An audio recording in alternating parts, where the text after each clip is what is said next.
Welcome to episode 28.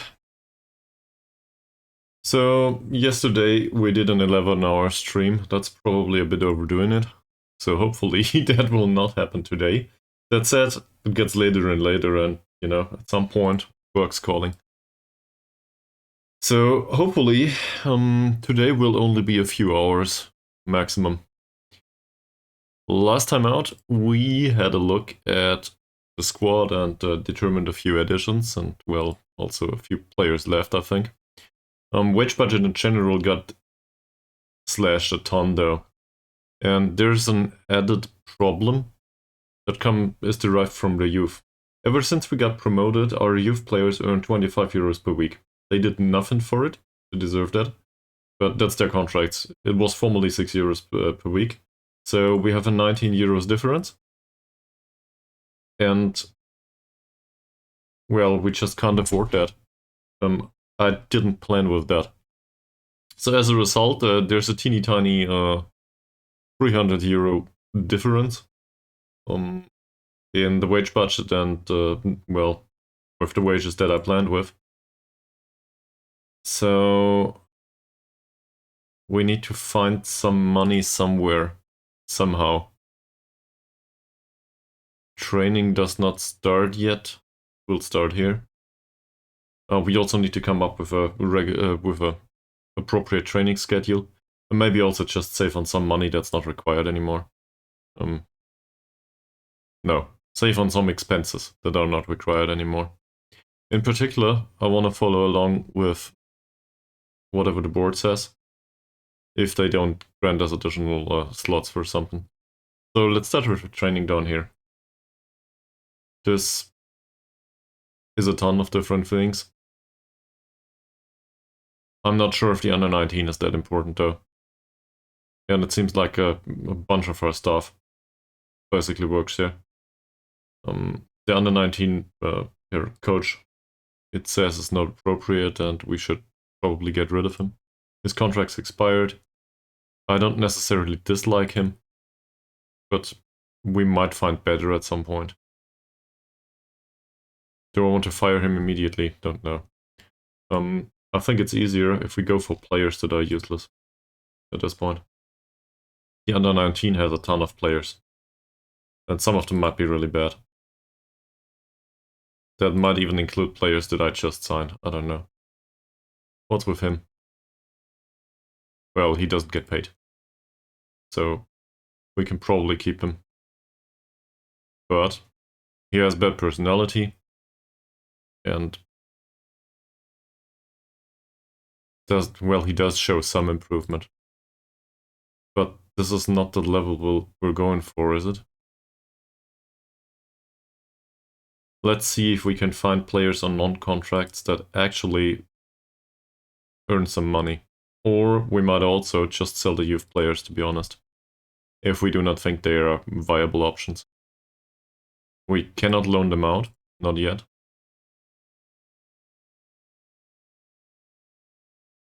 But I will try this. Try to get rid of some youth players, who knows, maybe we can make some money on them. Usually I want to develop the youth. But for example, a goalkeeper like this, it's very unlikely that we will ever use him. So I'm happy to try that. Maybe somebody's interested, transfer windows up. He's a mercenary. Don't know why we hired him in the first place.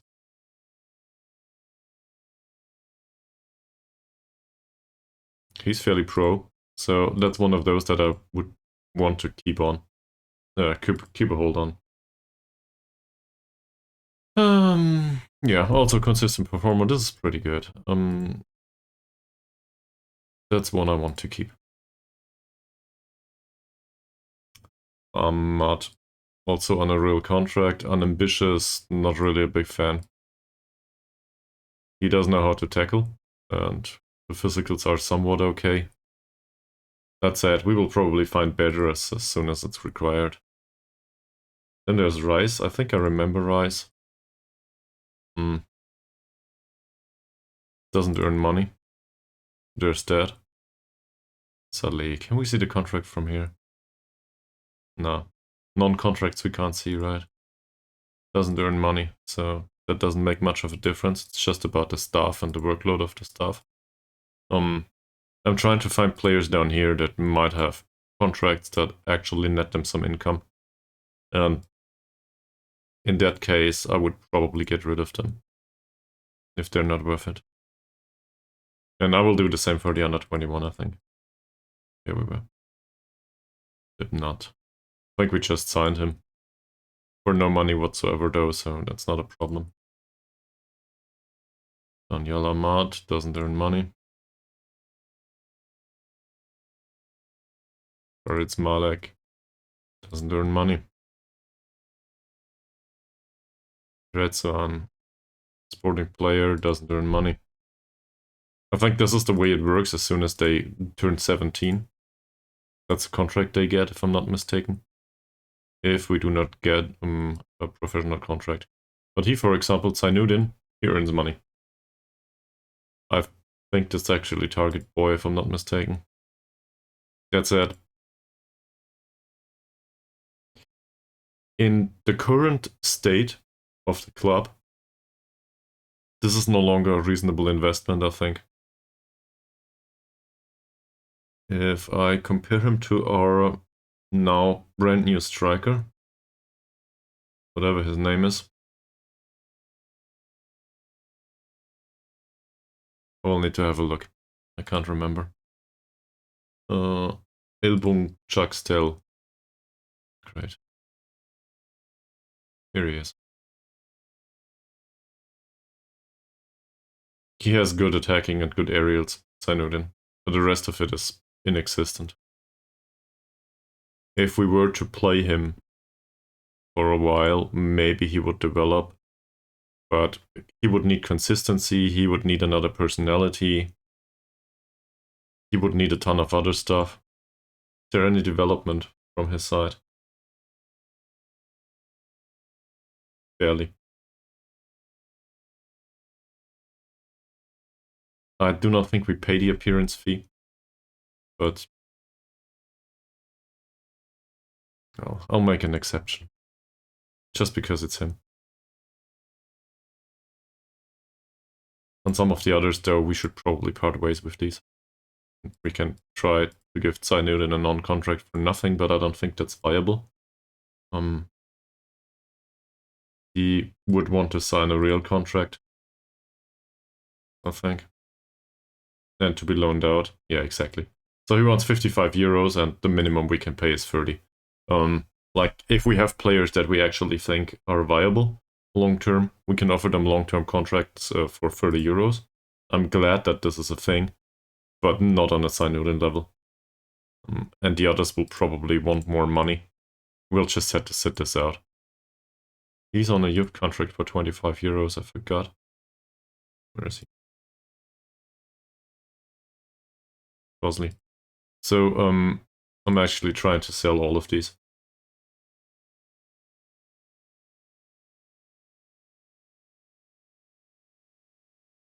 Same with him.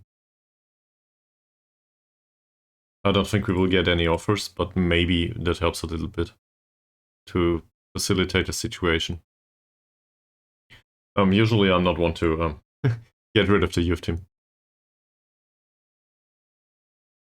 Not my style. He has good personality, but not much else.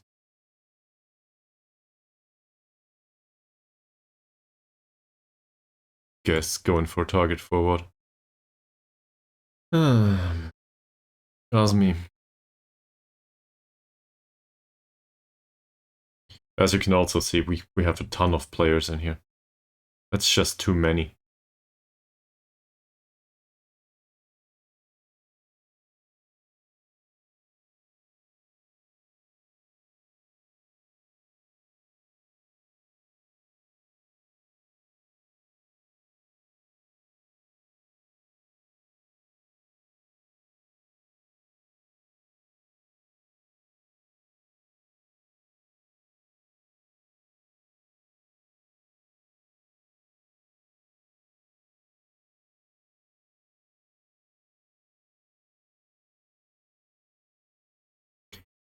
I guess some of it will sort itself out, given that they are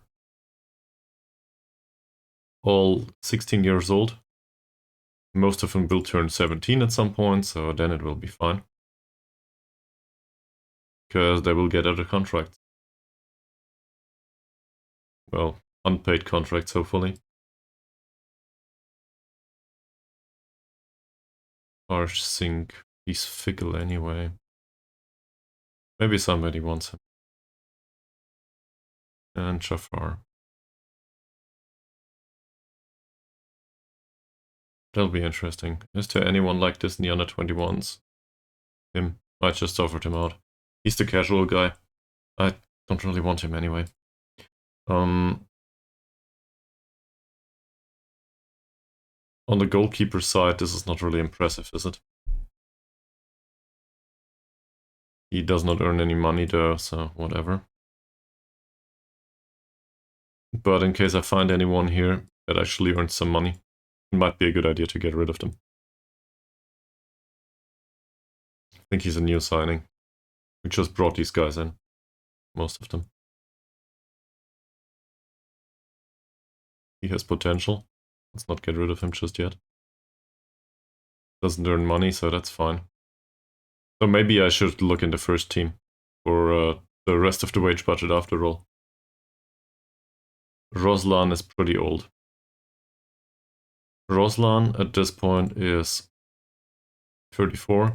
We do have a replacement in the left back position, so he's not needed anymore. He doesn't get paid though. Staff attributes say he wants to be a scout at some point. Well, we would need to compare with our current scouts, wouldn't we? I think he's not much worse as a scout, to be honest. Is there anything to be said about his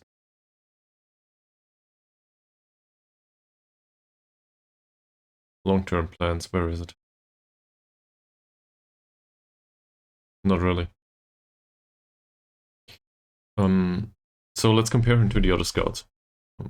Just for the possibility that he would take up a scouting role, maybe he's cheaper. We also have a spare slot, by the way. That's a 5-3. That's a 4-2. So Hussein is worse.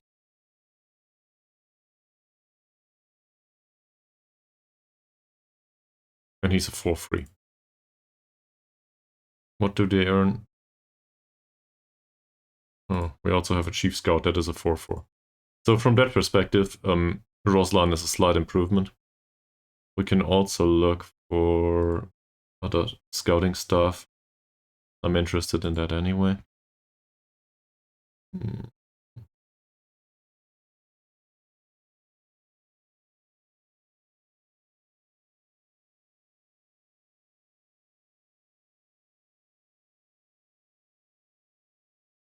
Yeah, so there is better scouting material available. A ton better, actually. At least he is. In fact, he's so good, we need to find out how much of a difference, well, in comparison to what we have.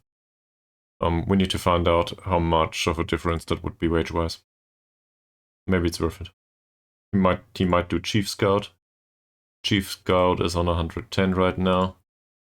Or one of the other scout things.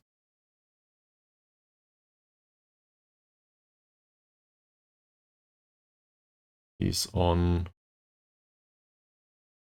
65 per month now.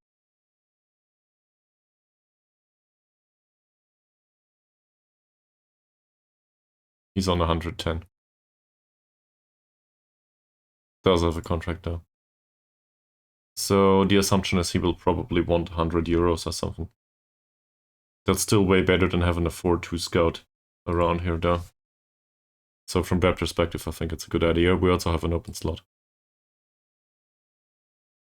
He wants a ton of money, there's the problem. Still might be worth it. So I went all the way from I want to save money to spending money now. But this is quality.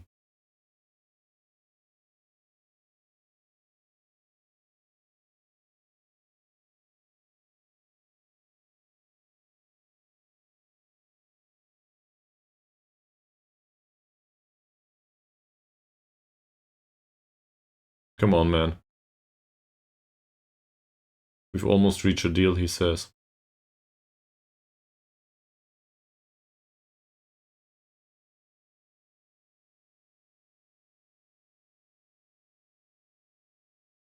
I'll try to gamble it. I think I've been here yesterday. Yeah. 150 is not enough, so he wants 160. Not the worst idea, though. To sign a scout that actually knows a little bit about what he does. The alternative is to keep our own and just hope.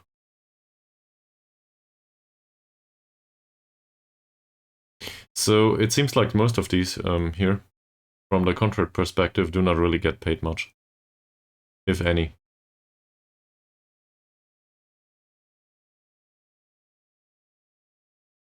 We look through this. These are grayed out players, it seems, wherever they come from.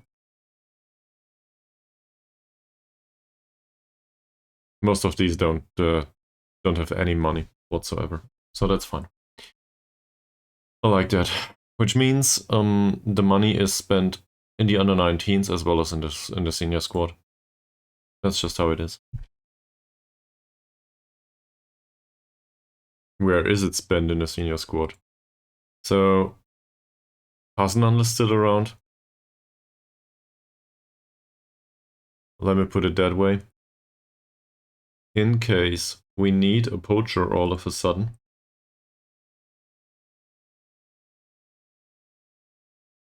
Say we're looking for a striker. And we need one on loan.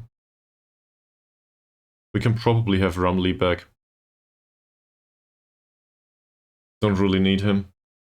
Don't really want to. There's also a few others. They both have an appearance fee. I think we can release both of them.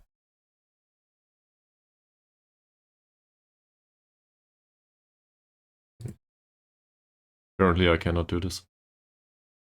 So I will release Hasnan. Don't need him anymore. I will release Rachili. Don't need him anymore. None of these fit the age category either. They both had shoots with power trade. That's not needed anymore. Chung-Ai King I'm not so sure about. We still have a problem with a replacement on the right wing and he doesn't get paid, so that's better than nothing. Thomas is on 110 euros per 130 euros per month still. I'm actually still contemplating renegotiating and cutting a deal with him.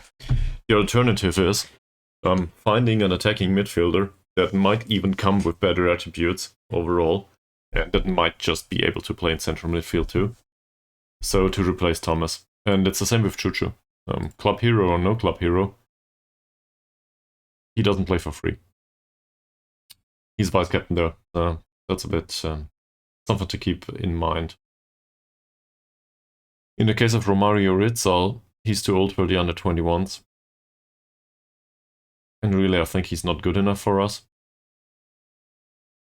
So I don't think we need to keep him around. He just deducts from attention and training, so I'll release him. We brought him in recently. Amran and Hussein are still required because we do not have any other players there. That said, Amran is director of football first and foremost, so he's not really required for his playing skills. We just have him. The goalkeepers, this guy's new. Brought him in, he gets paid 20 euros. That's not much. Saidil gets 90 euros per match. To be honest, I do not think I want to keep him. Not like I'm hateful of Saidil, but he's considered to be first choice goalkeeper and he won't be in the future. If I compare him to our now first goalkeeper, which his name I obviously forgot, because that's just who I am. Monchaldia. Yeah, there's a big difference. So I think we can save on the 90 euros per match. Even though he doesn't get paid, it's part of the wage budget. I'll throw him out. Let's get rid of this. Mod Aris, on the other hand, barely gets paid. So there's an opportunity there. Mod Aris also did retire. He also has staff attributes. And in particular, the mentals are pretty impressive. Sadly, he's no good at being anything. But maybe that will, well, it might be helped somewhat in time with coaching courses and stuff. Overall, though, I think he's probably not worth holding on to. That said, he wants to be backup anyway, so let's make this emergency backup and see what kind of contract he wants. Oh, he wants to be under 19 coach. I don't think we have a slot for under 19 coaches, but he doesn't want to get paid. We cannot offer him something else, can we?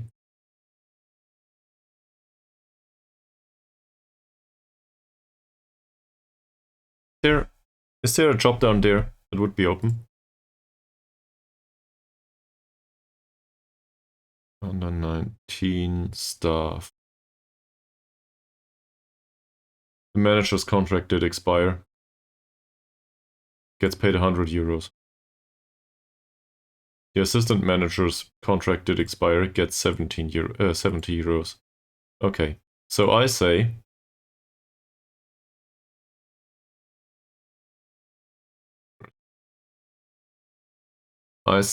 we try to make Amran a manager for way less money than he actually earns right now. Didn't we just deal with that? Oh, that's the wrong player. Forget about it. He has contract. Where was I? Aris. Never mind. So I will put him on assistant manager or manager down there. Don't really care about the skill set.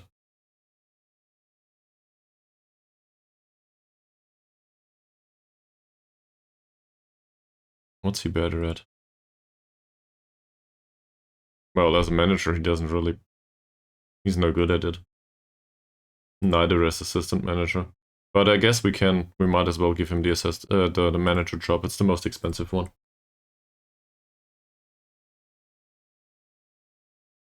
Something like this. So then we could keep him as a replacement, as a backup option. We pay him 30 euros. This is way less than the others earned. That's fine. And I will get rid of these. In case he does not insist. And also maybe include a relegation wage drop. That's not possible because it's a 1-year contract. But maybe something like this. It does not seem like he's interested in money at all. I might be wrong about it though. So who knows. Perfect. So he can do the under 19 management. We will get rid of the other one. That just saved us 70 euros. In case he accepts it. All of these players are more or less new. I would love to renegotiate these deals, but none of these will accept it just yet. I suspect.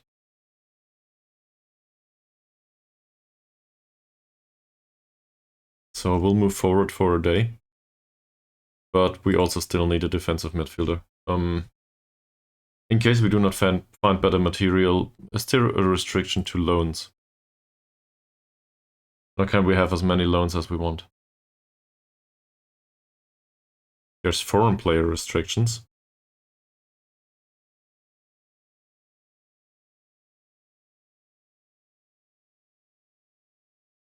It doesn't look like it, right?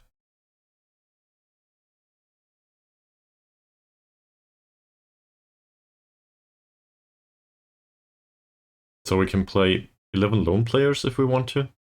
This is how it works.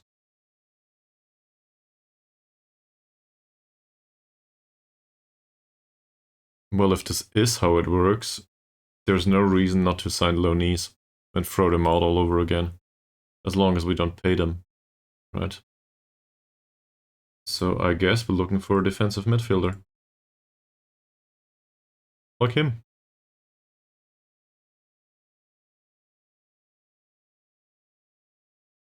And I don't really care much if he has the ability for the level we play in or not.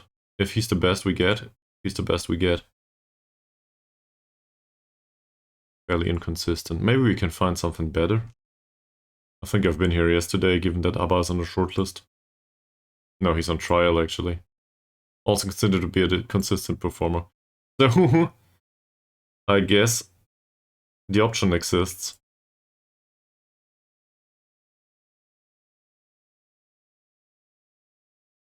To bring in Abba on loan. He's a good tackler.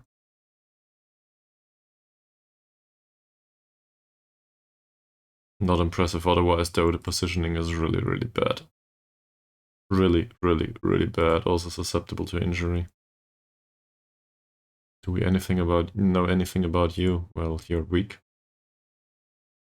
He's weak too. He's a bit stronger. Passing and tackling look pretty decent.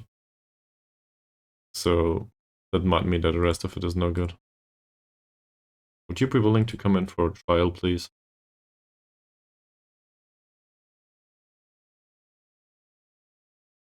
Zaid.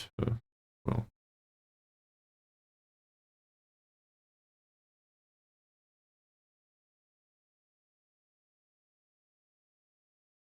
That's not good. That's all the defensive midfielders available. We also still have problems in right back. He's listed for loan. He's not bad at first glance. Susceptibility to injury, though, inconsistent. He's on trial with us. Might come in from Harini. He's 33, though. Not really convinced.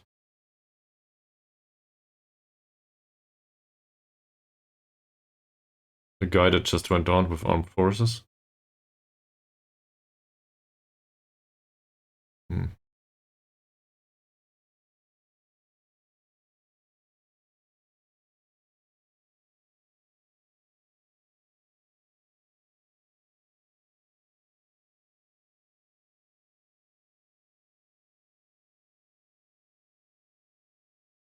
We might find options at some point.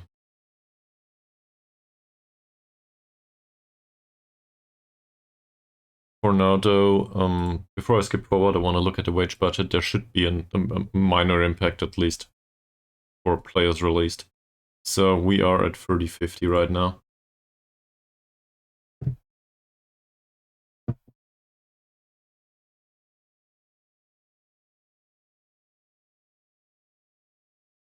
Yeah, we will remove him.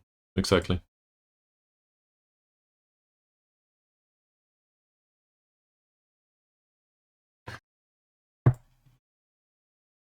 This bit got rejected. All right.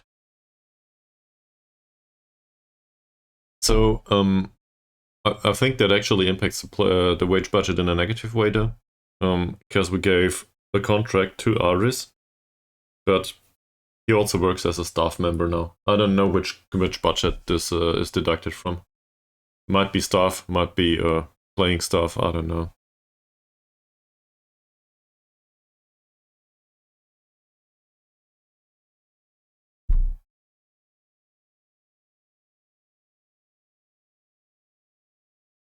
Fine. He's now the new manager, which means a coaching course is probably in order. If we can. No offers for 15 players. Alright, we tried.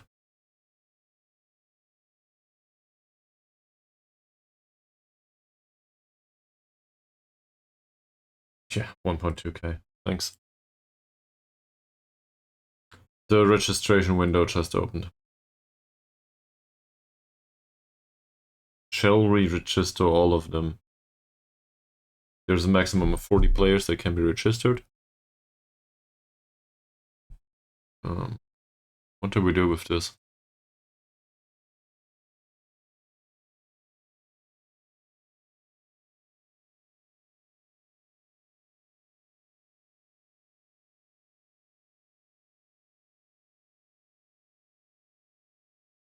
It does not register Choo Choo or Thomas. Because I don't know why. Oh.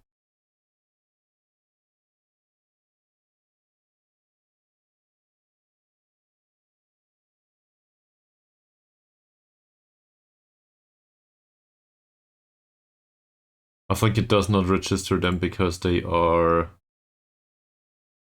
non-contract players.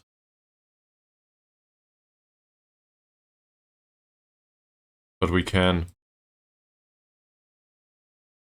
So obviously I might register the whole under 21s team here. On top of that. Minimum squad size is 20 players, by the way. We do not have enough players. So we need to register one more player from the under 21s.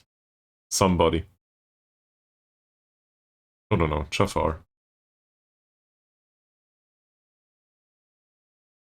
Doesn't matter much. I'll confirm this for now.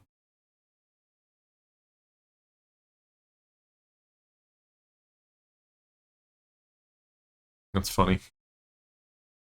Our squad is too small. That hits at home, right? Doesn't Sarawak have a history of problems fielding a squad due to not enough money? I think I heard something like this at some point. Or was it related to money? Yeah, after being thrown out of the Liga M3, right?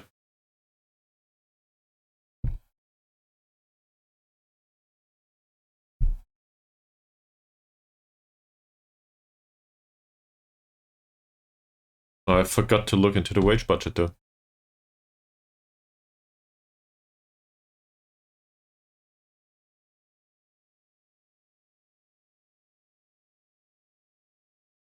In general, I like the big coaching team that we have due to the quality.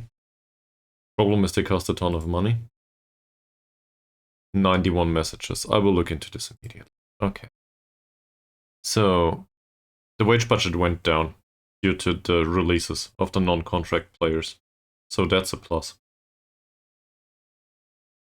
There is still some transfer budget left. I think we need this in case we want to do another transfer. On the other hand,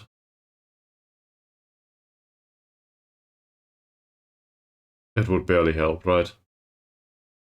There's not much of a difference. So we won't touch this. I also think we overspend on scouting at this point. We still need players, but the scouting budget is not enough. This doesn't go well. We still need to find 352 euros somewhere. So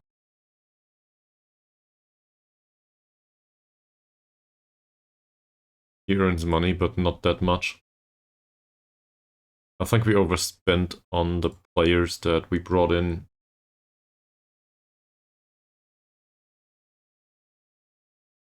Yeah, on the fresh faces. But I think this is mostly on the bonuses.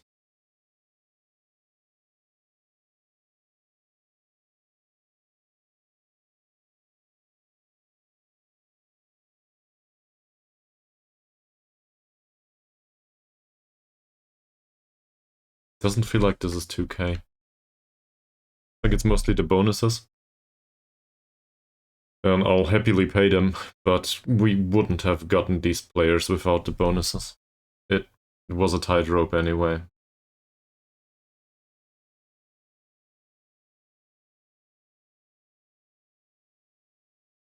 So, more loans? I guess more loans.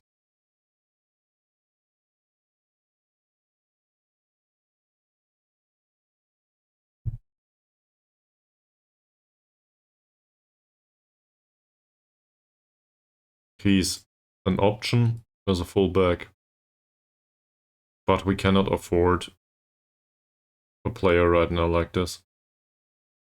So we'll acknowledge this and move on. We do not need a wingback on the left. I don't know where this is coming from. Sunshine Samuel. That's great and all. He's available for free. We do not have the budget anymore. Sorry. Neither for him. Mustafa. He's under contract with Manyong City. He's a center back. He's the one that we didn't want to come for loan, right? Yeah. No loan interest. I can't really do anything about that. He decided otherwise. I do want to keep Atan after his loan. That said, that will not be possible because he wants money, right? He also wants to be an important player.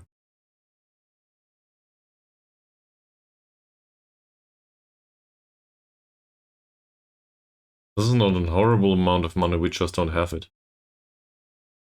So I cannot do that anymore. It's very similar with Sophie, I think. In case one of them comes in for cheap, but Sophie's also susceptible to injury. No, in particular, no, the wage is too high. I'll shortlist him, but that'll not happen. Ron Tong as the alternative as a striker. We have a striker, we don't really need him.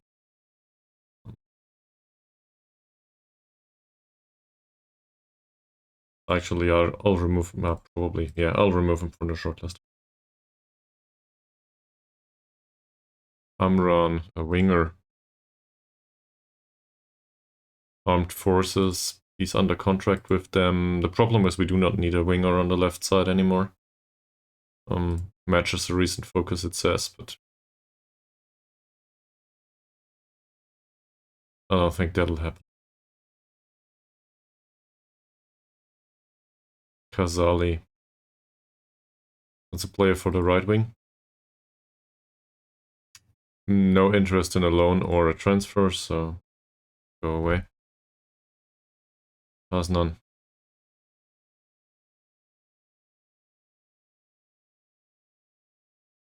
Would be interested in a transfer, but not a loan. In general, I think we could do worse.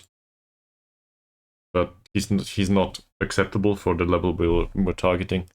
And the estimated wage is way too high. I cannot afford any of this. That will not work.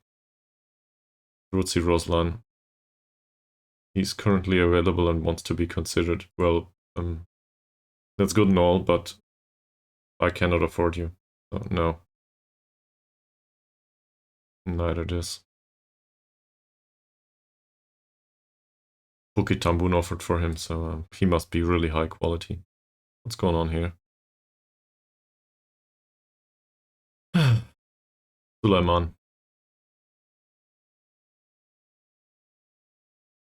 It's still interesting, but I cannot afford a wage.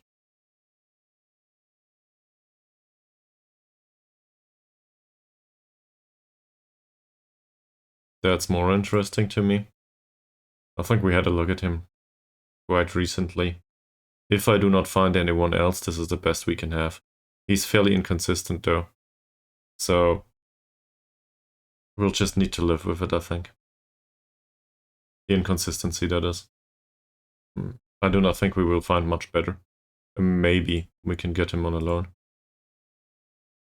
Yeah. This all is good. This is exactly what we're looking for. Good match. And I do want to be able to remove the loan. Till the end of the season is fine with me. People in Germany apparently started to, at least in Nuremberg, to have fireworks. It's yeah, it's 5 p.m. over here, so a little bit early maybe.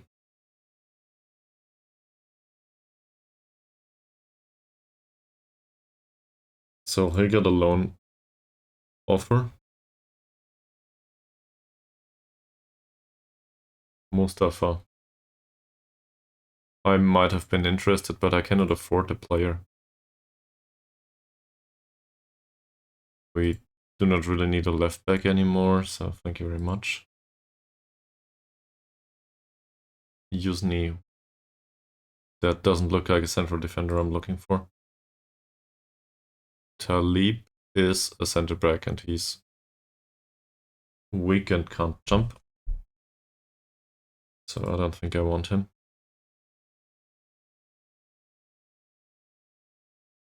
Not interested in this person either. Got this covered. We do not have this covered, but I just can't afford any player there right now. Not material I'm looking for. Idris. Pff. There's a ton of players now that send us mails that they all of a sudden they want to work for us. But if you look at the clubs that offer for them,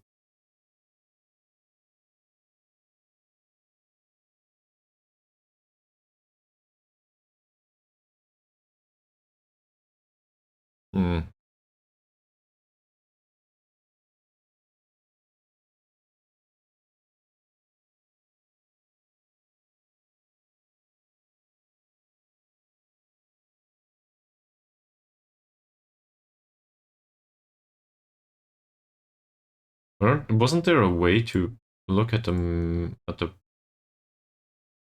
this is match stats. Wasn't there a way to look at the attributes right here? At some point. I think there was. Just can't find it.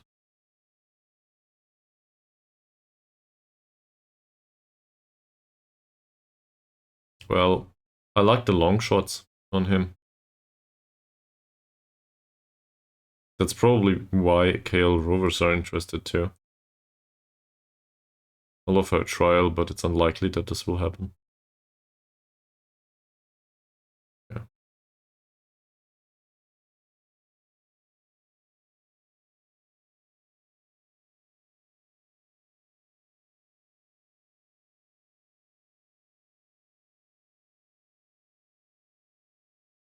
To be honest, I think we should have a look at the list.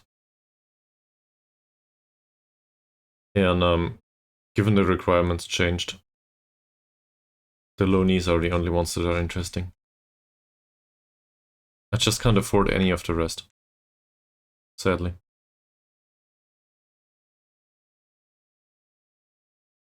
I realize that they are there, but it doesn't help us in any way. We need players.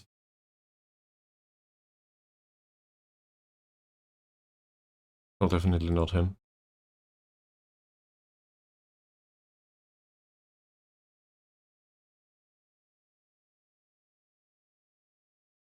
We need players that have a contract. Like him, but he's a left back and we do not need... He's a left wing back. We do not need a left wing back in particular.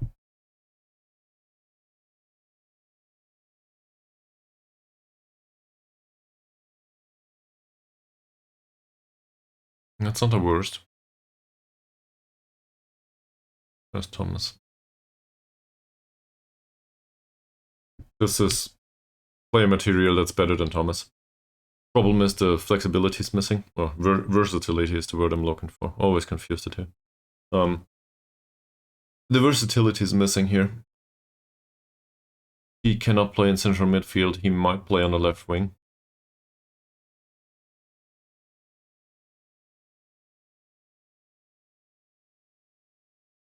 Any thoughts on that?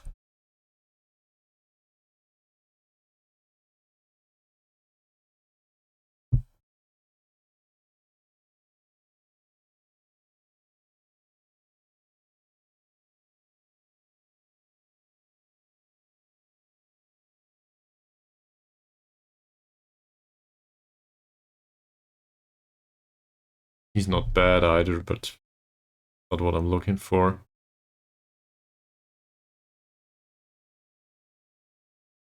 For a 19-year-old, this looks pretty great. No interest in a transfer though. But, well, we can't afford a transfer, and we do have left backs, so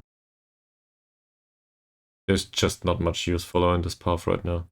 Same here. Flea. There is an attacking midfielder, and I'm aware that this guy exists, also he's trash. Don't want him. We do have 2 goalkeepers, not much else needed. Also we still need a fullback on the right, that's true, but I cannot afford one. We should sign Taib, it says. Well,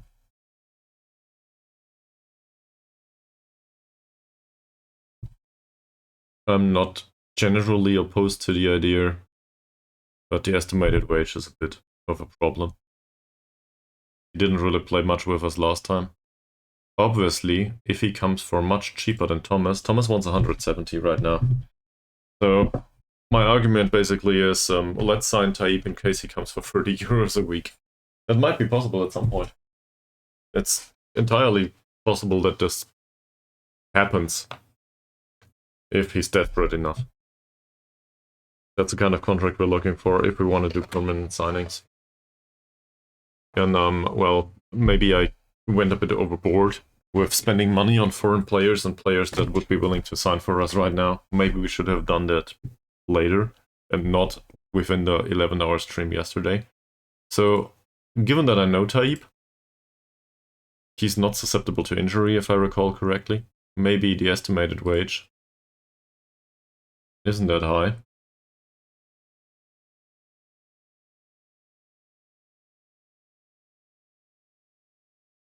Say we make him a squad player, sure. That's the end of the negotiations. 200 per week I will not offer.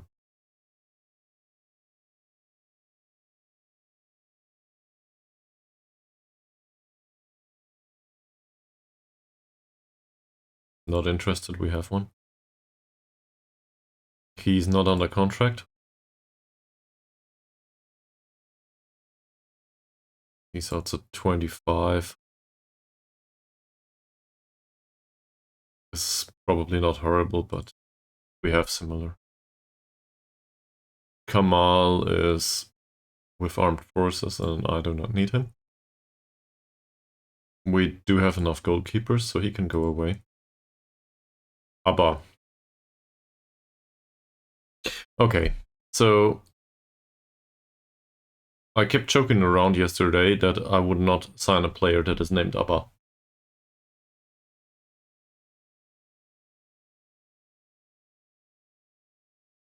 Well, it's Ahmad Hazik Kuti Abba, whatever the real last name. I guess it's all the last name, but whatever's the relevant part in there, I don't know. He's considered to be consistent though. Level-headed too.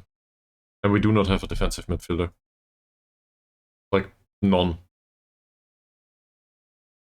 As a result, I think everything's a good idea here, and we can still cancel the loan. So we'll offer a loan until the end of the season. Take this off. Say squad player, why not? Might make an appearance here and there.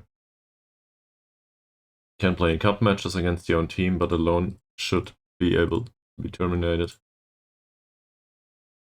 They insist that he's a defensive midfielder.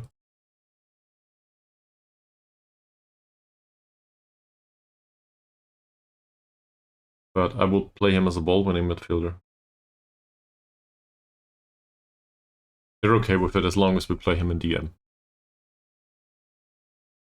Alright. Do this.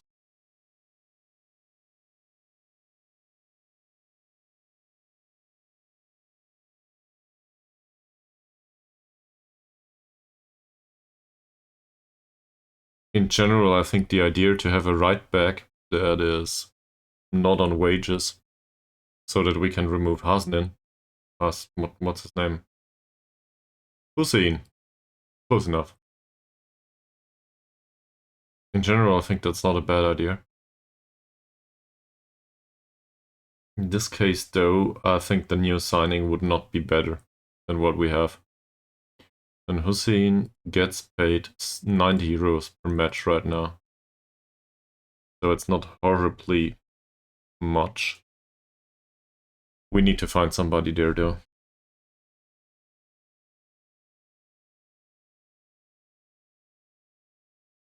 That does look interesting. Probably can't afford it, though. I'm entirely uninterested in him. Or a 32-year-old winger, for that matter. Nasri, well, he's more playmaker-ish option. We don't really have any requirement there just yet. It's probably not up to the standard we're looking for.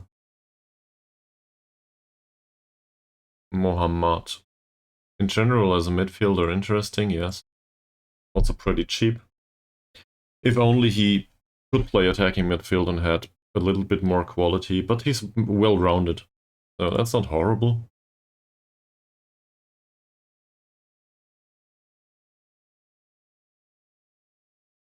What a name. Don't think so. That's... I guess it's better than nothing, but he's prone to injury and very inconsistent. Don't like that. We do have strikers, 2 actually. I got rid of the rest. That's not needed.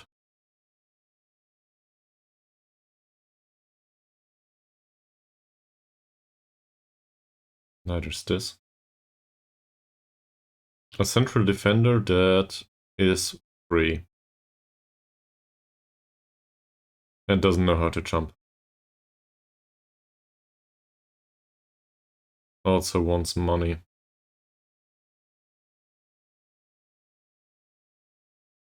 Yeah, Yusuf would be an idea. But... well, he's very interested in a loan. So there's that. Did we offer a loan? Is this the one that declined?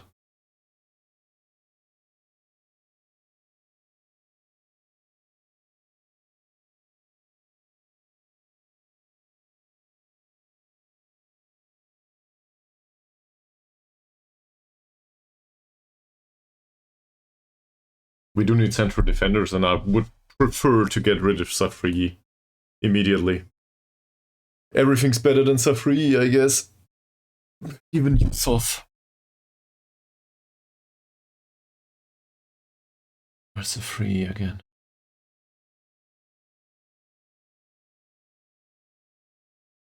Well, maybe Safri is better in the air. But overall, I still think this is pretty much this is a good decision. If we could get him. I think it's not the first time this has been tried, though.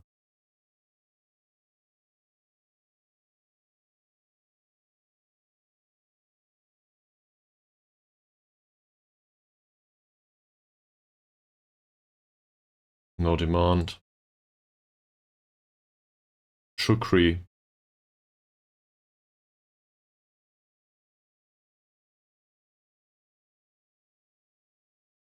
Ah, that was the one with the really bad mentals. Yeah.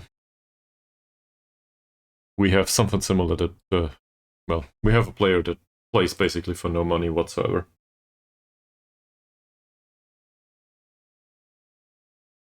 He also has really bad mentals, so there's that. For some reason, there seems to be a spawning ground somewhere for left wing backs. They are all over the place, nobody wants them. Like this? What is happening? Apparently he has a lot of skill.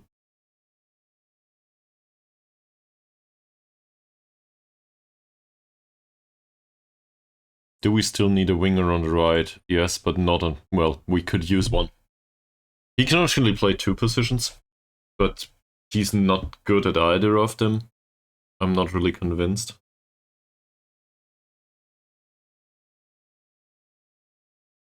That's a little bit better, but not by much.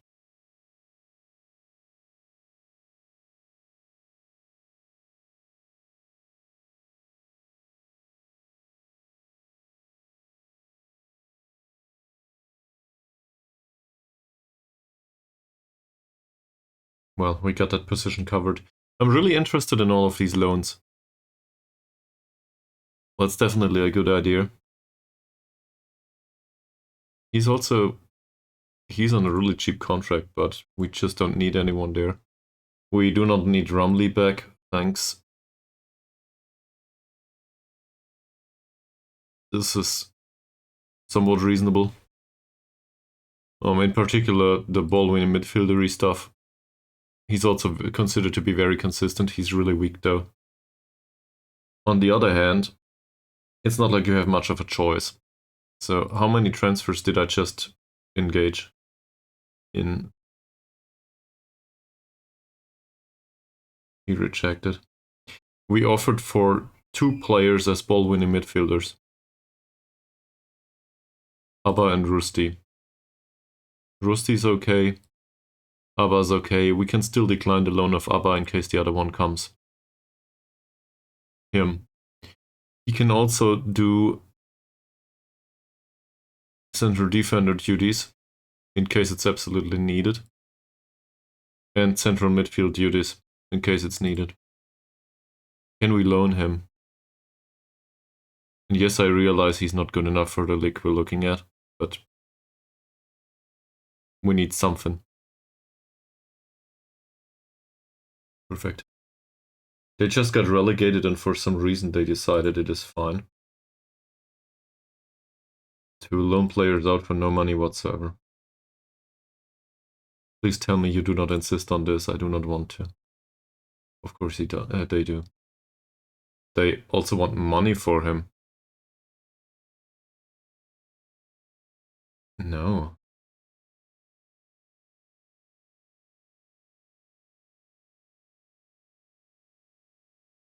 They want 25 euros a week for him. I guess we can afford something.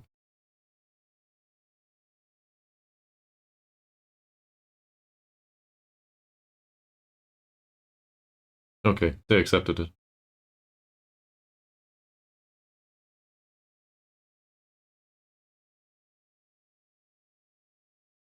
Aziz. Or Aziz or something.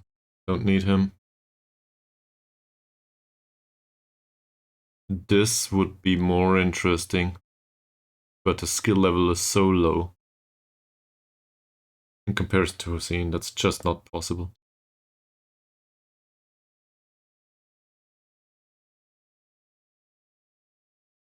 I want to change this.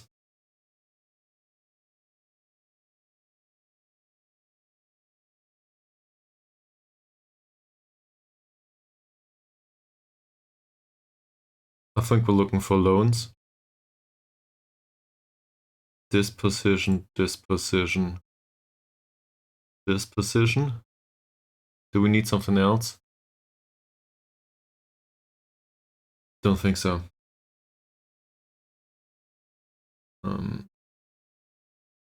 Loans only.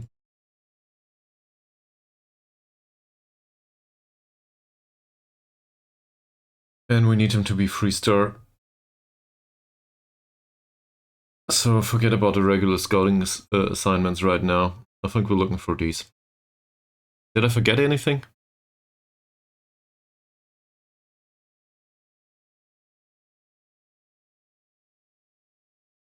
I mean, I guess attacking midfield would be an idea too. Changes it back, of course.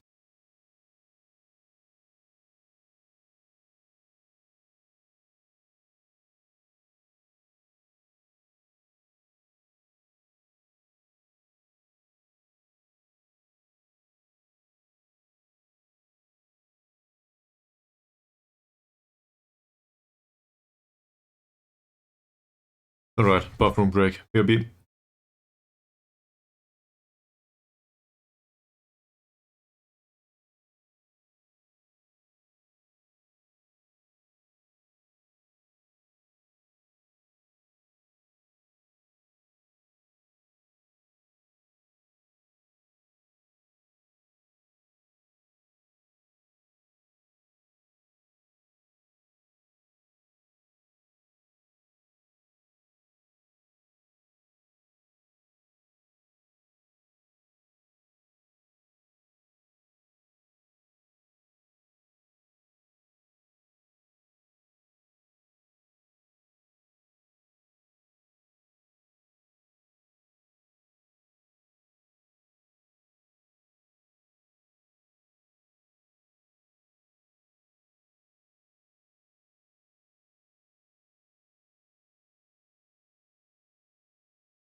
Okay. So there's a few loan offers that we made.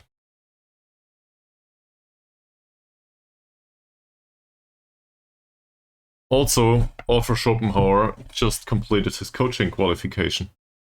That's good. Given that we still have some time before the season starts, I guess we might as well send him on another one. Look at the mentals, by the way. This is really great.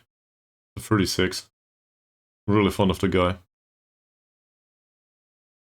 Hopefully we can get some additional skill into him. Let's try this.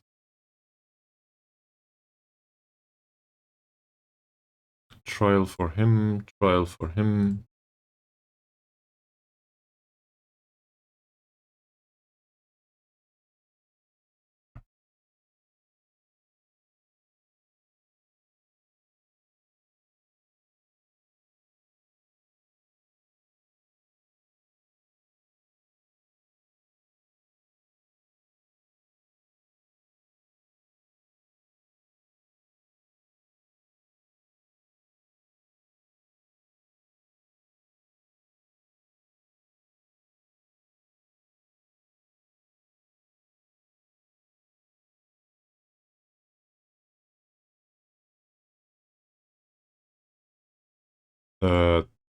Does look pretty good at first glance. Not consistent though. Him. Oh, he's considered to be very consistent. Well, so that would be interesting. It depends a bit on the rest of the attributes, obviously, and on the wage. Aris started doing coaching qualifications. That's good. Same as Offer Schopenhauer. He immediately went back to coaching. Not bad. I'm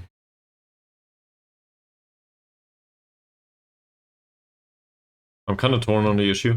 On one hand, I would like to spend more on coaching to increase the quality of the coaching. On the other hand, I think we overdid it with the staff. Like, look at this. Do we really need all of those, and are they any good? For example, Chris Kringle is not really a good head of youth development, I think. And the working with youngsters is pretty high, but the attributes here are not that good. Lightheartedness, not a horrible personality. Like, I guess it's a positive overall. Lighthearted and unflappable is not bad. But I'd prefer a professional guy. Sharon knowledge is, well, personality is good, but the rest is shit. And we pay a lot of money for all of these.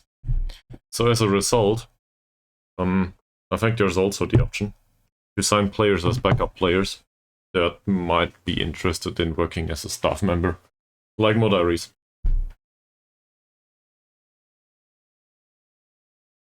So maybe we can find some of these. We go to the scouting menu and look for players that are also staff. The other thing.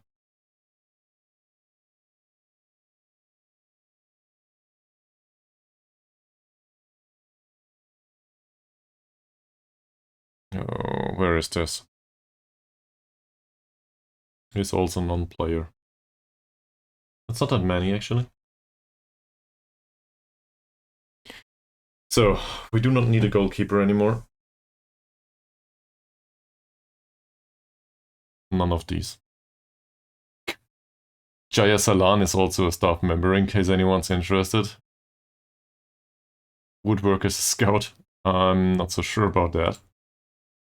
Basil, I think, is a former player of ours that didn't really make any appearances. The funny part is, I think Fasil would be a decent signing given that he gives scouting knowledge in Malaysia, as well as in Slovakia. So the Slovakia part is the interesting part, not his skill set. Hi Mies, welcome back to the stream.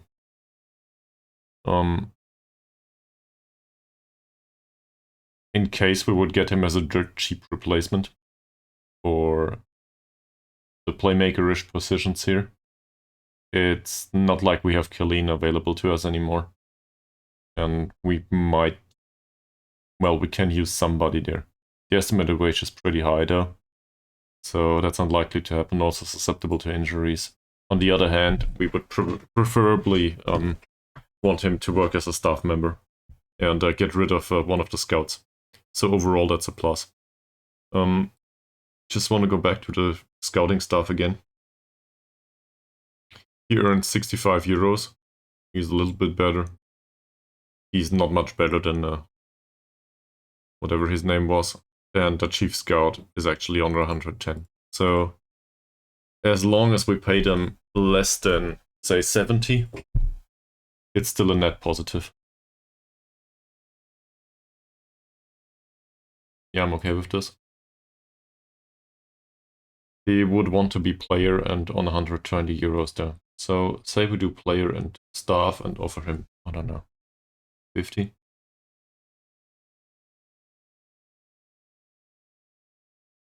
I'll go with 30 and just try to lowball it. He will not accept this.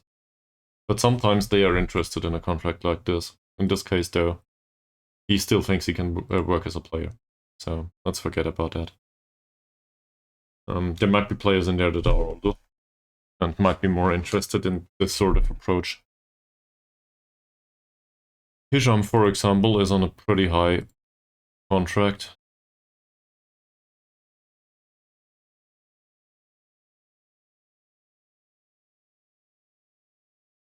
Oh. Okay.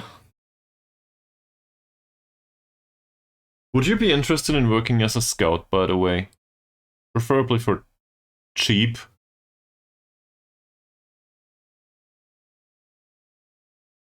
So, yes, we could use a fullback. No, he is not good enough anymore. But as a backup on the right back position, that might also work as a scout, for say 80 euros, that's a pretty good deal. Or am I confused?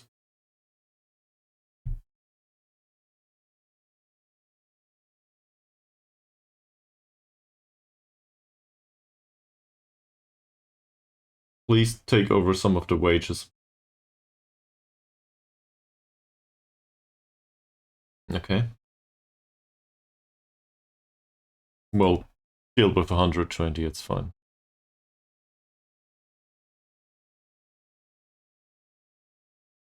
$90? Okay.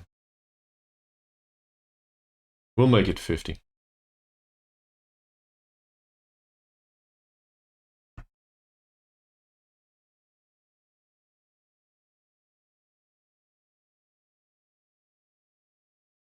Fullback on the left is not needed, an inverted wingback on the right, I'm not so fond of either. Staff attributes are no good, he's a loan manager, we don't need a loan manager.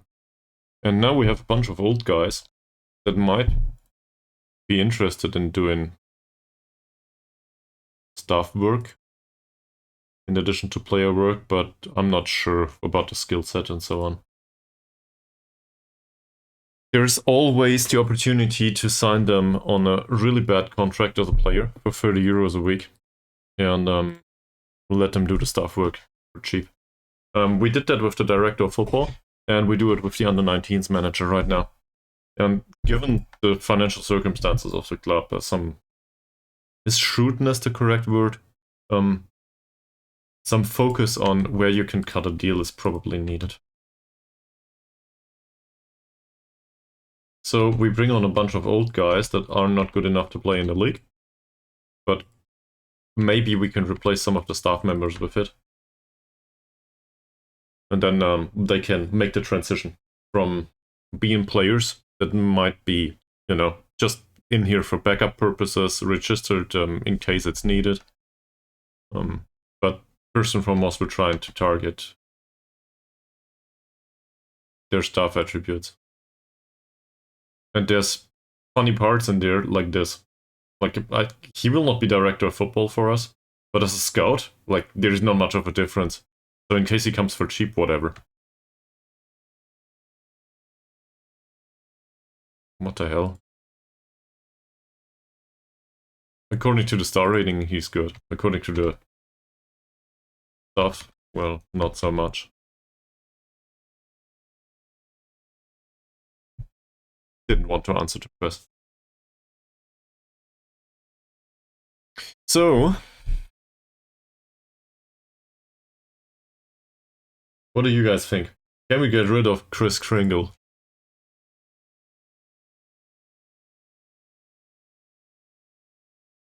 Or maybe half the other stuff too. It might come at the detriment of the training quality. But on the other hand, if this saves us 500 euros a week, that's probably not bad. So I did the usual stuff. I overspent. It's just no good.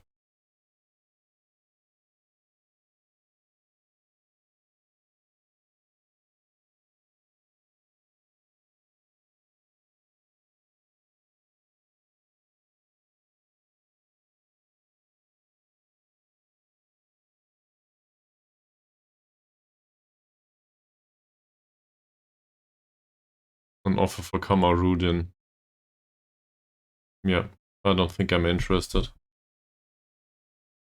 he on a shortlist or something? Let's remove him. Ismail.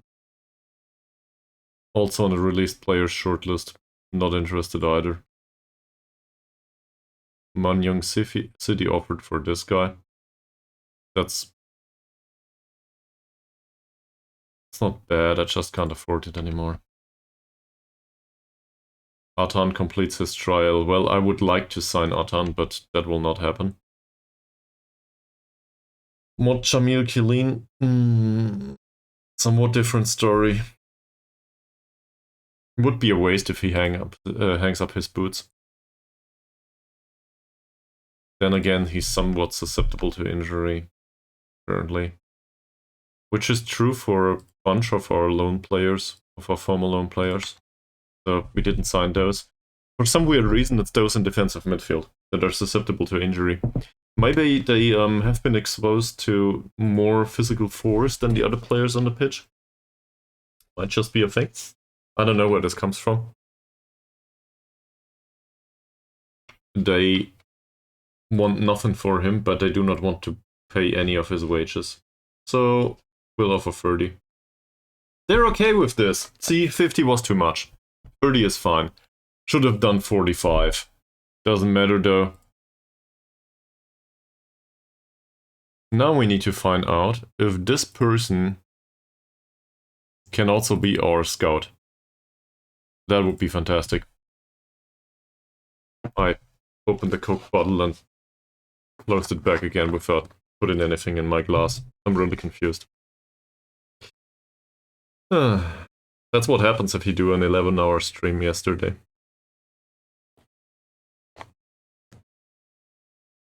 Let's just say I got told I'm crazy.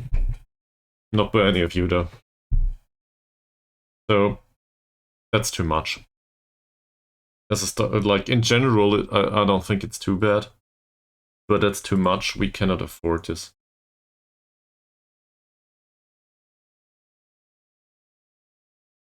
We want him to be emergency backup, this is much more reasonable.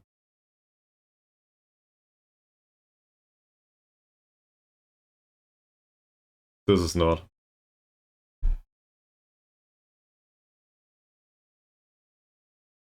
Sorry man, we were going for scouting role. Player chief scout maybe? I think we can replace the chief scout with him. I'd also be willing to offer, say, 60. Make it 75, why not? Get rid of this. I don't care much about the bonuses.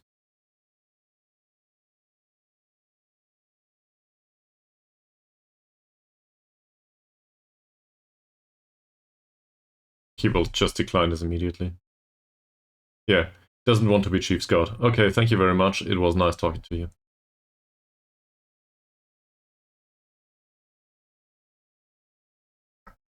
Even including the money that we had by the wage contribution on their behalf was just too much.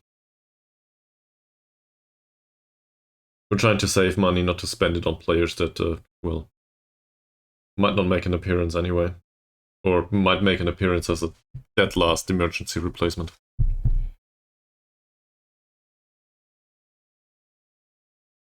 But in general, targeting players that are staff as well as regular squad members is pretty much what I'm going for right now.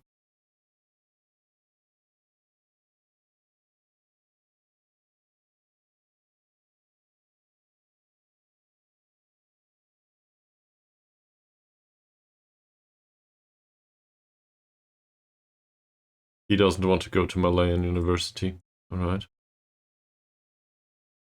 He's also, the estimated wage is pretty high.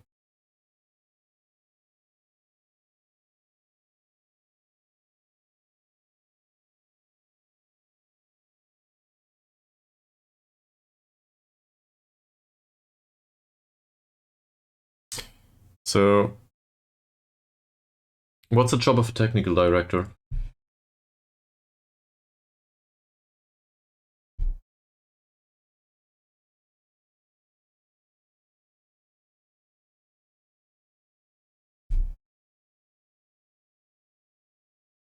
Responsible for the overall management and strategic direction of the club.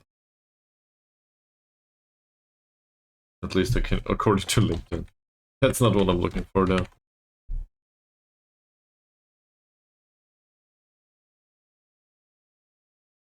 Oh, it's the head of staff.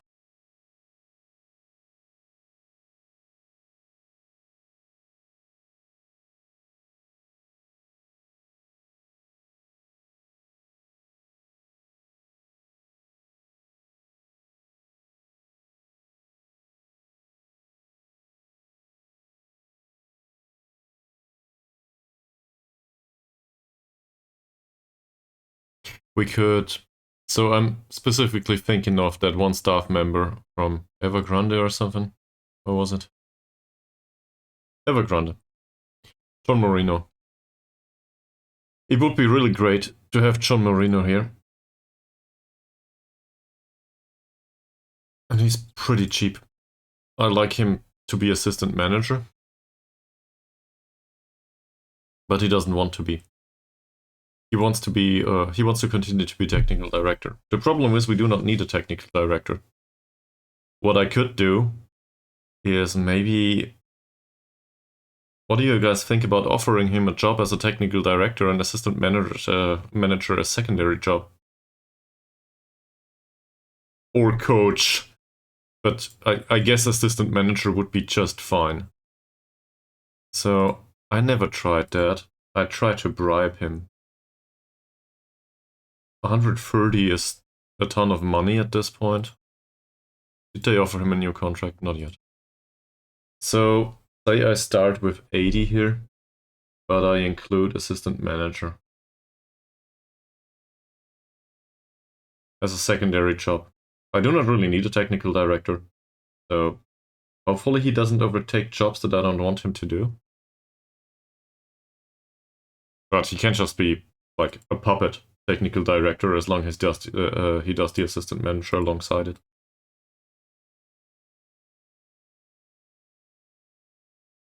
This will work. What did I offer?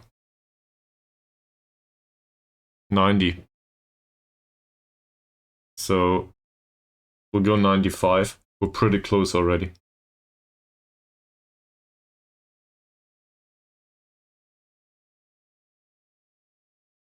Yeah, we'll stick to 100 though. You'll get 100. There it is. In case he accepts, Cheronel, it's done. And we will have a new assistant manager that considers assistant manager his secondary job. But I don't care. The problem is, now we need a technical director slot, don't we? And we don't have one. Shit, I forgot about that.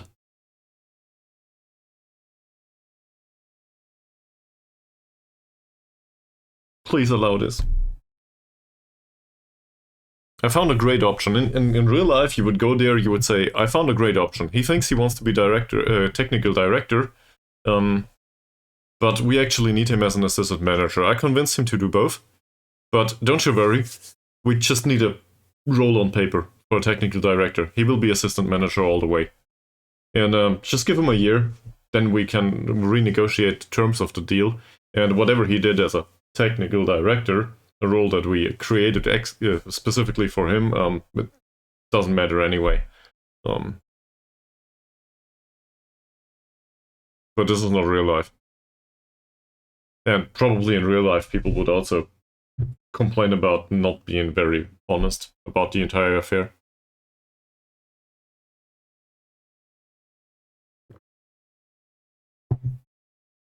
On the other hand, I think Evergrande really want to part ways with him, and he wants to come over.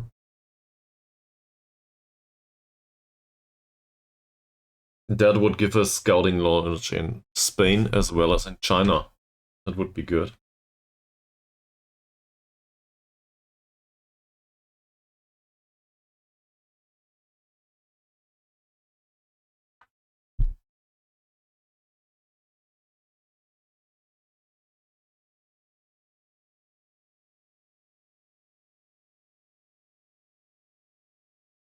Hmm.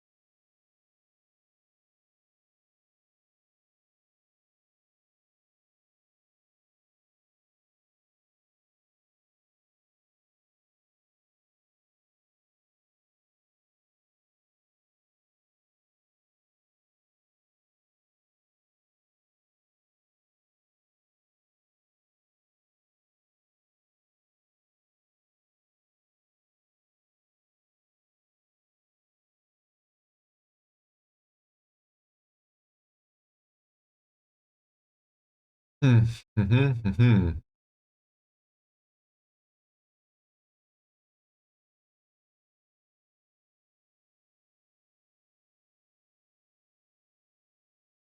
We do get a technical director. We also think it's important to make sure that our coaches are looked after. Alright. That's pretty good.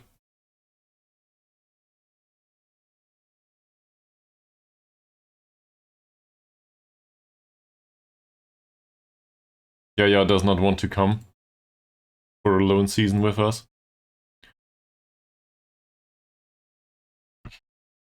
Now, we just gotta make sure that the technical director does not actually do any staff things. Or that we have the last say in on any of that. So he can work with whatever he wants. As long as we don't give him any options to actually do the job.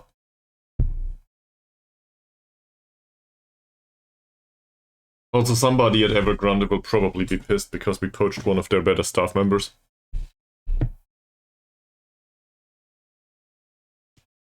But this comes with added options from Spain and from China. Or some stuff. So that's good. Recommend a signing, please. Did we lose Charonellet now?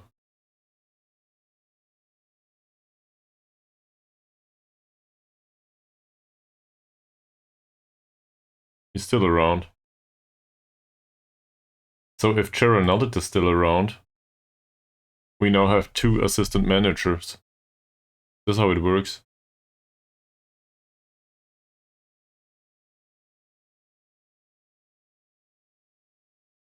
What does he do as a technical director? Staff responsibilities. Hmm.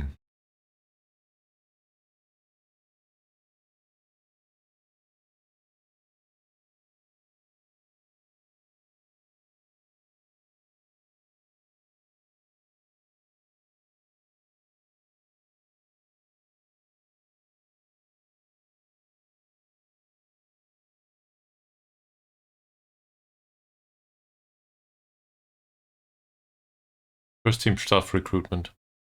Could be delegated now to the technical director, but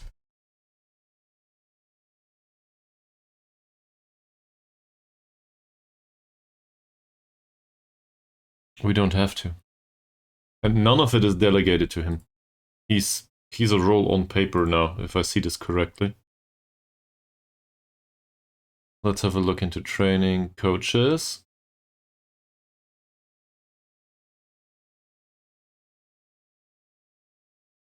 Here. He even shows up in the coaching department. And as assistant manager. So as a result, I hope Journalist will forgive me. But we just don't need him anymore in comparison to Moreno. And he's on 80 euros. So he can go. We just found somebody that does it way better for 20 euros more. That's good. We will get Abba and Yusuf. Yusuf is a center back, that's pretty good. And Abba is, well, I didn't want to sign a person with that name, but I don't know. There's no use hating some sort of pop group that is ages old.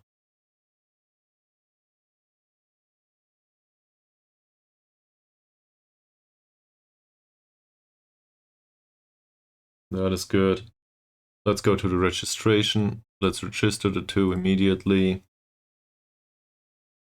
And he gets a squad number. As if anyone cares. Why does Singh not have number 15? Yeah, Singh doesn't mind. And with the other two, it really doesn't matter much.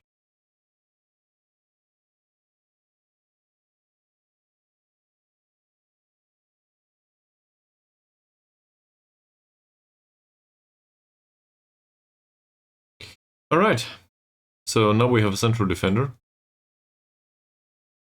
That is not good enough, but somewhat okay.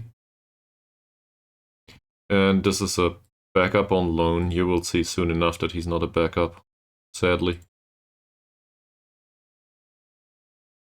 Pains me to say this, but it is what it is.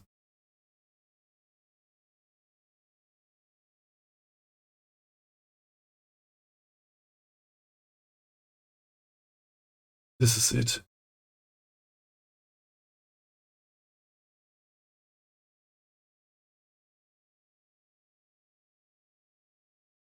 This also should help with the scouting knowledge now, shouldn't it?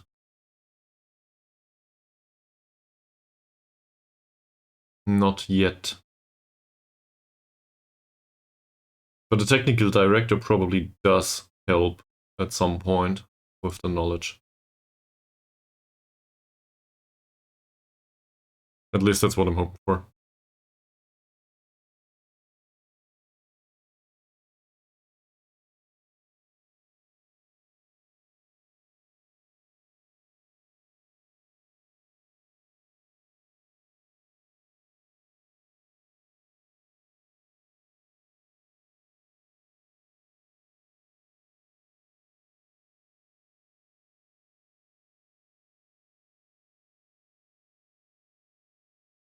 Yeah, I'm keen to assert power. Sure. If you want to see it that way.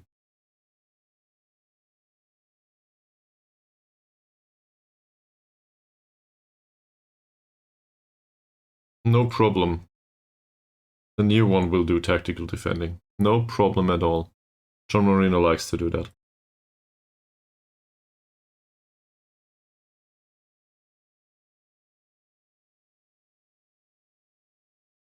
It's in here. Same here. Not sure what's going on here. I guess we don't need him.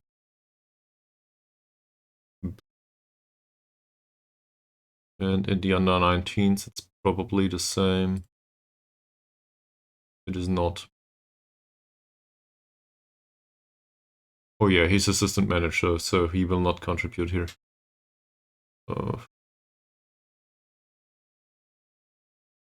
I don't know. I'll do it myself. Doesn't matter much.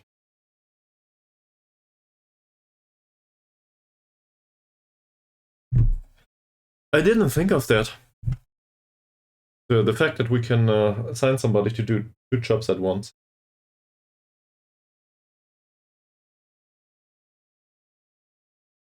We should probably have a look for that option. Also with the pre-existing squad members, staff members. And maybe we can shift the focus of a few people from one role to another. Now, given they are still players, that might not work. But for example, the director of football isn't really bad. I don't know if he would also serve as a coach, for example. And as a result, we might save on 100 euros a week.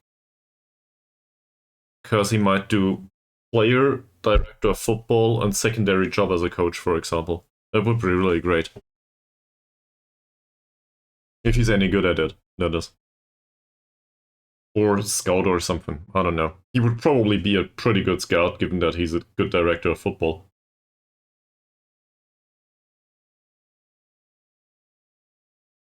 So that wouldn't be unexpected. I never really thought about this. I just thought about hiring staff members somehow. But in the safe, this could be vital. Like, just imagine we do this for 5 staff members. So that saves us the wages of 5 staff members, effectively.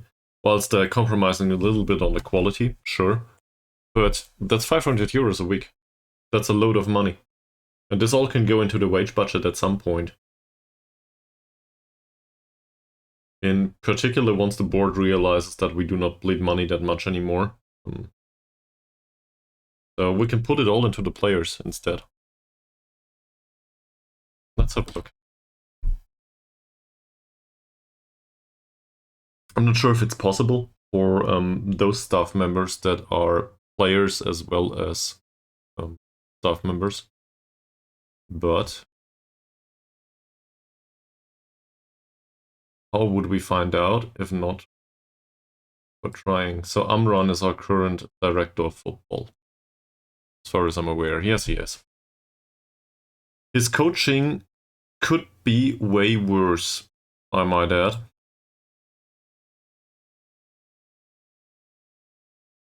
So there's 2 options here.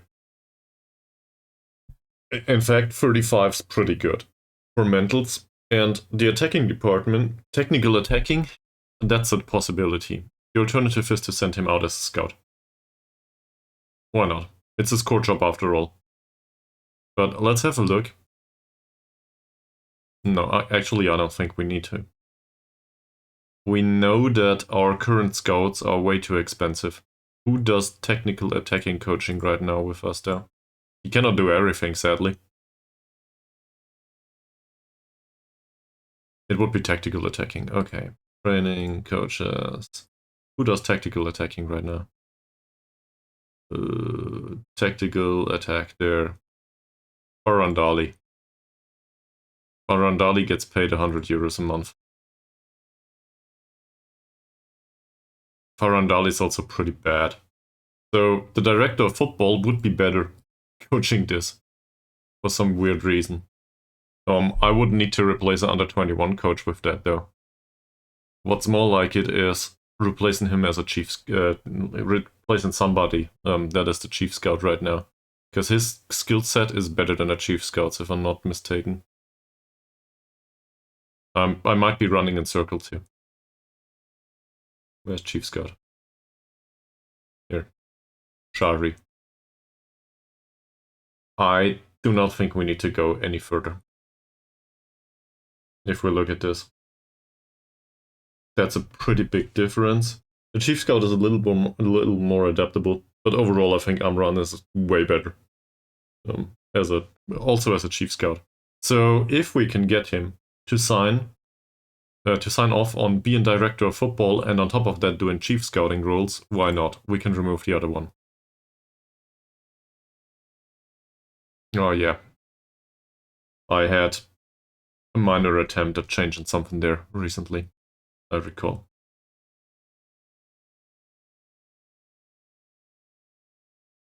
We also brought Aris into the role as player manager. He's no good at anything else though, is he? He's not even good as a manager. That said, say we put him on goalkeeping coaching, for example. Like, the skill set is really shitty. But in comparison to our goalkeeping coaches, that might be closer than I want it to be.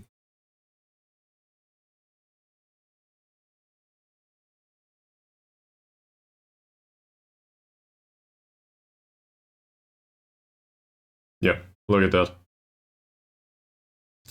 Like, he's still a better goalkeeping coach, Modaris. So, say we also make him a first team goalkeeping coach. Just keep it like this. I just gave him this contract like 5 minutes ago. So, still as the under 19 manager. Yeah. We'll need to have a look at this in a month or two.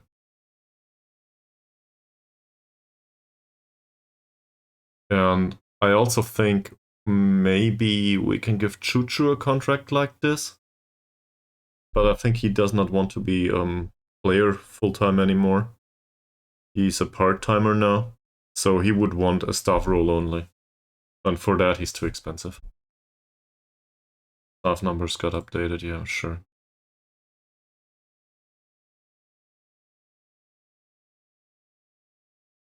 There's also always the option to look at our current staff and see if we can find somebody that is not necessarily a player, but might want to do a secondary role on top of that.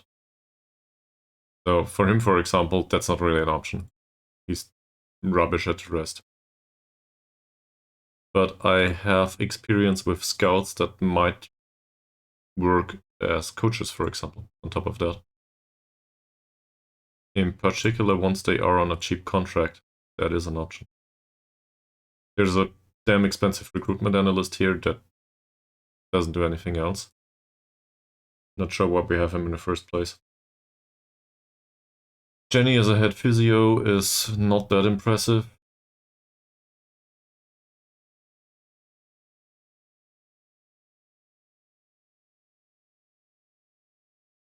That's not good either. That's a doctor. The sports scientist, for example, is pretty qualified in his area, but not much else. On the other hand,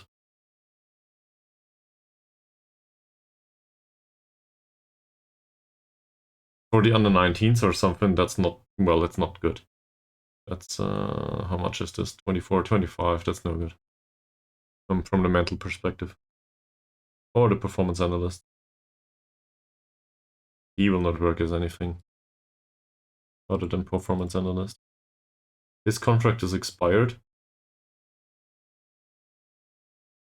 So, this is a really low point, but I still want to make the point. As a performance analyst, he's no good. But it gets even better if we compare him to Chris Kringle.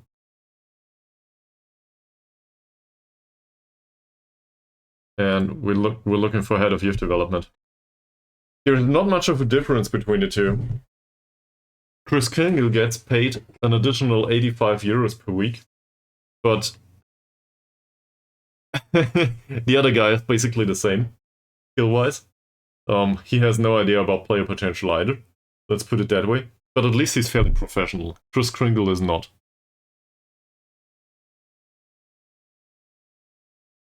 Fairly professional and level-headed. So as a result, I think we could renegotiate a contract for performance analyst and slap him into the head of youth development role on top of that. If he accepts it, and save us 85 euros a week. Am I excited by this head of youth development? Hell no. But on the other hand, we can put him to the chopping block immediately once we find somebody that's reasonable for the position.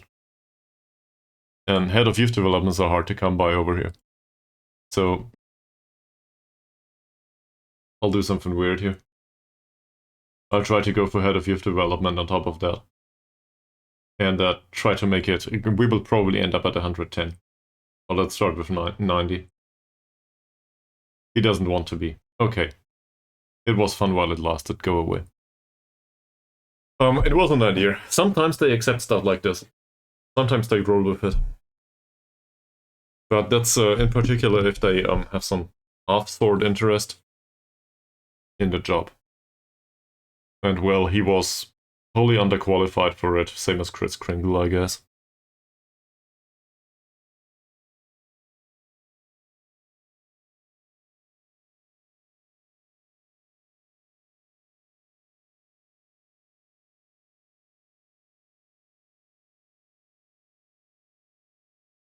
This kind of situation always wants me, I feel like I want to throw out all of the rest of the stuff and the playing as well as the non-playing stuff that is not specifically needed. And sometimes it feels like that would be a better choice because it's just a bunch of useless management. And if worst comes to it, you pay for them. And if in most of the situations, at least they are a waste of your time. Luka Modric will retire in the middle of the year. Well, that's a pity. Not sure how that relates to us there. So, the only message I received today was Mises hello. You still around? What's new? Any thoughts about what happened today on stream, or did I bore you all to death? I guess it's the latter. It is needed though. Not the boring to death part, but the finding solutions for this and that part, even though it doesn't look that appealing. That said, we now have a defensive midfielder as well as a central defender too. I'm not excited by the signings. We're basically trying to fill the gaps in the players' profile, the profiles, for now.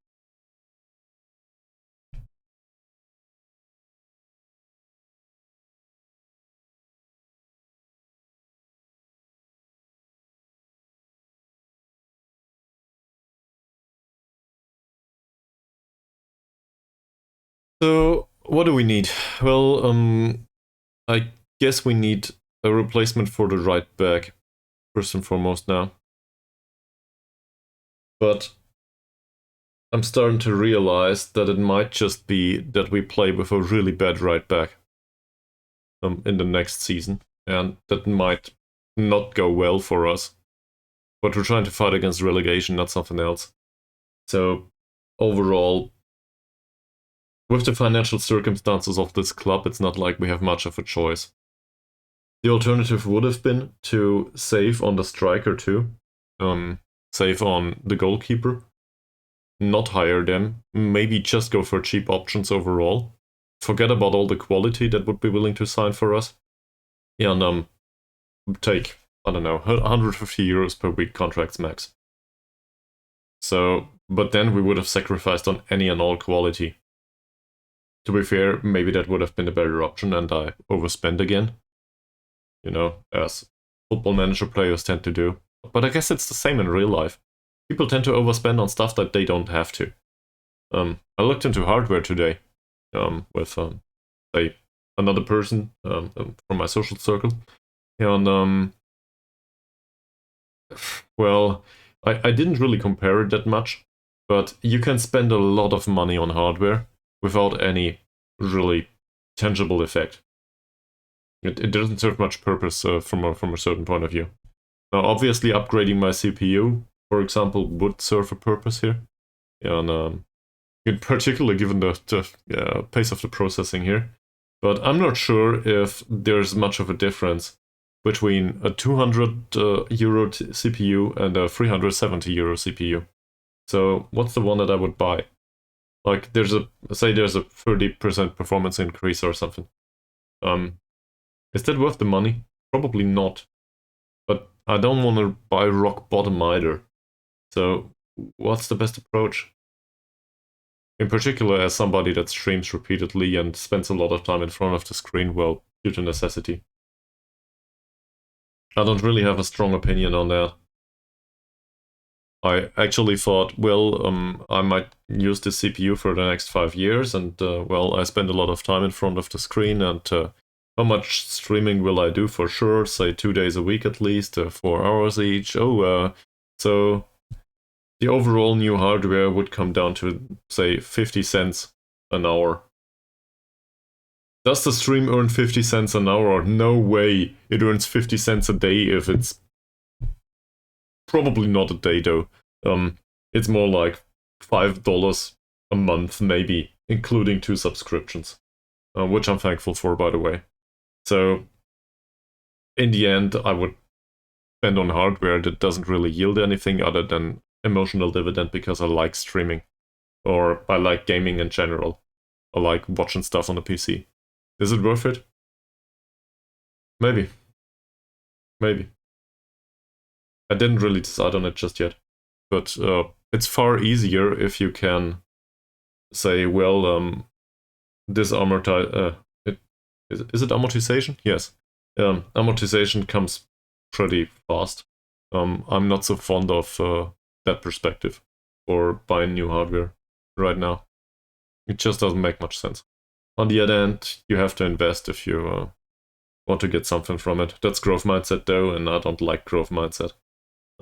Like, there's positives about it, and the growth mindset thing in general is supposed to be a positive, but it's also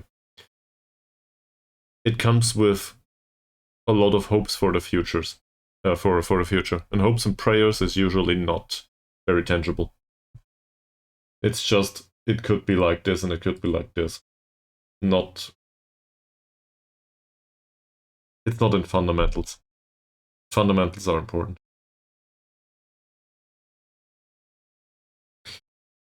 Yeah, so much for a minor rant about buying hardware. I don't know. It always comes down to decision making in the end. Decision making is the only skill that's really relevant overall. It's the only thing you can do. The rest of it is just getting your decisions into practice. But the decision making is what it comes down to at its core. Saidil has turned 17. He has been given a professional contract. No, he can be given. He can be given a professional contract, and he doesn't go on a non-contract automatically anymore, which means we can loan him out. This is how it works. Please go away. I will loan you out immediately. And it's for a mere fee of 500 euros. I will be gracious about it. Like this. Don't care what you play. Don't care where. Please, somebody in Malaysia take this guy. Or somewhere else. That's okay. I don't really want to look into this. Training hasn't started yet, right? No. It's still a while. By the way, I would take training recommendations for full-time in FM24. Our facilities are... Here it is. Your facilities are poor. Training facilities are basic. Yeah.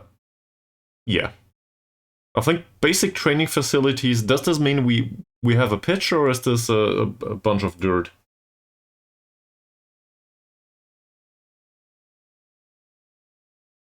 Does anyone know? I think that's rock bottom, isn't it? We have a 40k all-seater, but no training facilities.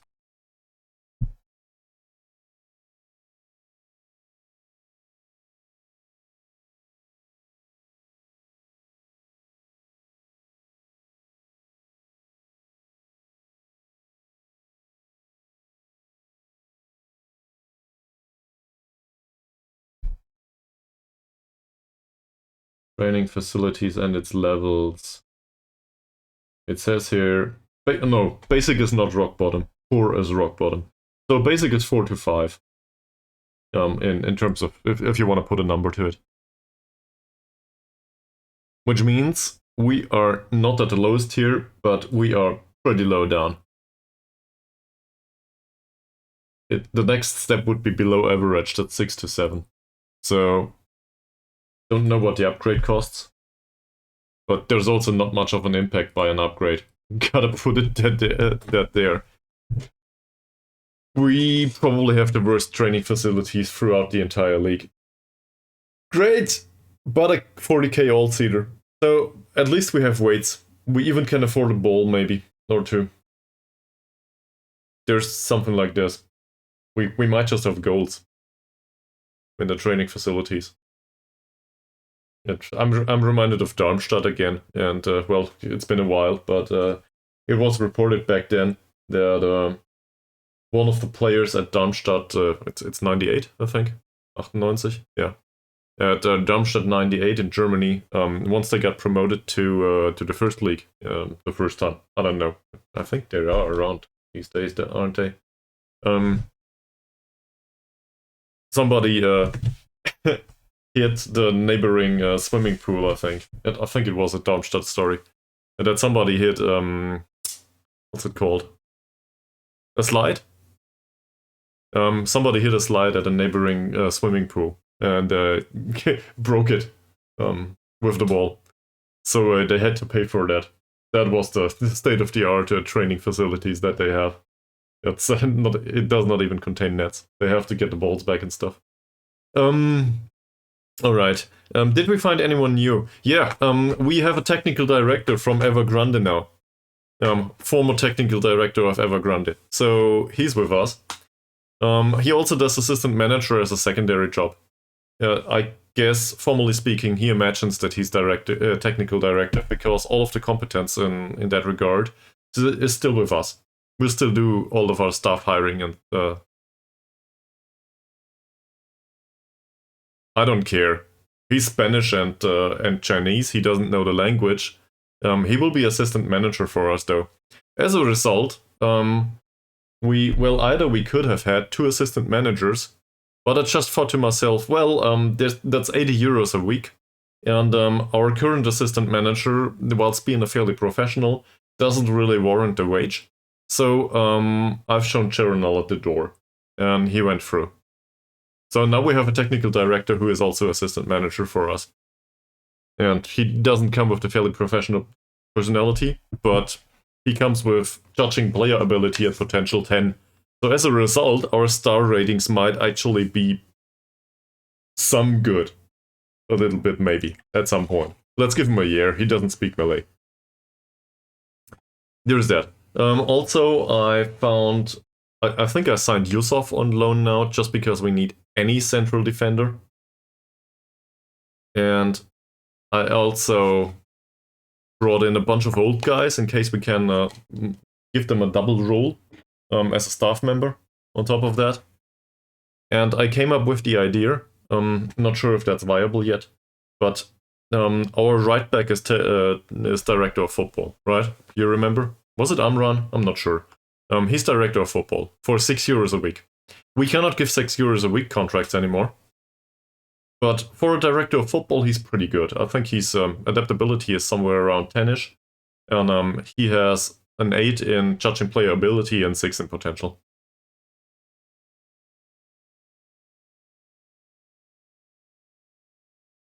So, continuing the theme of the director of football, I thought to myself, he's better than our scouts. So why not give him a secondary job on top of that? Let's make him chief scout. Doesn't matter much. So then we can save on the chief scout and the director of football can do all the traveling.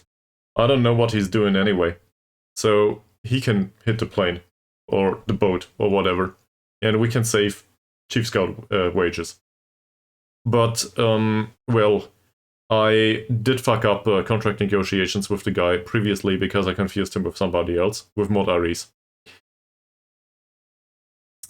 Mod Aris, by the way, you know, the former goalkeeper that is still goalkeeper to this day. Mod Aris now is on the double function. He is also under-19s manager. And I threw out the under-19s manager because there's no development to be had in the under-19s anyway. So I might as well pay him 30 euros a week, let him do under-19 manager, and, well, he still doubles as a backup goalkeeper. And everyone else, you know, go away.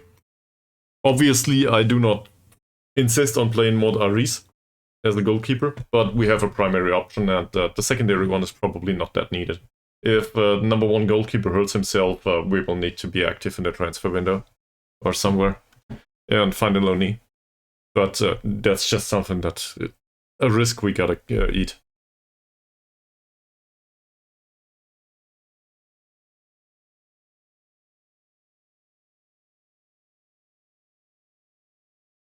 What are you talking about?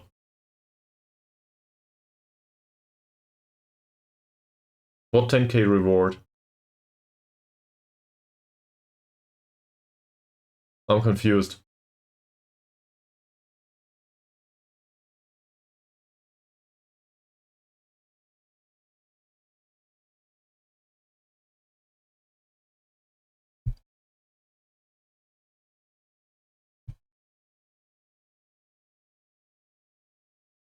Ooh. What? There's a cooldown to this?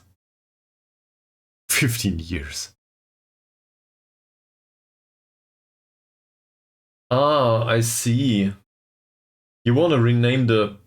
But he's not Chinese, he's Spanish. And he's named Moreno right now. I'm not sure if you want to go that way. Here's John Moreno. That's actually comprehensible. If you want to put it like that. Let me have a look in the reward section. Give me a minute. Well, most likely, yes. He's Spanish and Basque. That probably doesn't count. Spanish, Chinese, Cantonese, and English. No Malay yet. But where's the reward then? I want to find out how this works. Give me a second. There should be... I guess it's under channel settings. Channel... No. Viewer rewards, that makes sense. Channel points.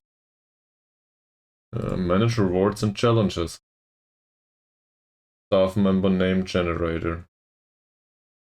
Edit.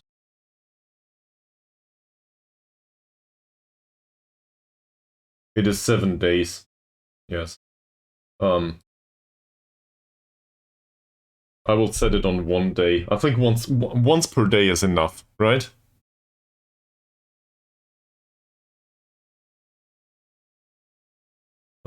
Please try again now.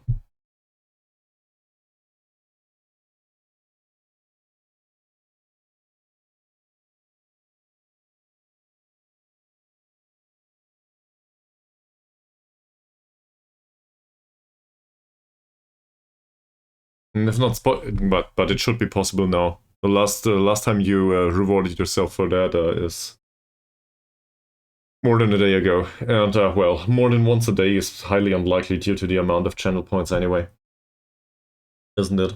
So that should be possible now, Mies. Please try.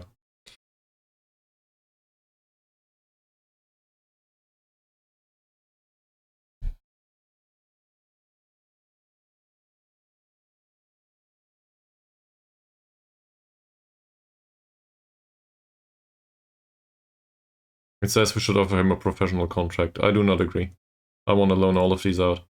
Did anyone offer? No. He's available for a professional contract on a loan, but nobody came. Nobody's interested in a loanee. Shit, I was hoping for more. Well...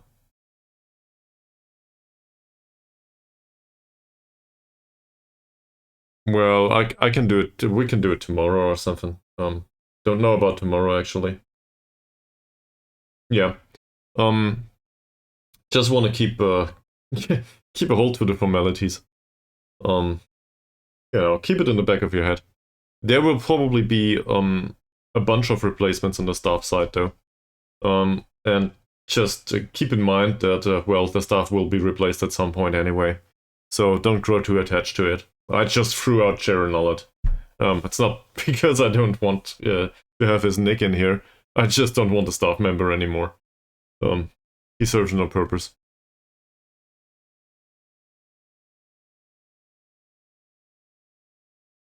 Yeah.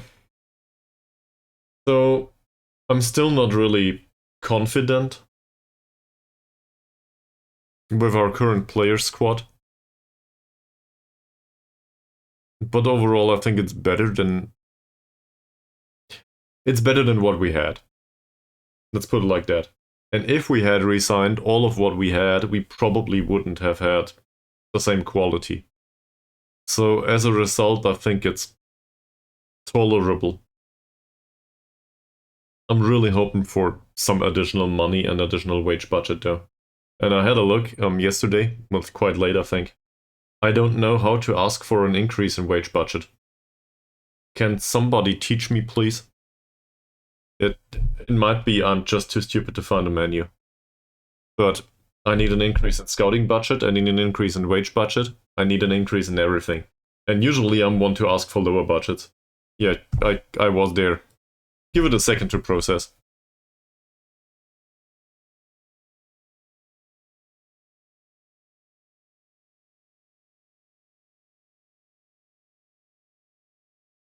It will only take half a year. That's good. I eat too much of this stuff, by the way.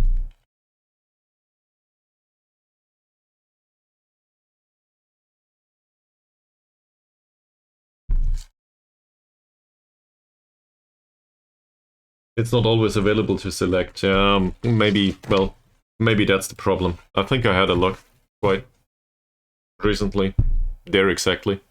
It might not be available to select because the season didn't pass that much time yet. By the way, don't worry about all of this stuff. These are trial lists.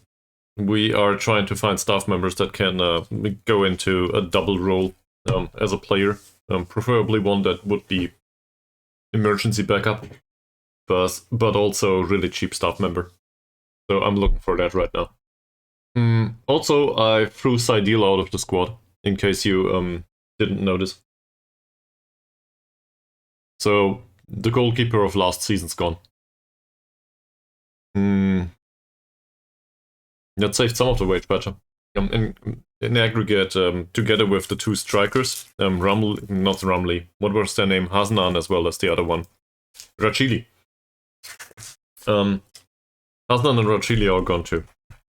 Like, they did a good job getting the trade, but we don't play with Poacher, so fuck that.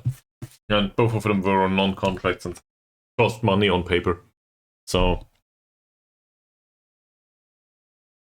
I thought that's done.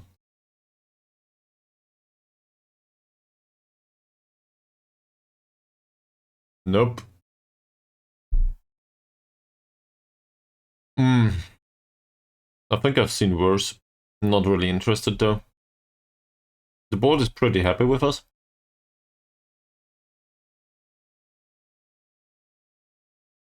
And we get this is our primary option in defensive midfield now. Sadly. But we needed somebody. So now we have him as well as ABBA. Yes? Is Dancing Queen an ABBA song? I think. So I guess we have a Dancing Queen in the squad.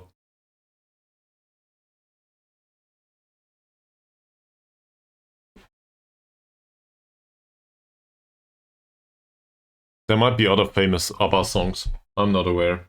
I'm really bad at this. Let's have a look.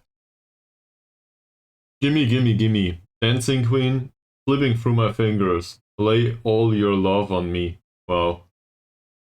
Angel Eyes. The winner takes it all. Great. I'm too young for any of this.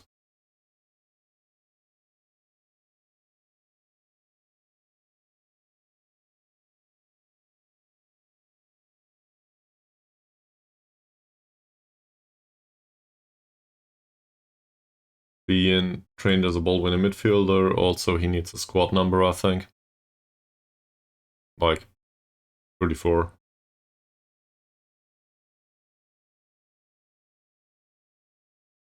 Okay. He seems like not much of a choice. You're in a short list now. We will go Discard. Not interested. This is, weirdly enough, this is a little bit better. Because he can jump, but positioning is 4. So I think we know where this is going. Into the special bin.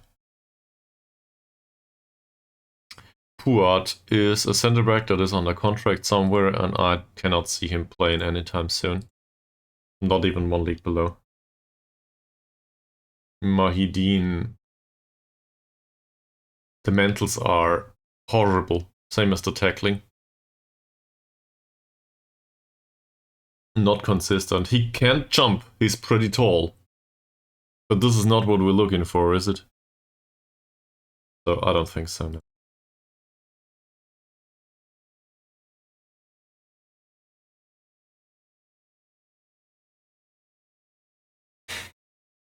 He's missing strength.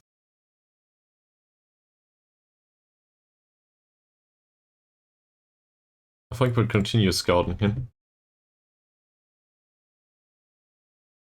Ooh. Well, it looked good at first glance, but not at second.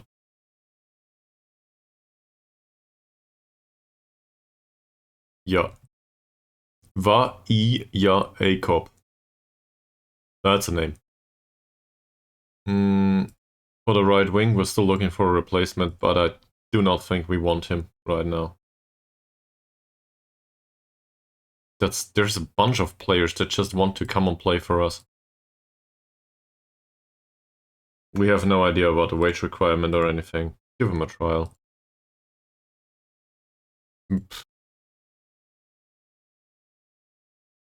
Everybody gets a trial. Alida Mudd is a center back that would be available from armed forces. He would be interested in a transfer. He did get relegated with them just recently. What do you guys think? Let's have a look at the current center backs. So the current center backs, that's a composition of Yusuf, let's forget Safri immediately. Carrier and Yusuf. Carrier has a contract for 70 euros a week. Skill level is appropriate for that. And Yusuf is barely any better, I think.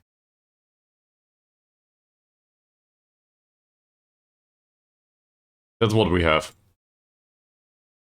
I do not think we need to mention Safri, but just to put it out there. It's in particular with everything that is not central defender related that I'm really concerned. Also, he won't make it. He's 24 now. He's pretty much done. There's no potential in him, at least according to the assistant manager. And the new one actually knows something about player development in comparison to the old one. So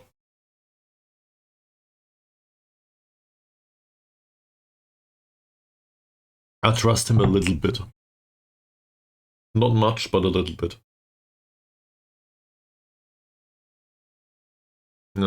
Yeah. So we have 2.5 central defenders. You could argue we have none. As a result, central defenders are pretty interesting to us. And his estimated wage, for some reason, doesn't seem that bad. My biggest concern is he's susceptible to injury, doesn't like big matches, is inconsistent. The rest of it looks tolerable. But there is a reason why they went down with him, isn't there? So, second attempts at charm? Or just go somewhere else? On paper, he seems interesting. How is he in comparison to Yusuf?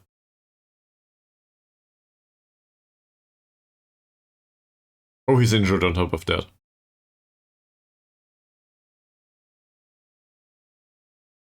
You know what? I just reconsidered. I don't want to have a look at him. If he's injured right now, don't want to go there. That's not interesting right now, I think. A fullback? In case you're wondering, I adapted the scouting setup. Hi, welcome back to the stream.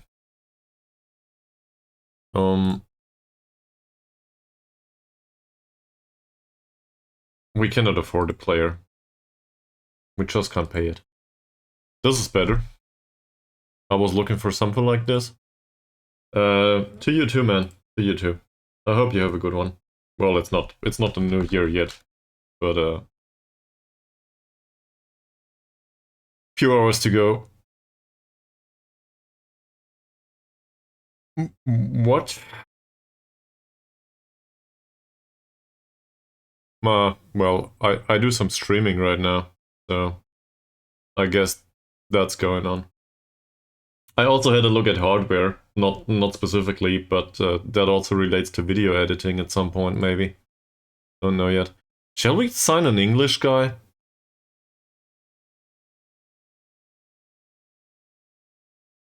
Just imagine he comes over and plays for 30 euros. I don't think he will, but... Are we interested in a 19-year-old English player that is inconsistent, doesn't know the language, low adaptability?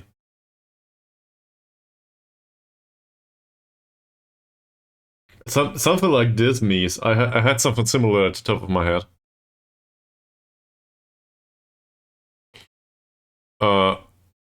Well, looking at the physicals, that's not too shabby. We're talking about a 19-year-old here. So it says here he wants 140 to 200 euros. He also made 61 league appearances.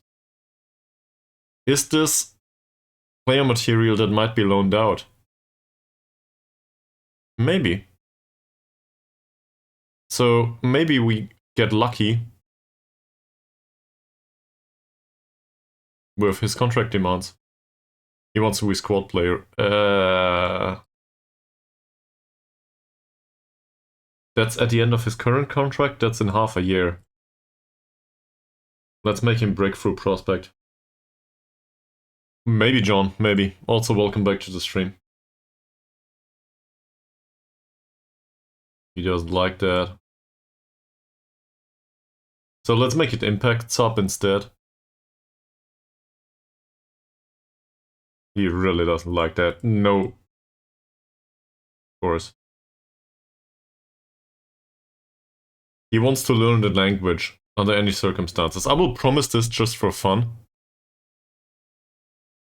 I will read this in a second. Give me a while.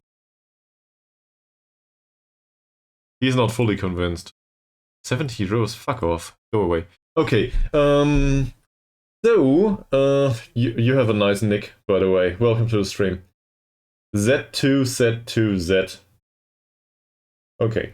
Yeah, I just wanted to ask your opinion regarding center backs. Overall, would you rather a center back with 14, 15 in all important mental attributes such as composure, positioning, anticipation, etc., and 12 marking, tackling, or vice versa? Also wish you Happy New Year. First of all, Happy New Year to you too. And thanks for asking a question here. Second of all, I would argue you're too focused on the attributes that are visible.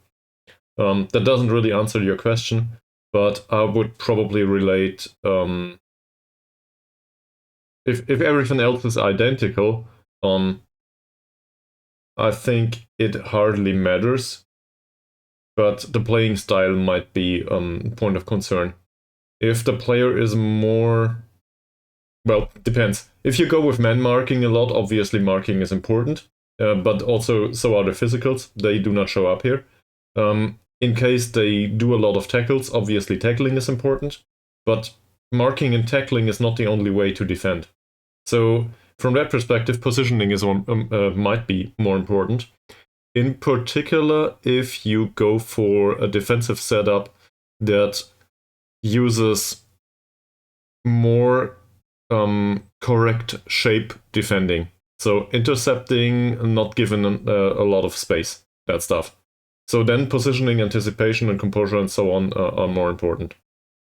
But I'm really just talking like in circles here, because it depends on what you're trying to achieve. And there's no better option here. It depends on the tactic and how you employ it. And just to reiterate on that, if you have the choice between a balanced player that has 1 point more in all of these attributes, and say, I'm exaggerating a little bit, a resolute or a model citizen or, I don't know, a professional player that has 1 point less, I would go with the professional player all the time, because there's soft factors to this. He has better personality, he's most likely cheaper, because, well, his attributes are lower, but the performance on the pitch will be pretty similar due to the personality. He will develop a little better, or he will not decline as much. Also have a look at consistency, maybe adaptability, whatever there is on top of that. I would not focus on the visible attributes that much. It's not the primary concern. It is a concern, but not the only one. I hope that helps, and feel free to comment on it. Obviously, other people have other opinions, but I hope that makes sense. Very welcome. No problem. I tend to very much appreciate the mindset. If somebody has an opinion, I always want to hear it.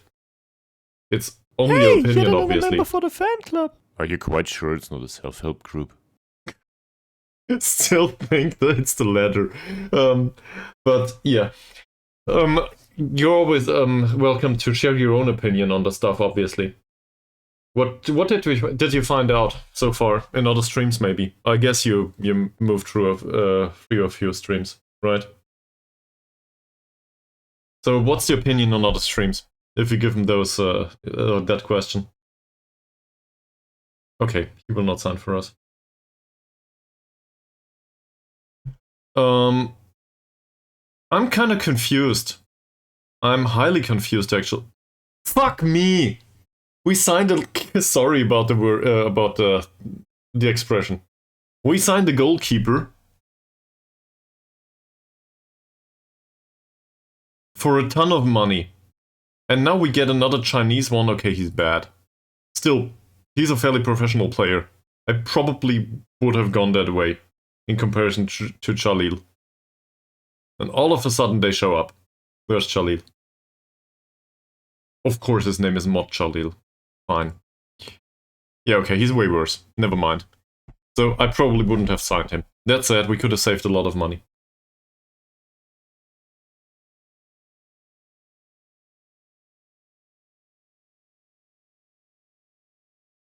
Yeah, so is there an aggregate as a statement?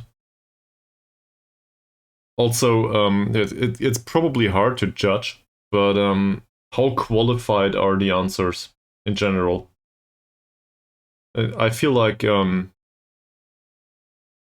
there's more or less a scale, if you want to put it that way, between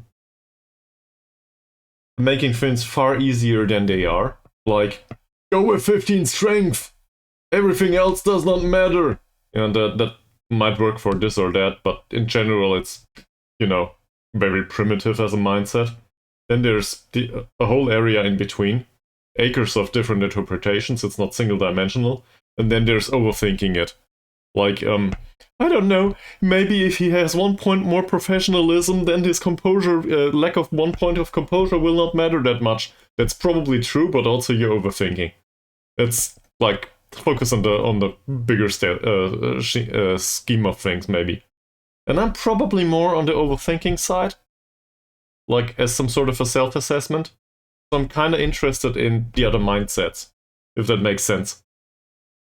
Sealant didn't put it in this guy's head is pretty big, or something like this, for, you know, on accident. It's probably a bit who I am. So the only way is obviously to just look at the stats in the games. That is not wrong either. It is a good proxy. Like, it can be a reasonable proxy, but, you know, Mies, we talked about this for ages now. It is really sensitive to context. And I think context gets overlooked every single time. But I'm still not really sure if we got an answer. Or what other people think of the central defender problem. Well, anyway, so he would be interesting. But his susceptibility to injury and all, it depends. If it's above average, maybe. But we do not have we do not need a replacement for a goalkeeper anymore, do we? And if we compare him with Mod Jalil, that's pretty bad.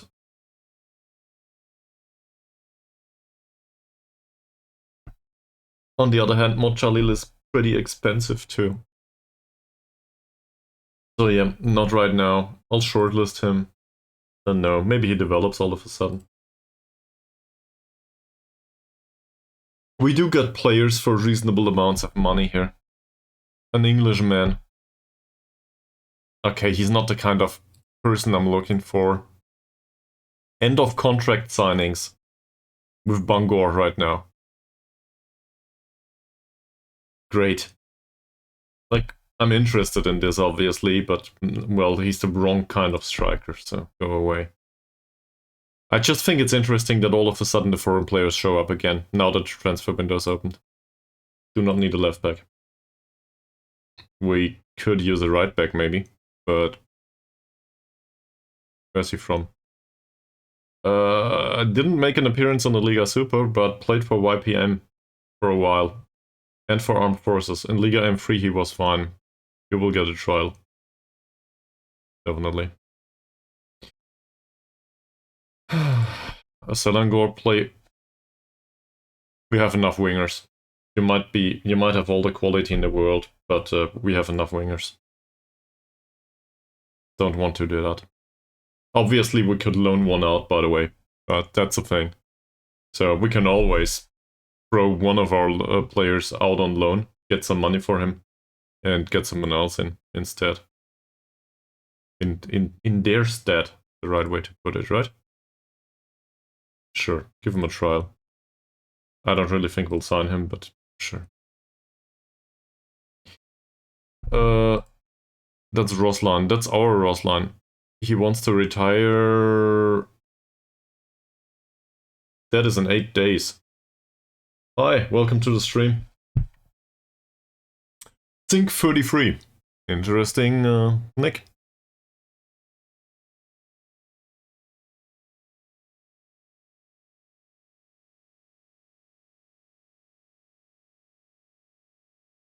So, if Roslan wants to retire, but he's director of football right now. No, he's not director of football. I always confuse all of them. Roslan is the one that would be remotely capable of doing scout. And I do not think I convinced him.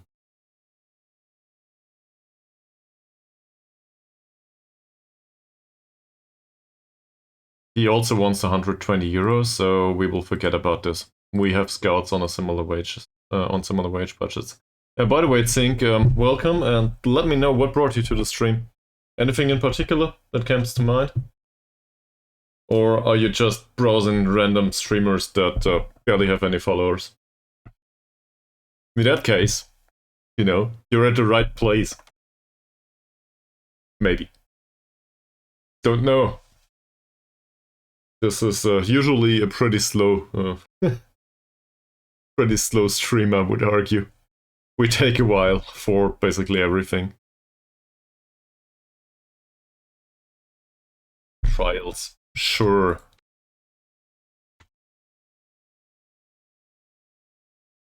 Mostly just browsing. Alright. So, what are you looking for? I guess entertainment. As most people. But is there something in particular that you are looking for in a stream? So I can save you some time and answer if this is the correct stream for you or not. Spoiler alert, probably every streamer will say you should stay here, but I just want to be honest. Like, I don't know.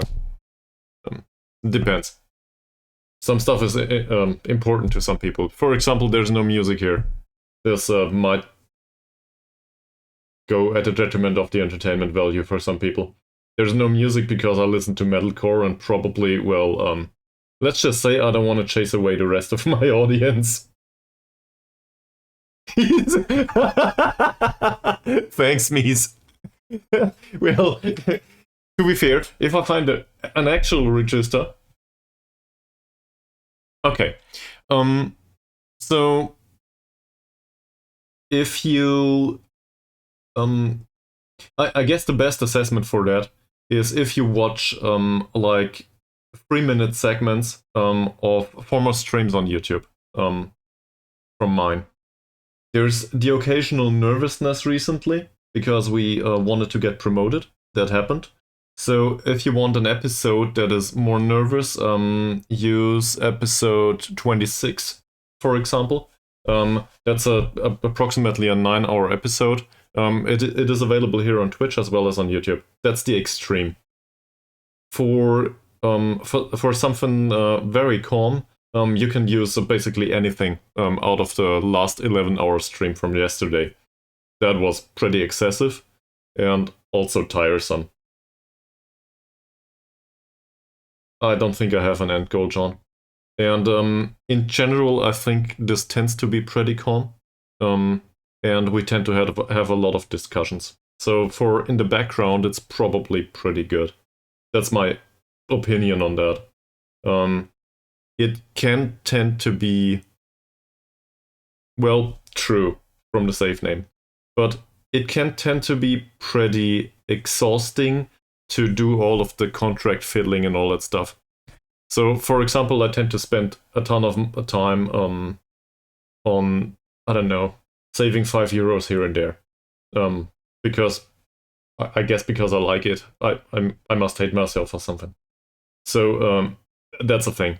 It's not like there's always something entertaining going on, but on the other hand, it's all recorded, and then you can see, okay, he does it this way, he does it that way. Maybe I can learn something from this, or I can have my own opinion on that and give him feedback. And I think that's a better approach than knowing it all and rushing through all of it. So as a result, it's pretty slow. Also, I run this on dead old hardware. Yeah, that probably was a pretty excessive answer, but hopefully it helps a little bit.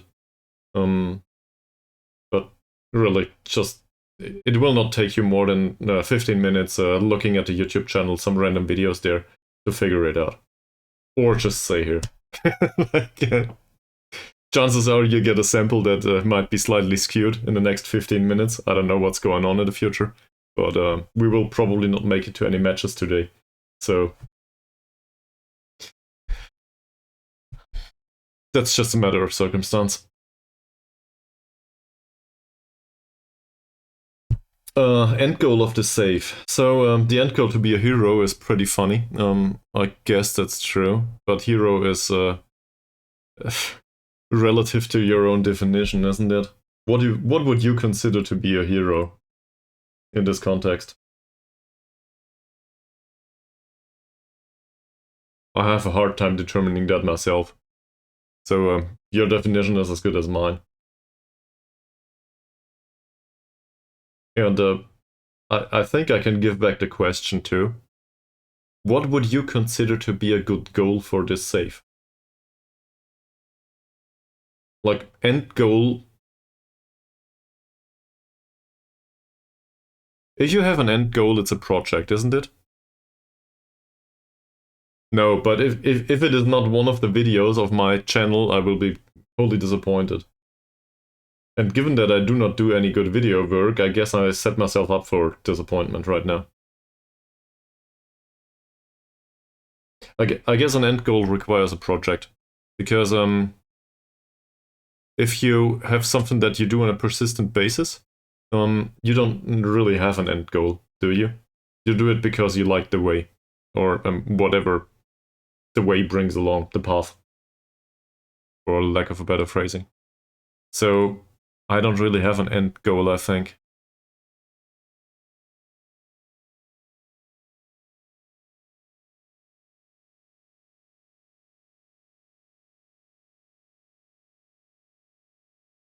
Okay. So what's so special about it? I think the sports scientist stuff. Can we give that to somebody else, maybe? Like, just stop the ad. We cannot afford that. Go away.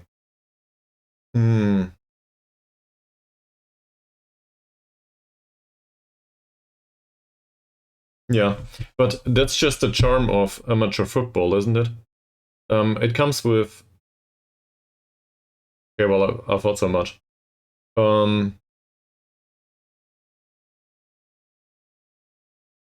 Okay. That's very specific. Feel free to share on the Discord.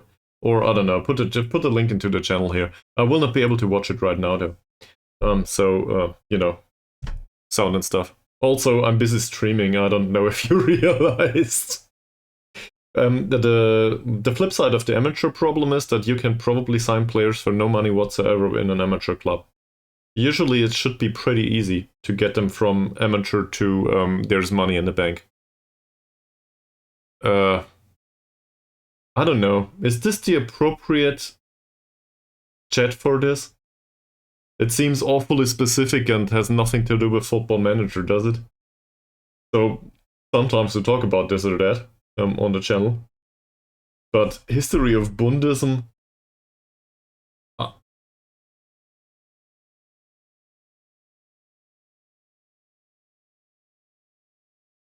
So you like to tell the same story in different chats?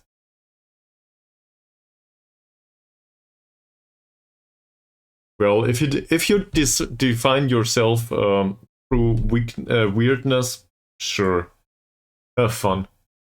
Why not?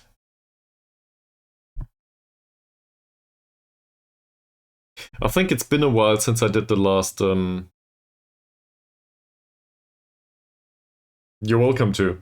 It's appreciated.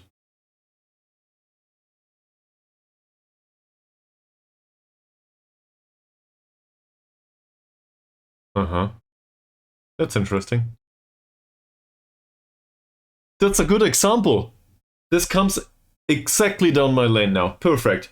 Okay, so, John, this guy wanted 550 euros for us, playing for us. It's even stated here. 450 to 600. He wants money.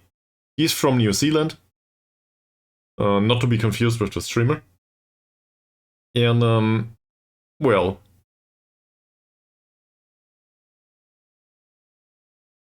his attributes are more or less on a level that I would at least consider signing him. He's a foreign player, I don't care. But we couldn't afford it. There's no way we can afford this. Now look at the contract type. He plays as an amateur now. For an amateur club. Because they got him, and they probably made him star player.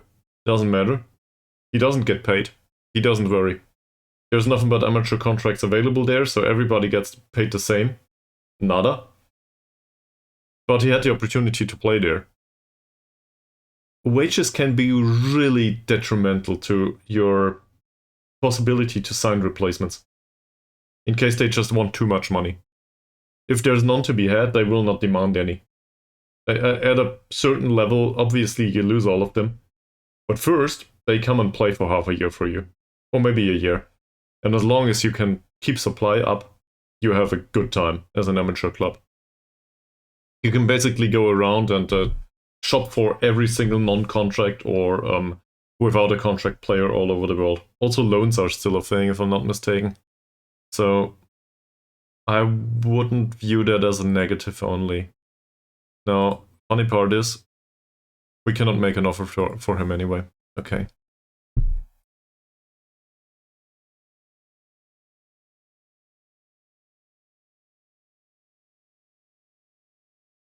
Yes. But then again, if you are successful, you probably will be able to do this on a repeated basis, and you will get promoted, as well as get the club into financially superior circumstances pretty soon. If you are able to deal with the player stuff, you're usually able to deal with the financial stuff too. Just have a look at it. You know, non-contracts on amateur level are not a thing, right? Amateur isn't unpaid at all, if I understand that correctly. It's been a while since I did one of these. So even assuming there's non-contracts in between for some weird reason, that would be semi-pro, I think. You still have a good chance. Just go with the cheap options. And chances are you will either get promoted for some reason because you do really well, or you save a lot of money. And if there's a lot of money on the bank, the club might just decide we go semi-pro. Okay, so it is semi-professional then. It's not amateur. Amateur is no pay at all. That exists too. I think in the default database it's pretty rare, but it does exist. I don't know. I would need to look for a club as an example.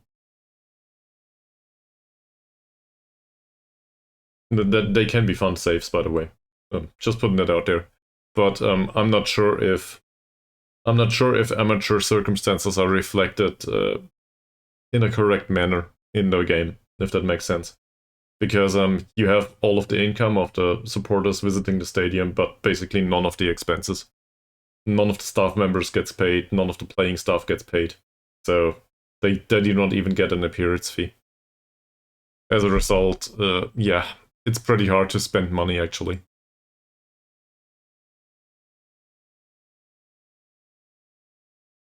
They signed a 30-year-old Brazilian midfielder for a mere 775 euros per week. This is a third of our wage budget. Okay, and Fazil is gone. He's with Friendlies United now. Great.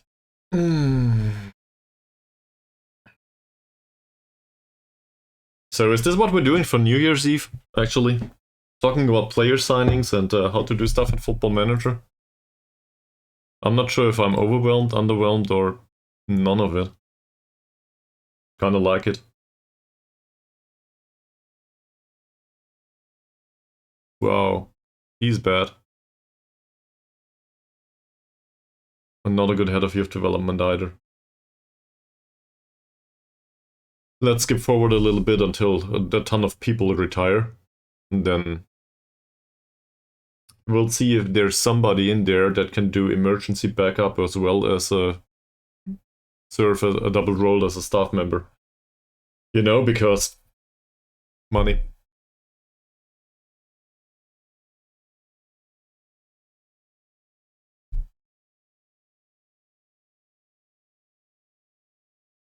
Bunch of goalkeepers on trial too. Alright. I'll grab something to drink. Water's in the kitchen and the Coke's empty. So I'll be back in a minute.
Hi! So, preseason report for one of our future opponents, I guess. PDRM. I have no idea about this club. But to be honest, whoa! We loaned Yusuf from them, so that's a positive.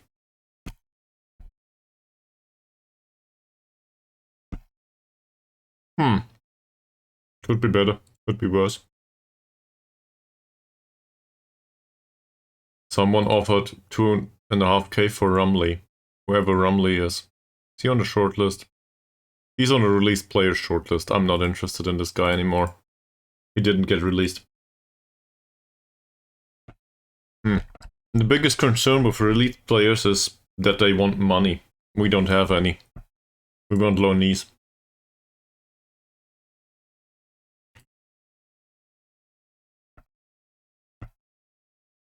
Any ideas? Are there countries that have really desperate players that are willing to work for 15 euros a week or something? So they would be entirely overwhelmed by 30. Is there something like this? Maybe we can look at players there. Don't tell me Malaysia, I'm aware.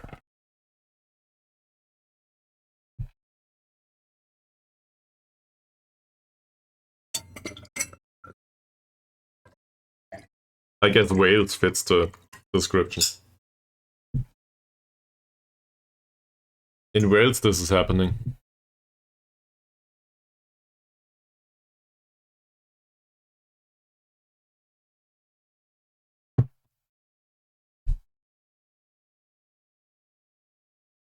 Few of players retire, none of these are ours. I guess Ruslan is. Ruslan was. Now he's gone. So the trialists got reduced a little bit. We also lost somebody that might have played for us. Oh, that makes sense. Sorry about that. Actually, that makes sense. Cause let's go to board. I forgot something. Somebody needs to remind me of this. So, club finance. We want a bigger budget, right? Holy shit. Yeah, we cannot do anything about this. What we can do, though, we can get in there, try to find an affiliate club.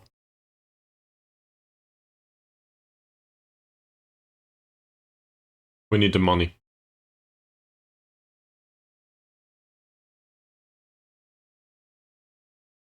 That's the wrong way.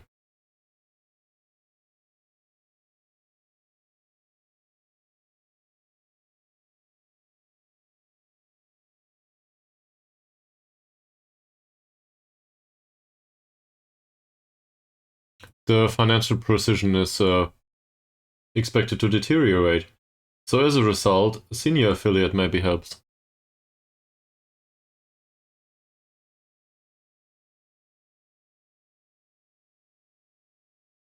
Yeah. But for some reason, our president is always interested in bringing in money. So we'll search for another senior affiliate now. We don't have any just yet, but as a former Liga M3 club, we didn't find any interest.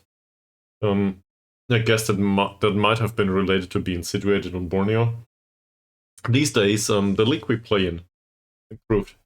So as a result, maybe somebody wants to throw some money in our general direction. Or a player or two. That would be really great. Just imagine, like, I'm exaggerating obviously, just imagine we get a senior affiliate in, I don't know, Manchester United or something. Like, totally overblown. But stuff like that might happen, theoretically. Or maybe, I don't know, a big Chinese club. And they pay us a mere sum of 200,000 euros a year. That would probably help a little bit. Quite a lot, actually. Maybe there's clubs in Brazil that are interested in Malaysia. I don't know. Okay. Omar's trial comes to an end. I do not really want to sign this guy as a player. He's 39. I'm interested in his staff attributes. He considers himself a scout and he's rubbish. So, don't want to do that. Rumley.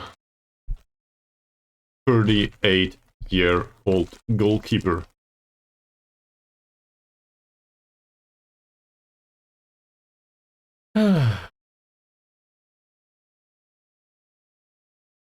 Yeah, that can be pretty easy if you do it that way, sure. But you'll see soon enough, it becomes difficult at some point. It's maybe Maybe not at this point.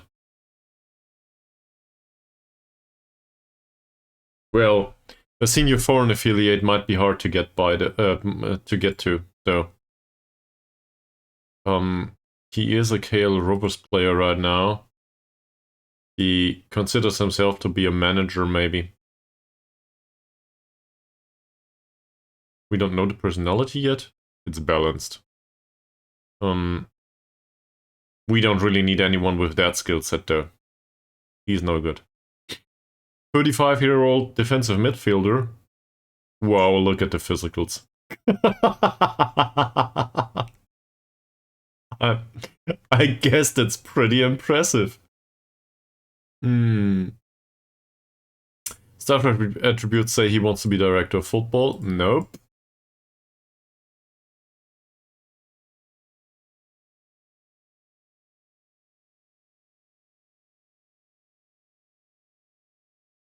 He's available for free.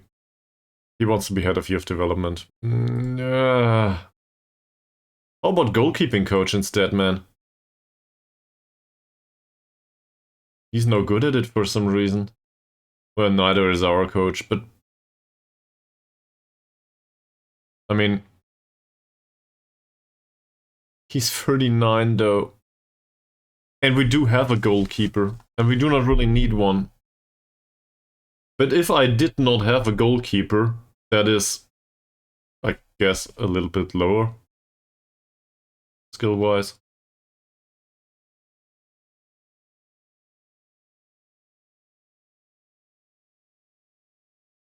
This Samola person, Prince Samola, is pretty good, overall. It's not horrible. Can he replace Chris Kringle as a head of youth development? Balanced personality. Outspoken and media friendly, that's concerning?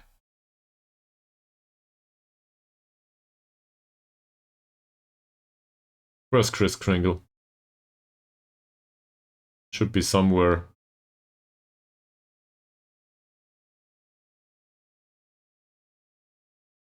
What? There. I think Chris Kringle actually is a little bit better. Barely.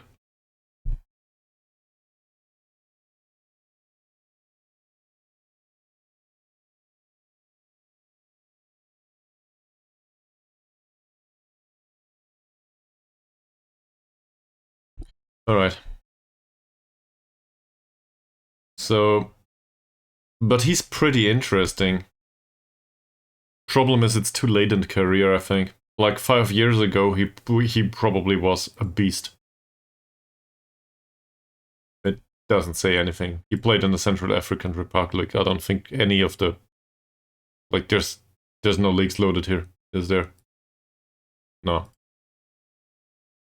Interesting, though. Okay. Sarani. As a striker, he's not interesting, and neither as a right winger. As a scout, though, he's shit, but he knows about Portugal.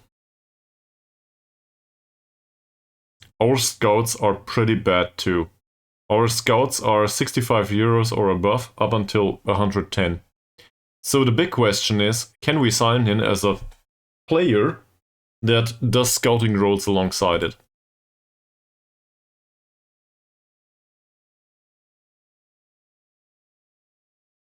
Yes, that is exactly what I'm looking for. What about him for scouting purposes? Or where are we going? Finding players that are cheap. I think I offered to the international part, I offered contracts yesterday, like to everyone there, and most of them didn't want to come in on trial, even if they were without a club. It makes some sense, they're unwilling to move. Yeah, okay, yeah, I got it. There might be a slight delay in the stream, I'm not sure how long it is. It should be a few seconds only, but, you know.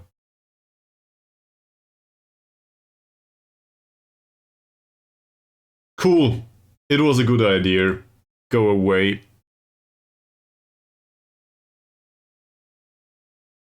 Some Sudan, he's Malaysian.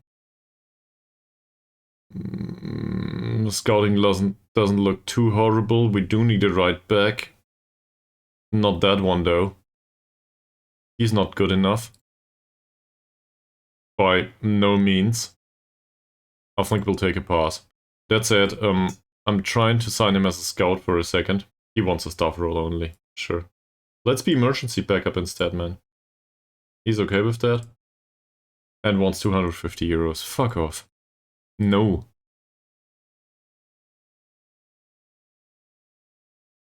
He's no good as a scout either. And we don't need a goalkeeper. Not even one on that skill level. This is interesting if he has any skill. He lost all of what he had in the physical department. He is a scout though. I expected as much, given the age. I just want to find out if he plays for cheap.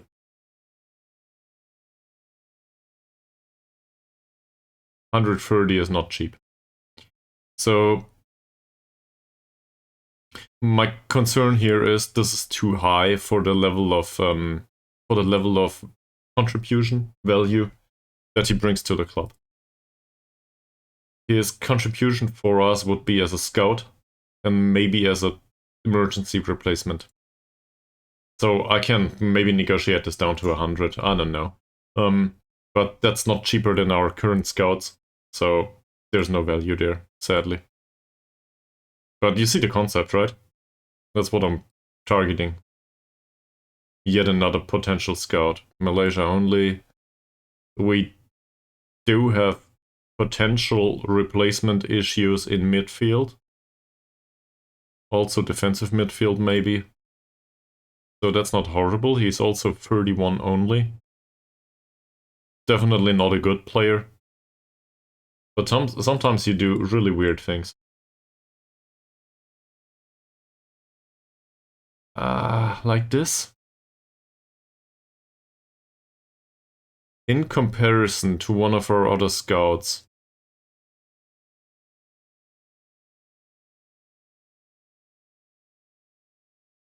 Hussein, for example. Is he any good? So all of our scouts have contracts that ran out. He is basically the same. Hussein, I think, is the worst of our scouts, if I recall correctly. He's on 70 euros. He wants 90 right now. So as a result, we can have a player that would serve a separate purpose as a scout. We can get rid of him. And we still have Johari to play on the pitch from time to time, in case it's absolutely needed. He will sit on the bench and not complain either. The perfect combination would be if he had a good personality on top of that and would do mentoring. But, you know, you can't have it all. So I think from a value perspective, that's not horrible. Obviously, he doesn't belong in this league. No way. We can leave this in, I don't care. I also don't care much about a 1-year extension after league games, as long as he does a job as a scout alongside it. Here. This. And now, just looking at his staff attributes, the rest of it is inexistent. I thought maybe he could do coaching on top of that, but he can't. Sports scientist, maybe. Let's say under 19 sports scientist. But really, I think we should stick with what we have right now.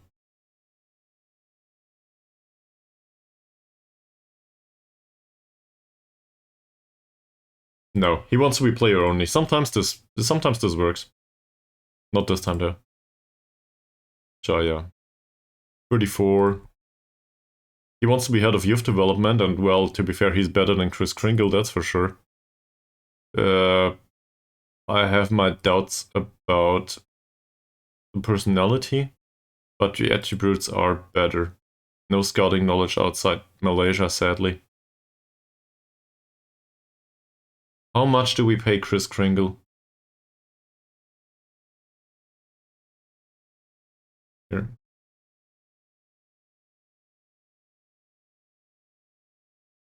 No, he doesn't know how to work with youngsters. And Chris Kringle is paid 85 per month. Per week, sorry. So...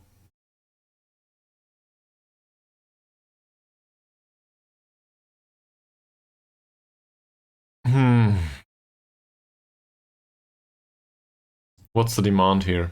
We don't really need the player. No. And then there's Kahir Jones. We do not need a left back. That said, for a left back, he's not horrible. Like, he's a bit slow at this point. That's way better than some of the other worst stuff that we saw, I guess. Susceptibility to injury is pretty high. He wants to be director of football, and he knows about New Zealand. Well, to be honest, I would want him as a scout, and he doesn't like that, does he? As a scout, I would be interested, though.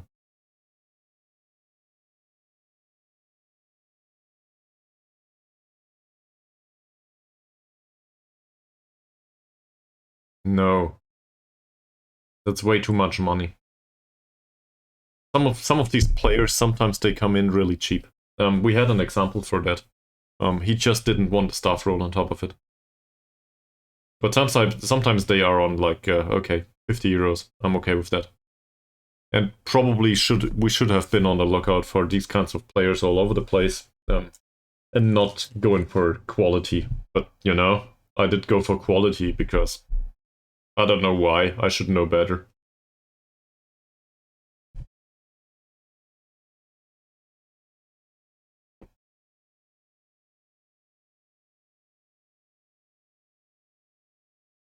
Might as well do value signings instead.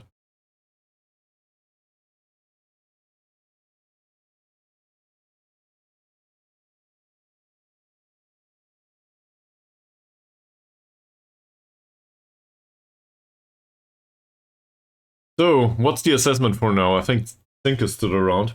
In case you can hear me. What's the assessment of the stream so far? Is it the calm stream you were looking for? And if not, what is, I guess, the difference to what you would have been expected? Just in case you hear me. People like to lurk. Sometimes.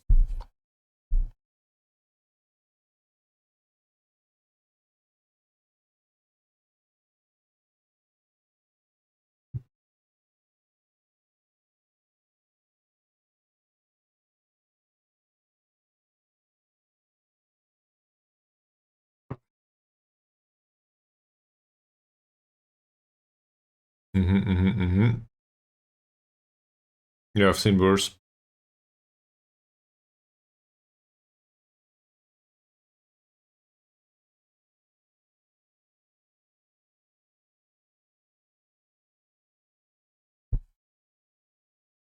This guy is wanted by whom? By Perak. Perak is a Liga Super Club. Also by PDRM, by us, by KL Rovers and Kelatan. What? Sure, 19-year-old talent. Fairly consistent, and he has no wage requirements whatsoever, at least according to the scouting report. Coach him. Yes, we will find a loan move. Sure.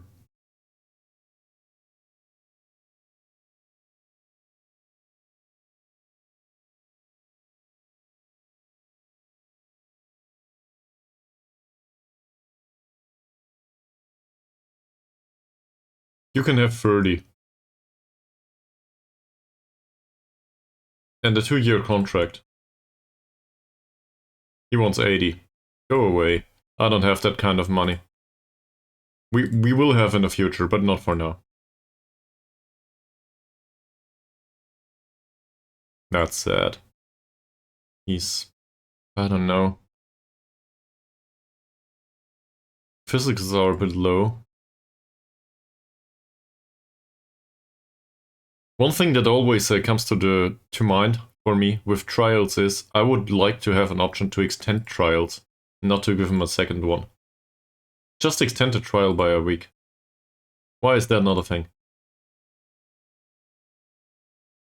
Or if it is, why didn't I find it yet? But I don't think it's a thing. Okay.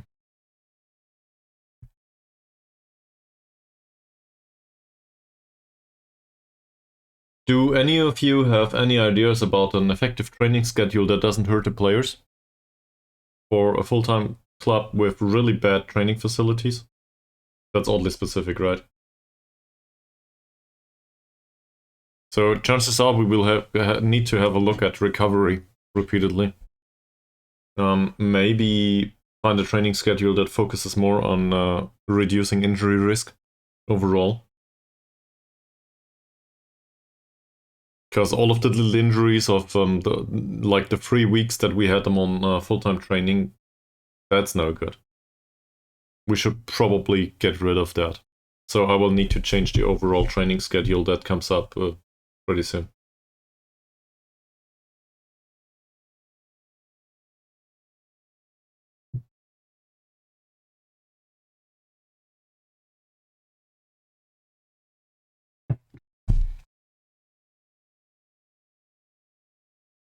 "11 player recommendations."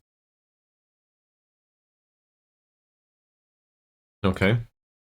So he wants to be signed. We do not really have an attacking midfielder for now.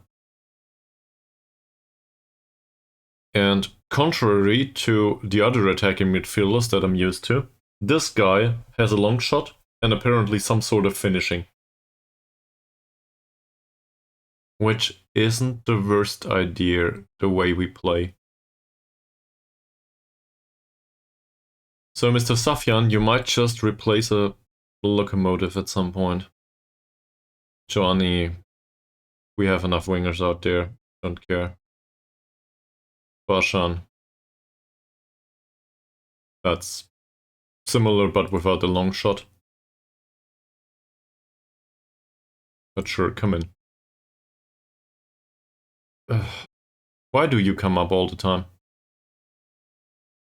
He's been placed on the loan list. Yeah, well, a loan would be okay. But we don't really need him, do we? And do I really want to play with 2 loanees on the left wing? So then Harsey goes where? I guess Harsey goes somewhere then.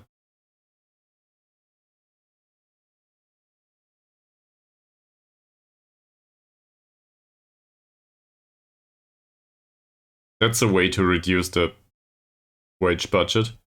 If we find a replacement for Harsey, that's preferably the same amount of consistency. I guess that's a given here.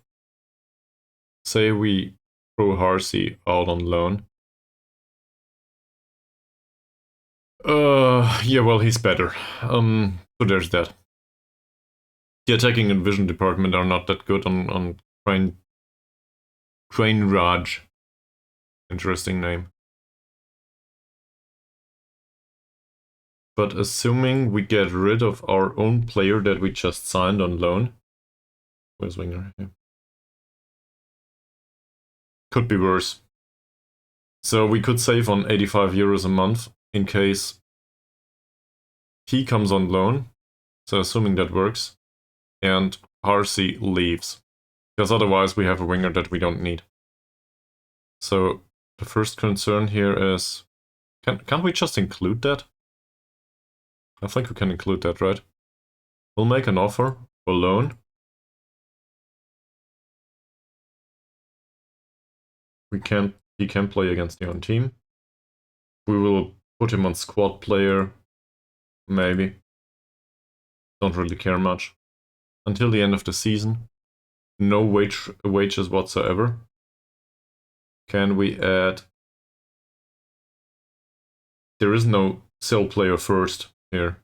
I thought there was something like this. It's only for transfers.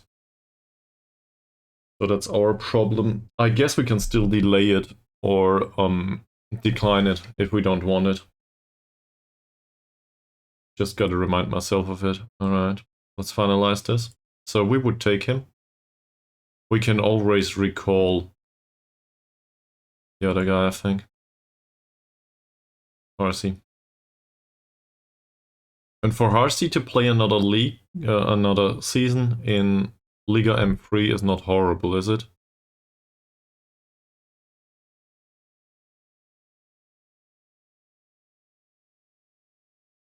Thought so.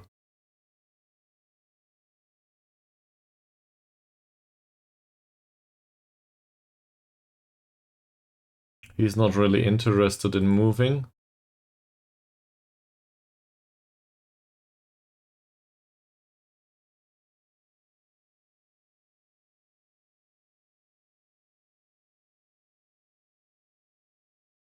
I will try this, but maybe we'll just stick with Harsey.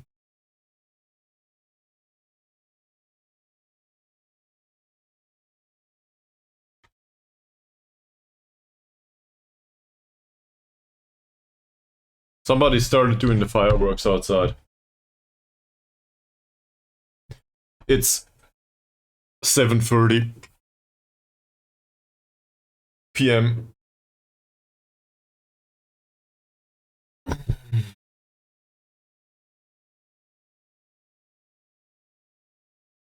I guess there will be a lot of that today.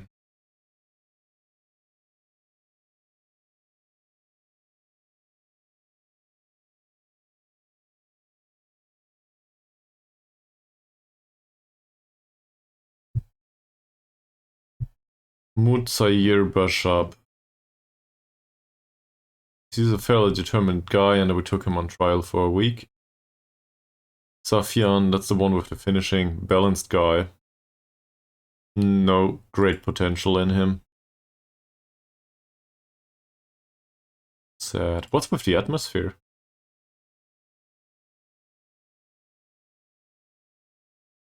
Okay. Players are content. Well, maybe I brought in too many new players and did too much to the squad. I guess that's a thing.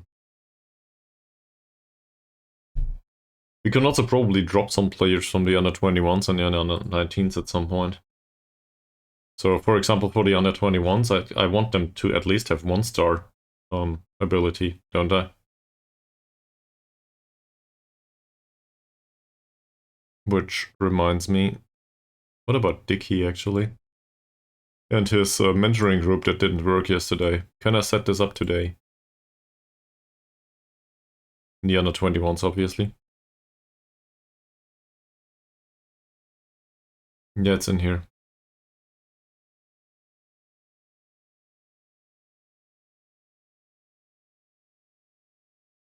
This doesn't make sense. Should use a younger player here. Say Umar. Okay. It's light influence only. And Jafar has a trait that I don't want in there.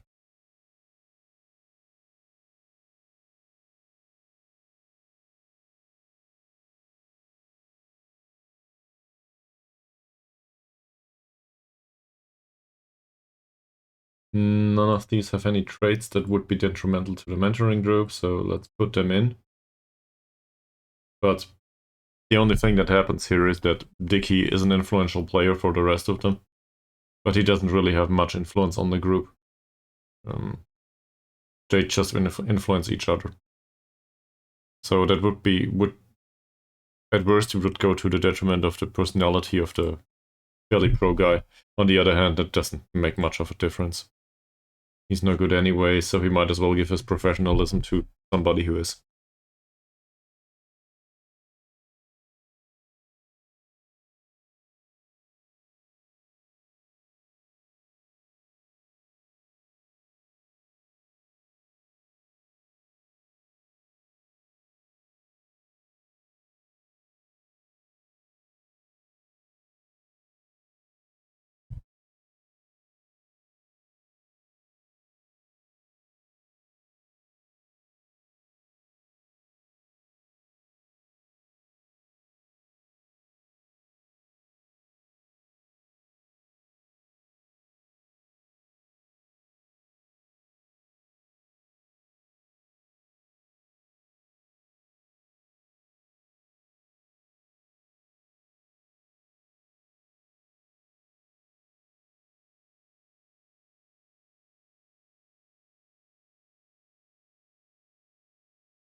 Mm-hmm.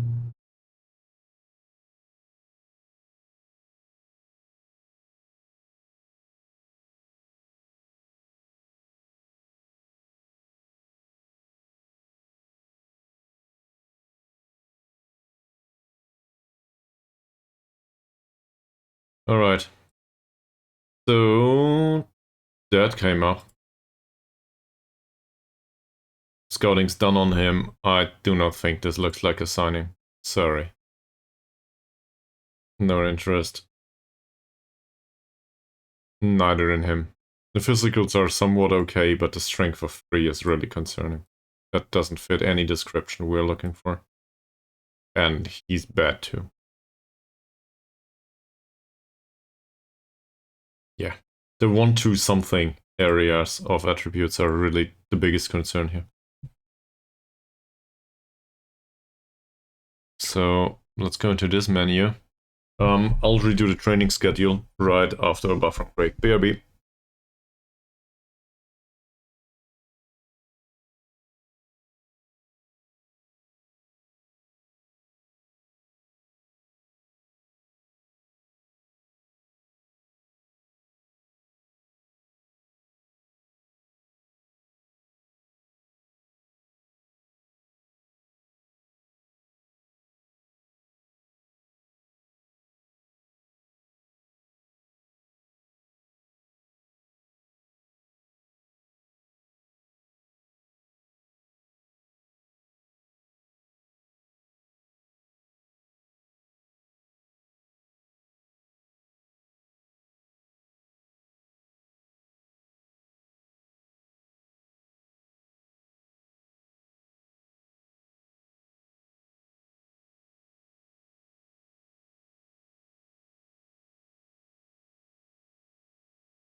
Do the schedule, Chris. Do the schedule. Okay.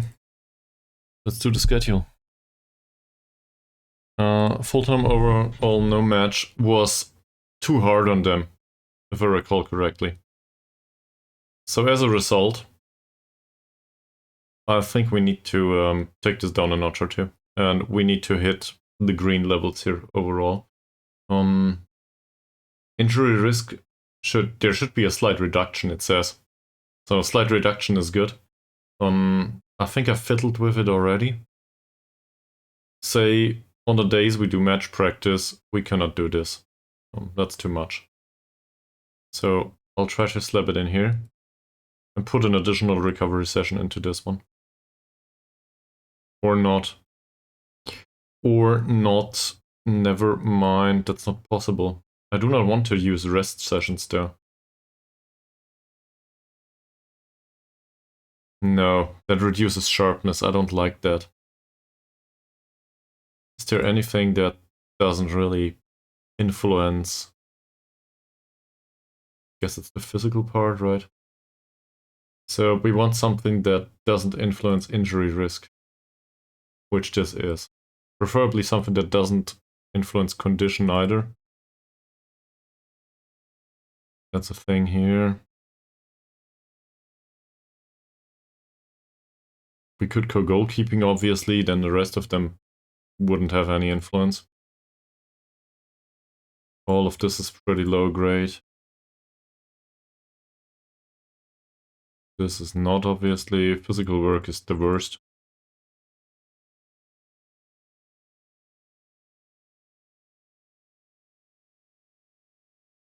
No, it's not good. So in the end, I arrived at the same conclusion. If we want to take this down a bit, we could shift it around like this. Get another recovery session in here. Now this is too high, but we can always include lighter sessions here. So how do we do that? Does recovery reduce sharpness slightly? But this increases sharpness. I'm not so sure about the relative amounts, but we can put a more tactical setup in here. That's a little bit very low. Maybe focus on the goalkeepers here. That's better. And focus on general tactical training here. That's still good. That's too much. But goalkeeping plus outfield works. Why does that work? Well, I think the goalkeepers don't receive much emphasis here.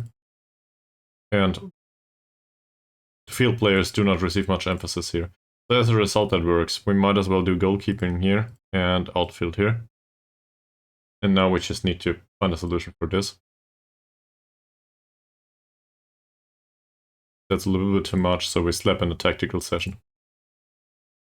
And all of a sudden, the overall training is not very hard on them on any of the days.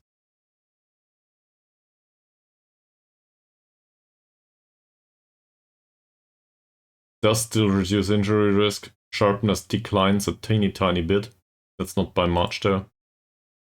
So we save this. This is our full-time no match schedule now.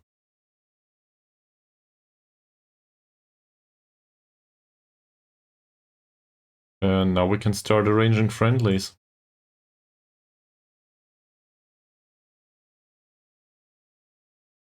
Oh. The income play in Sarawak changed a ton. Why is that? That gave us 10k every single time we did it last season.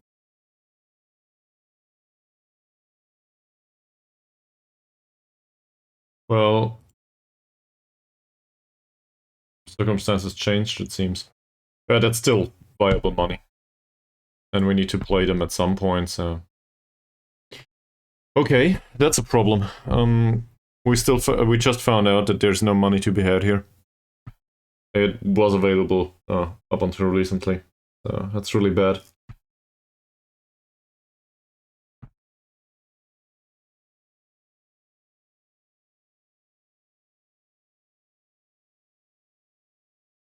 I think we can deal with this. That's fine.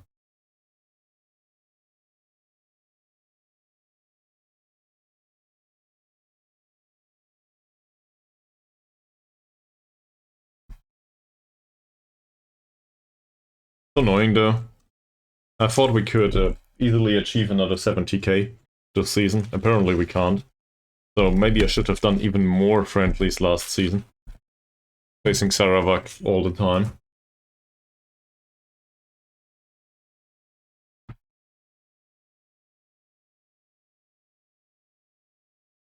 Can't change it now.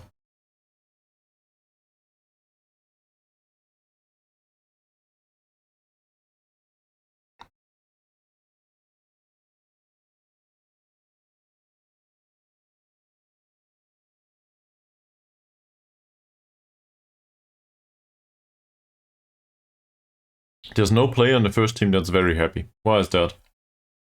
Well, this looks way better than last season.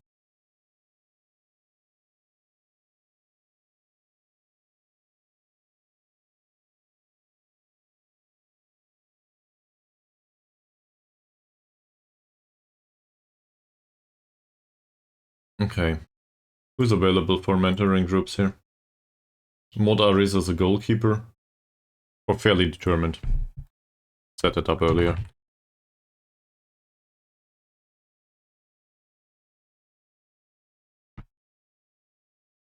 Let's put him in here. Rusty is 19 years old. Abba is a similar age.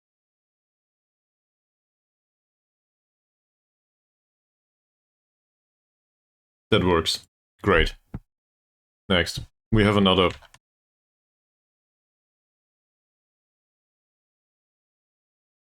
I guess we name it fairly determined too.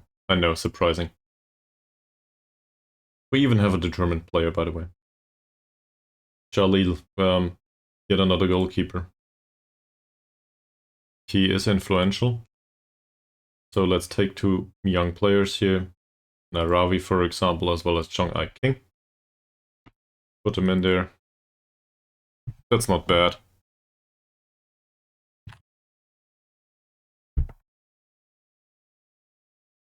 That'll be the group for Amran. No traits on him, but that's fine. Mazrin is ours now. Harsi is ours now. Both have personalities that could profit from being influenced in that way. That's fine.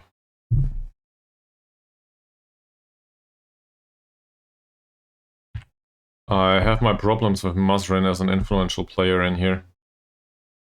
What about putting Mazrin up here with Chuchu? But he's balanced only. Nah, I'll leave it as it is. Akil does not come with traits.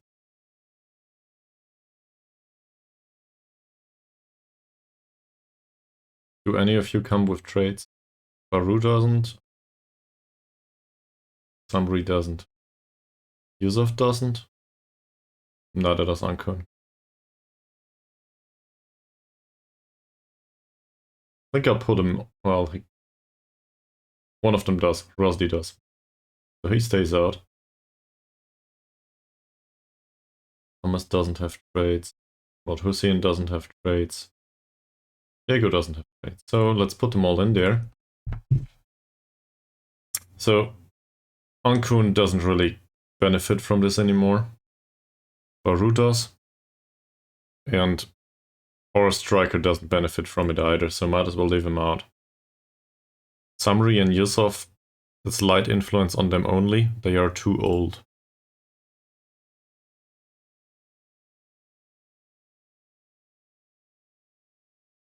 That said, it's not horrible. This mentoring group is not that bad.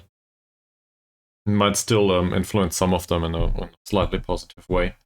Obviously, I would prefer to go for professionalism or something, but that's just not available. We have a bunch of old players, really. And luckily enough, they do not seem to mind being around the squad, not playing much.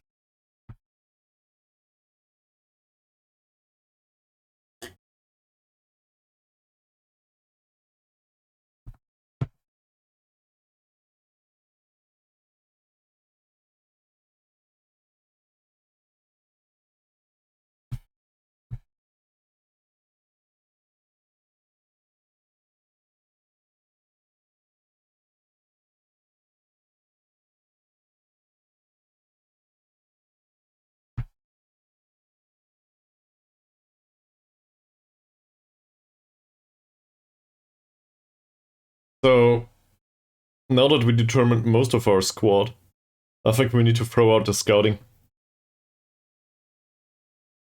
Maybe keep it in until the end of the month. We paid for it after all. But at the end of the month, we will probably throw out the scouting. And I will ask the director of football again for recommendations for specific slots.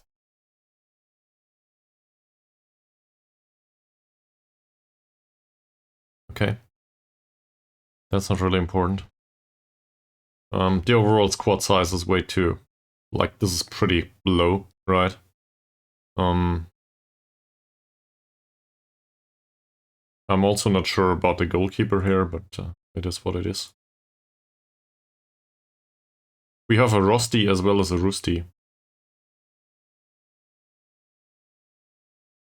Alright.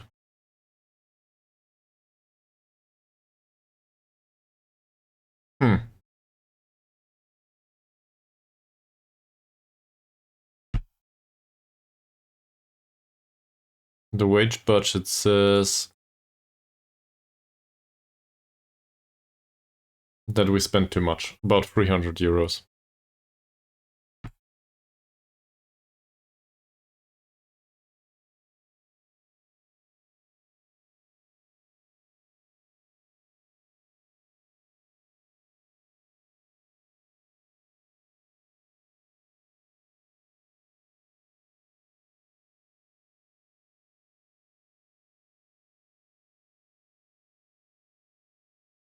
Let's see. Do we spend money on any of these players?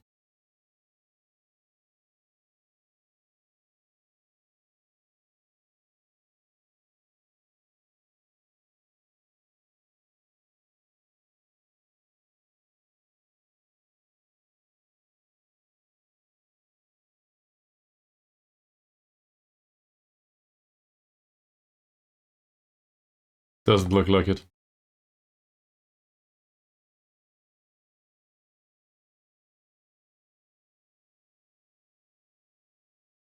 Which is a positive?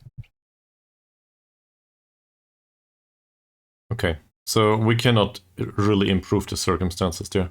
What's with the under 19s? There's a bunch of players in there, and we do spend money on some of them.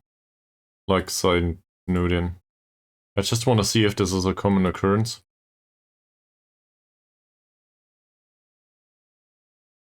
And I think Chernollet will hate me for it if I do it, but I think we should get rid of those that cost money. So Target Boy might need to go.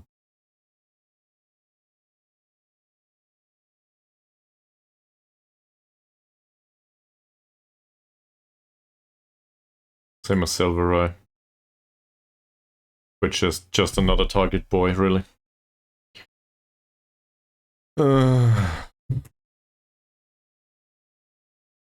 The alternative is to sign him for 30 euros and then loan him out. But chances are nobody will want to play around the M4 level.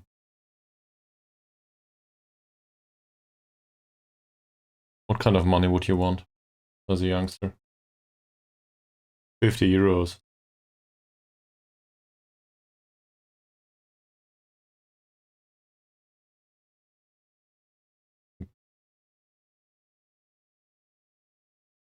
I don't think that's deserved.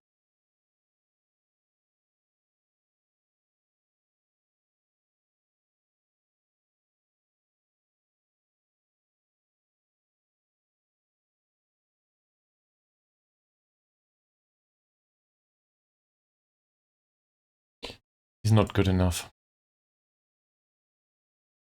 We'll do it the other way. I think we'll get rid of them. There's a bunch of players on 25 euros a week, obviously. He's listed for loan, for example. He could actually work as a wingback somewhere. At least it says.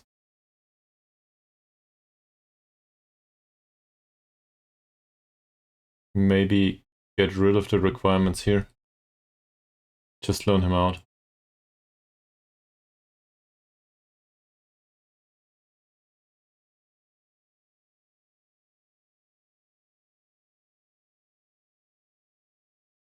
So if we just get the money for their contracts, we'll probably go, then we will hit the 300 euros.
As nobody wants Harsey, I will withdraw the offer for loan for this guy.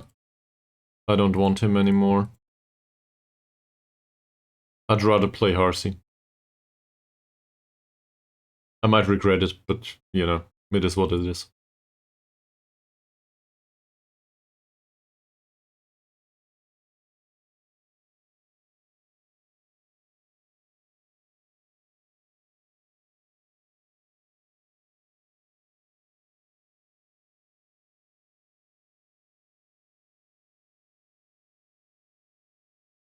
Nobody wants to link up with us. So in general they want to, but we just don't have the possibility to do it. There's nobody interested in linking up with us.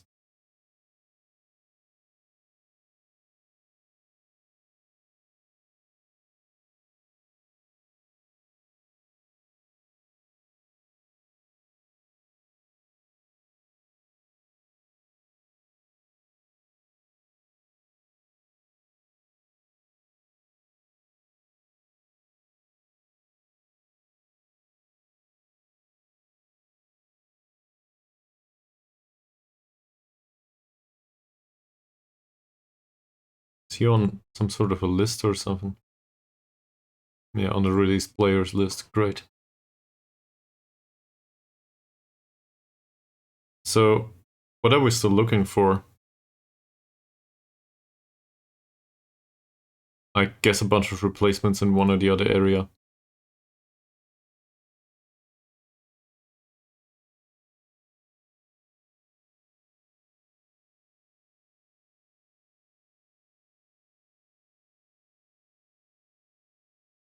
He was the one that had a long shot, and it looks like the rest of it is shit. Can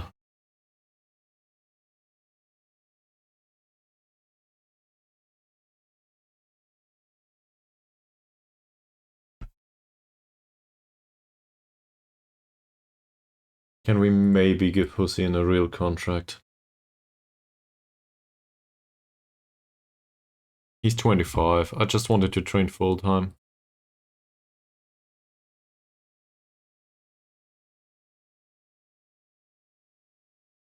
He has an agent now. Oh no.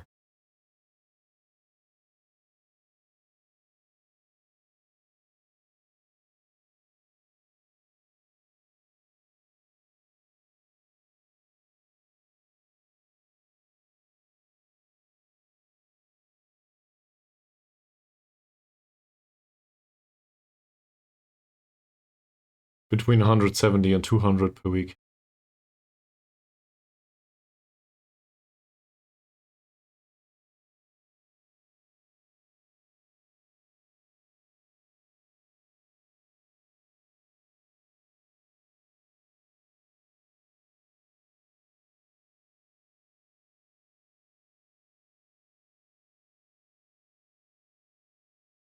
Between 150 and 180. Okay, let's kick it off.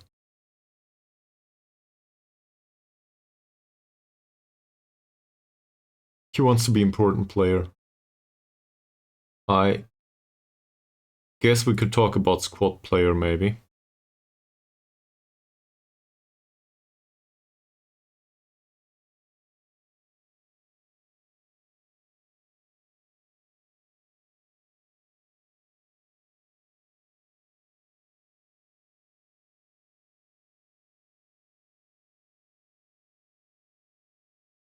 Nah. Okay, let's make it a regular starter. It's not like we have anyone there. And if it doesn't work out, we may well use somebody else later. Starts at 170.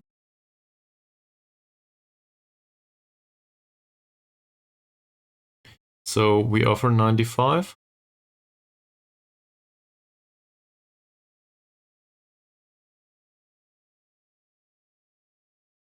I hate paying agents. That's okay.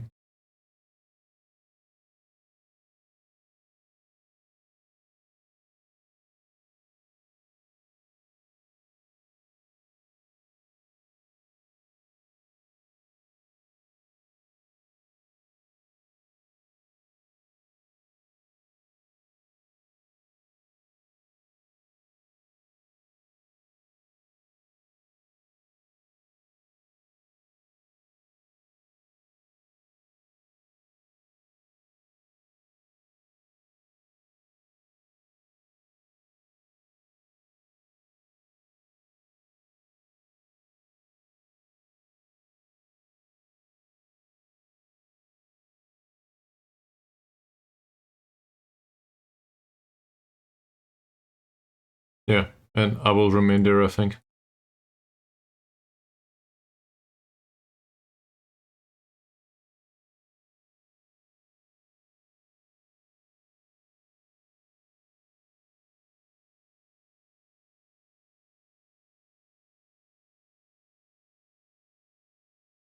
$140 is still a lot. Currently, we pay him 90 per match.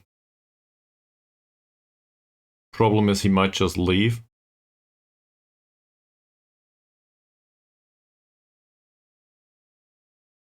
I think I will withdraw that. I will withdraw that. That's too much. I might have adapted it to be a little less, but 140 is just too much. The agent might hate me now, but whatever. We can always replace an agent and find another player for the position. Not that way though.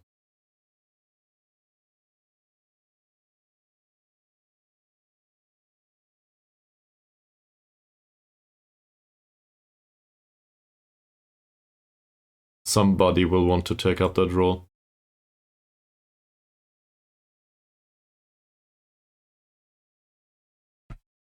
In particular, I wanted to ask the director of football and I forgot about it.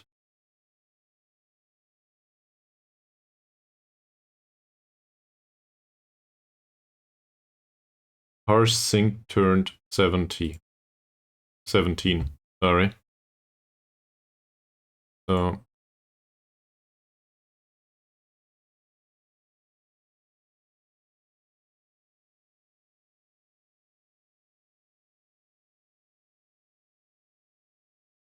how about a loan?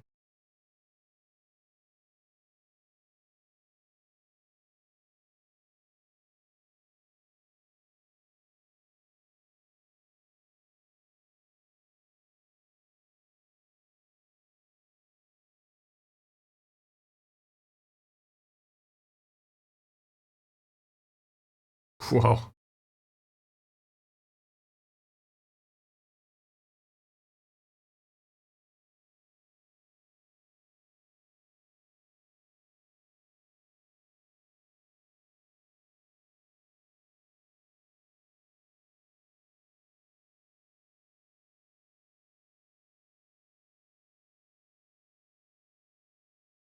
So let's ask the director of football.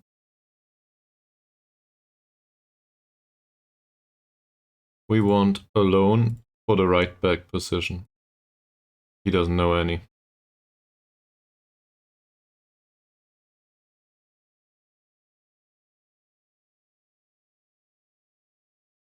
Hi, Chirundi. So obviously that wasn't me, so that's a positive. Oh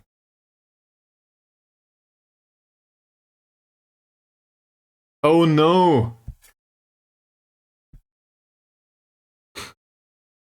I thought it would have been something more, maybe.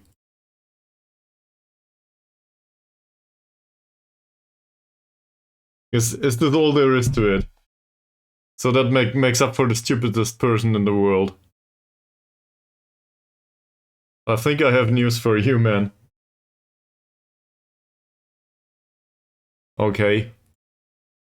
Well, that is a very strong opinion and I cannot really judge that, given that I have no idea.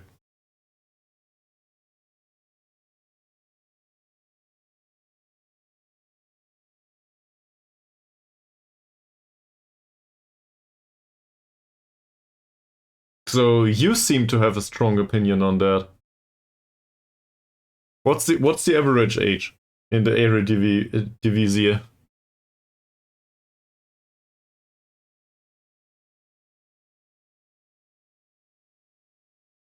Let me look that up. If I can spell it.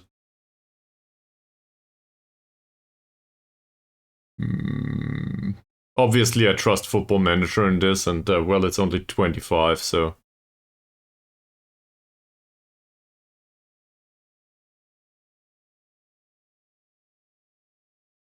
Should be somewhere in here, right?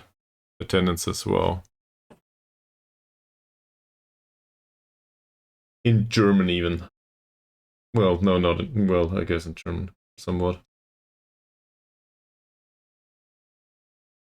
That's not exactly retirement age, at least according to the average, which doesn't say much, to be honest. It could be that there are some really old players and a bunch of young players. But I do not think this is the way it is, right? No, it's all over the place. Yeah, so it's a pretty young league, actually. But retirement league is the wrong way to put it. It's a feeder league. Don't want to alienate you, but, you know, the players go there, they make it there or not, and afterwards they move somewhere else. Just like, I guess the German Bundesliga might be considered a feeder league for the Premier League. I had a look at the list. They are pretty young. Between 22 and 25. Well, 25.8, right?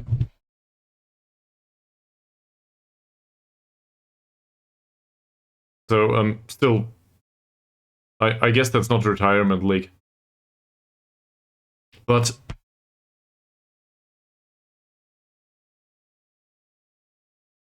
from the perspective of, say, Premier League, that might still be considered a feeder league. It's not so much about the age, isn't it?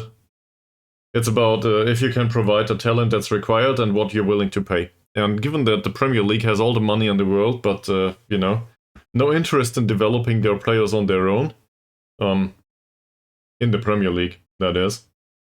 As a result, they just buy top-level players somewhere. Doesn't matter to them where they come from. So even the Bundesliga is a feeder league to them, if that makes sense. Same as the remainder of the Bundesliga is a feeder to Bayern Munich. And well, I guess the rest of whatever happens in the Netherlands might be a feeder to, I don't know, Ajax or PSV maybe.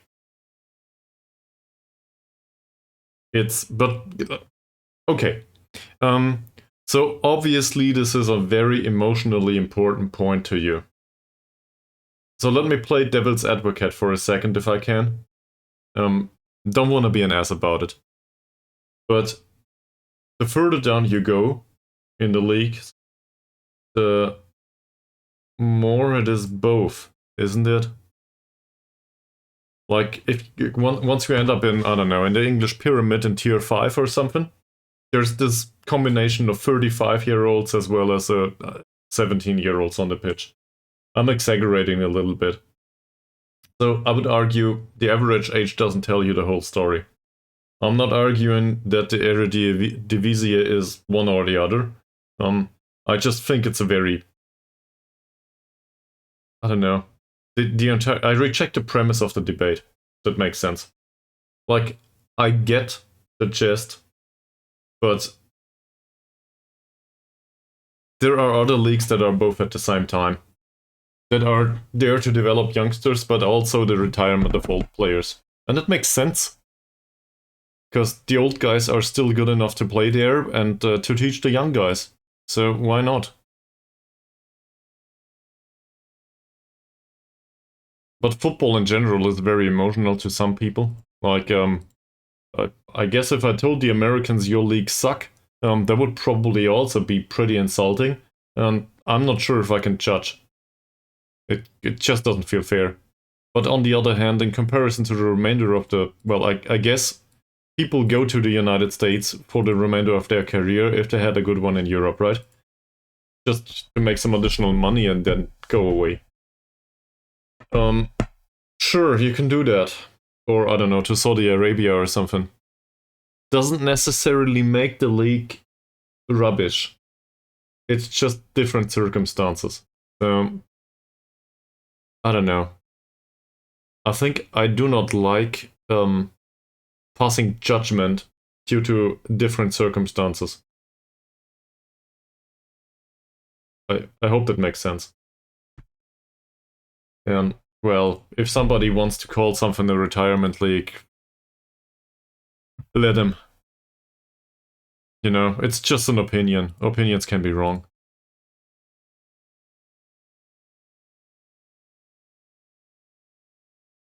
Where there's all this trash. Okay.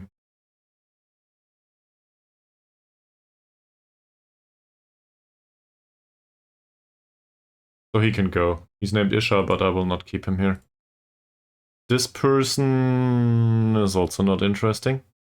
I made an offer and realized he wants money. He's our primary goalkeeper, I think.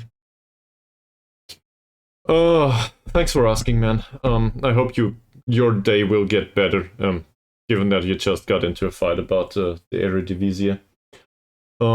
Day's pretty okay, I think.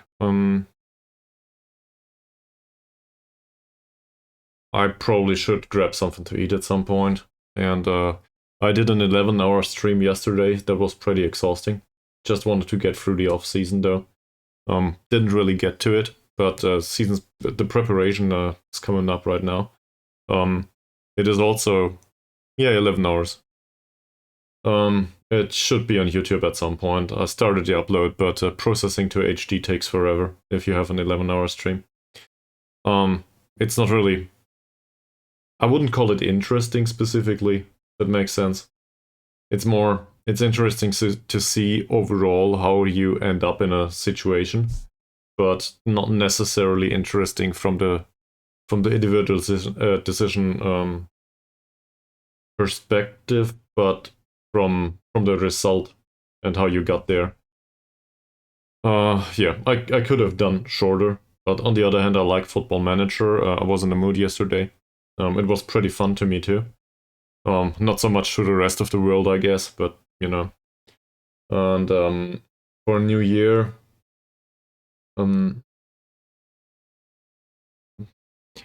I think I guess I could. It's a nerdy way to phrase it, I think. I guess I could do with some company. But on the other hand, the older you get, the less you put an emphasis on celebrating the New Year, if that makes sense. So it's just the same every year. People have been starting fireworks outside since hours ago, and well, it's 4 hours out here. I still think it's somewhat rubbish. Like it's a random point in time. So I get celebrations and all that, but you know, why waste it on fireworks? Sure, that can be pretty and so on, but I don't want to be a cringe or something. It's just it doesn't give me that much right now, and it's not like anyone's around to celebrate it with. So I just thought I might stream. That don't know. Might be a bit depressing, but it is what it is. So yeah, that's mine. You got any big plans for today? Because I certainly don't. Other than maybe playing a bit of Football Manager.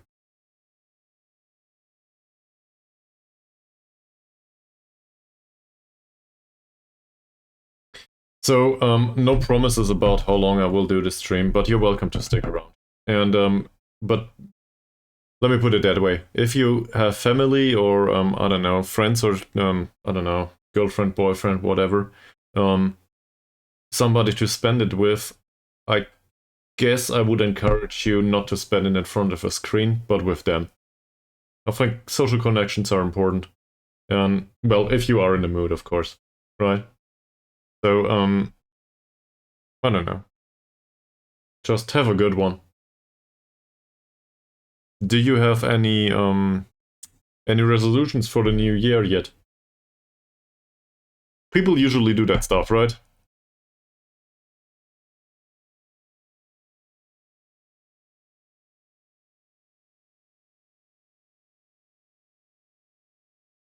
I see. Well, family's important, I think. At least I think. So, sure. That's good.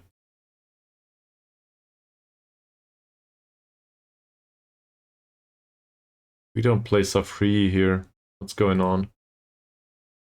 I guess we play carrier here and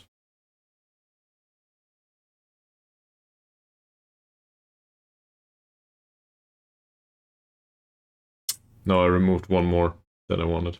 Shit. Carrier. So say carrier here and Safri over there. Maybe put Safri in here too. Yeah. I also made a few transfers here, in case you're interested, but I don't want to take up too much of your time, Chirandi. No, whatever you're interested in. You came for Football Manager, didn't you? No. You came complaining about the guy with the Eredivisie stuff. I see. That makes sense.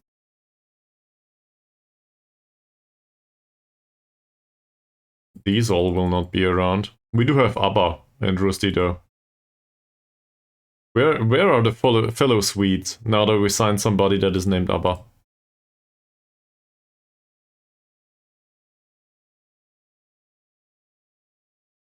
This, I think, is a problem overall.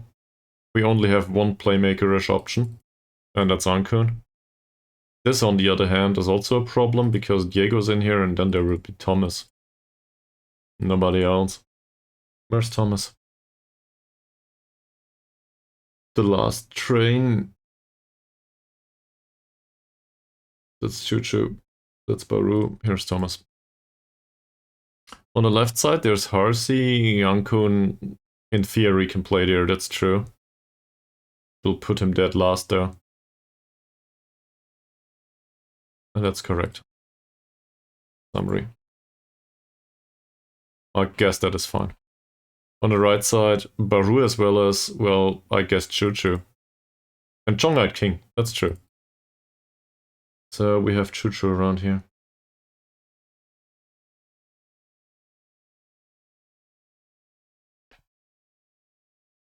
Don't want to have him as a leader anymore, though. In the front, it's pretty easy. We signed 2 strikers. One of the 2 is a little bit better. That's what we do.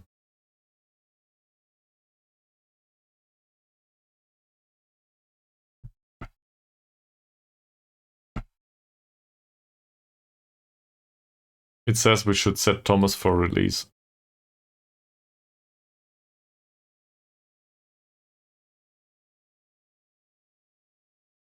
Where's that?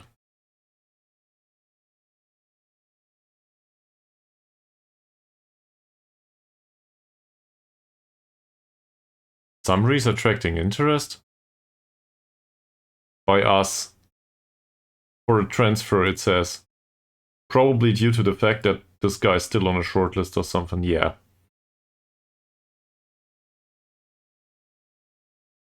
I'll remove him from the shortlist and then that's gone. Great. Thanks, FM. Don't think so, no, we have Baru there. I realize that this is not good enough, but it is what it is. And we cannot afford anyone else.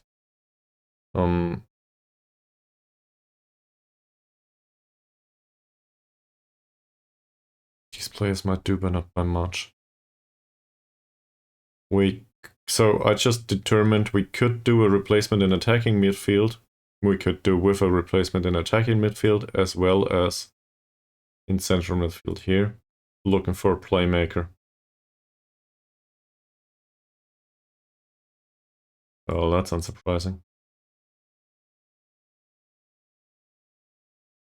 From Hong Kong. Okay. 29-year-old. That might be way too expensive though. Attacking midfield.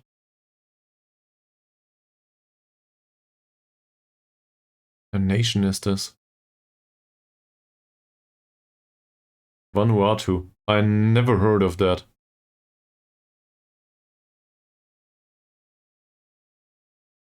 That is pretty remote, most likely. Okay. Hopefully they are willing to come in on trial. The director of football comes up with a lot of foreign player suggestions recently. I guess we ask for that one too. Hey! He's Malaysian though. He's from armed forces. I guess we offer a trial, maybe he's interested. Also transfer listed, so maybe we get him. For cheap? For free? That got rejected. So, no. We might do it blindly.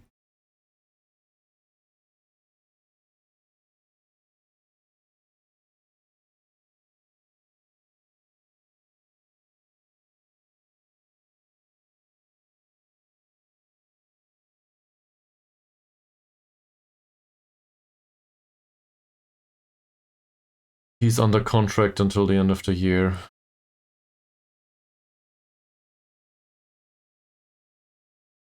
I will not send a scout for 1.7k though. Or will I? I won't.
I think I will use the opportunity to get some food.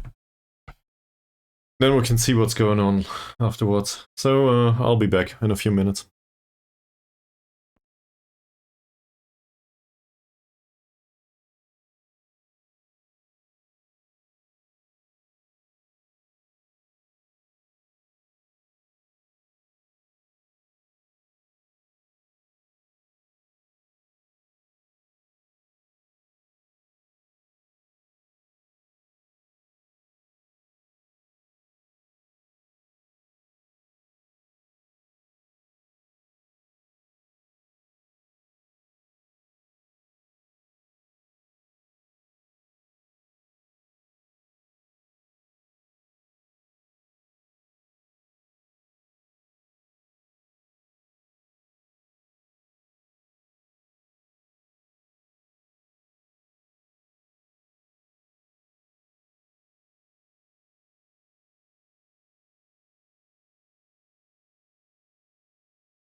So, a message came up. Apparently, Mut Asik Azri Mod Nor was on trial with us. He has a full-time contract with Kiloton. In comparison to our current option there, Hussein, Mod Hussein. He's not much better, but not much worse. And we do not have a second option there. So we need somebody that could come in on loan or something. He is not listed, but we could try. It's not possible to purchase a player at the moment. So yeah, never mind. I guess we can respond. Doesn't fit a squad right now. I thought maybe he does, but he really doesn't. Let's have a look at the right back thing again. No. I'm specifically looking for a right back though. We are. That's another Nor.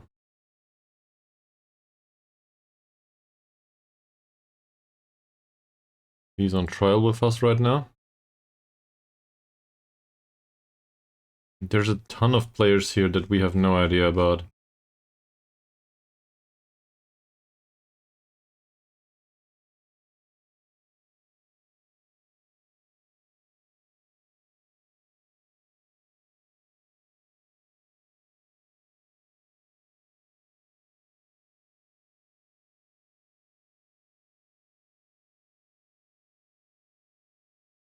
So he's inconsistent, but that would be pretty cheap.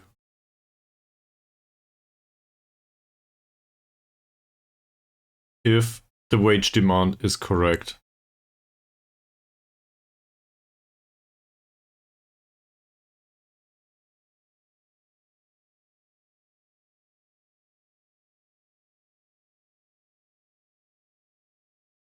We can still keep Mod Hussein for now. Tell him he's a young prospect or something. Dribbling is inexistent though.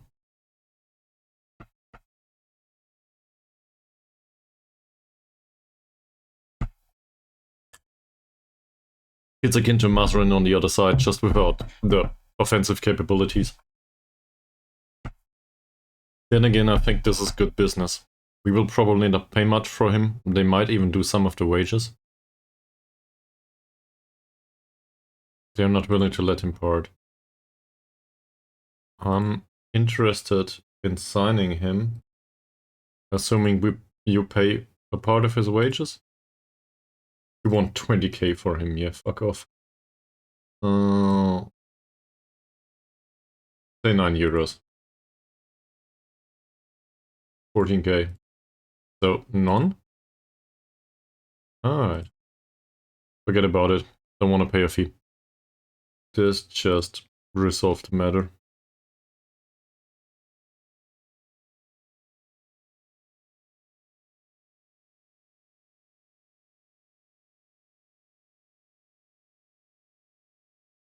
What about Chohar instead? He's 30 though.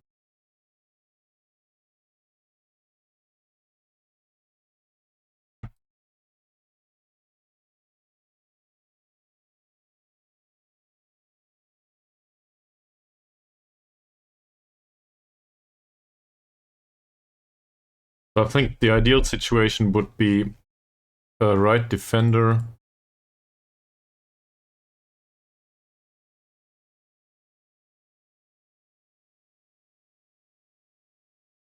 That is not without a contract yet.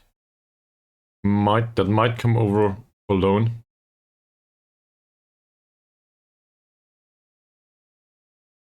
And preferably with a good personality and or potential. I would also take another guy. Doesn't matter much. If we can find somebody that has good personality and is a good addition to the squad. Then as we can see here, basically nobody is willing to come. So I'll just do the same for other positions though. We need an attacking midfielder too, in case we want to change tactics from time to time. There's a bunch of players available here in some of the clubs that might do the job.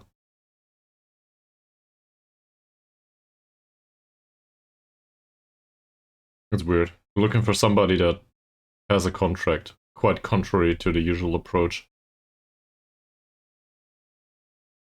Just get him for free. There's also still the issue with a playmaker replacement in midfield.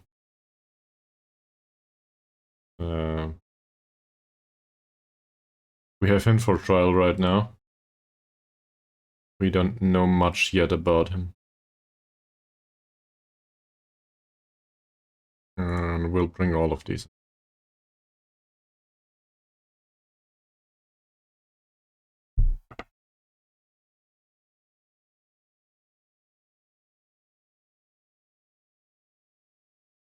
Some offers got accepted, some offers got rejected. It is just what it is. In the end, we can always play the youth there. In League 1 in Malaysia.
In general, I like the fact that he's a consistent performer, or consistent to be one. He does come with a contract that paid money though. On the other hand, he's listed for a transfer. What we could try to do is loan him until, well, look at these physical stats though. Ouch.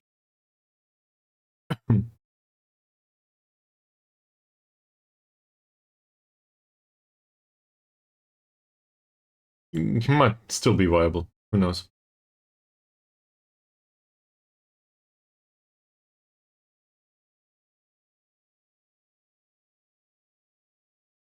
But we could try to loan a player for half a year or something. That works too.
They tell me that these players have big potential.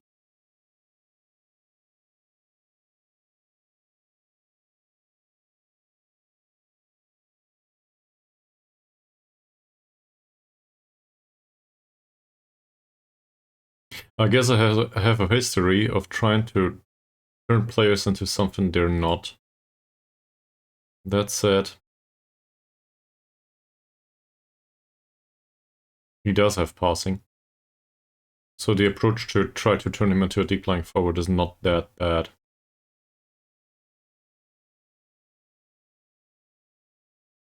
Preferably though, he would need to play, and he doesn't do that here. Well, in the youth leagues. That will help maybe.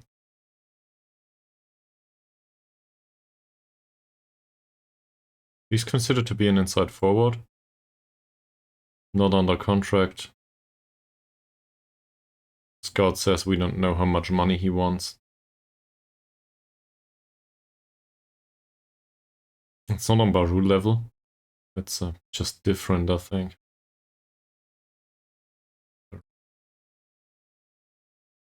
Just different. Baru's faster. Good attacker, vision's better. In general, he's a better player, a little bit.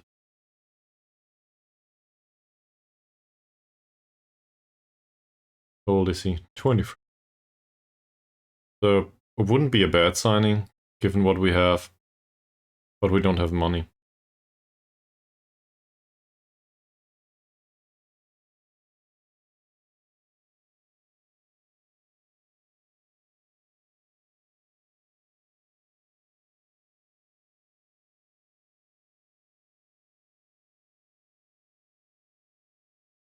Yeah. Nice knowing you.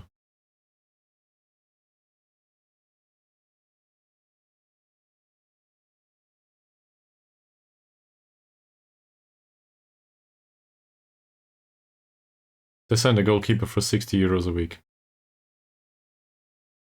Okay. Let's have a look at the released players list. Maybe there's a bargain in there.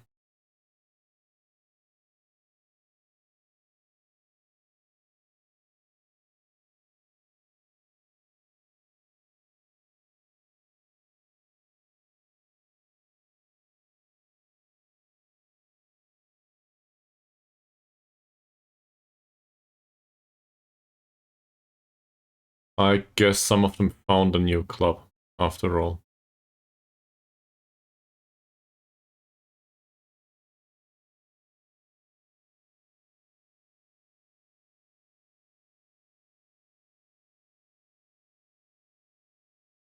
Not sure what they're doing here.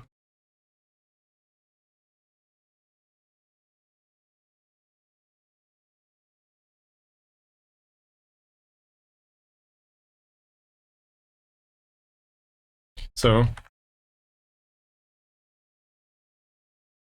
we do need players. And we might find somebody that's really, well, up to our standard, I guess. Yeah. If we include all of those that are even doubtful, that's still only the Malaysian guys. I think we can leave that. I was hoping for a foreign player that might come in cheap, but not even a Northern Irish guy was considering it.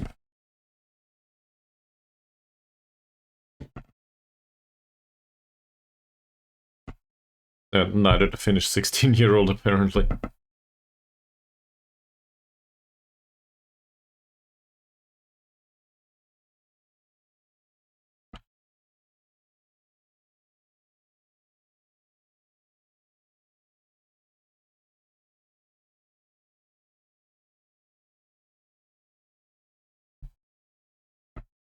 No, 15 scouting reports.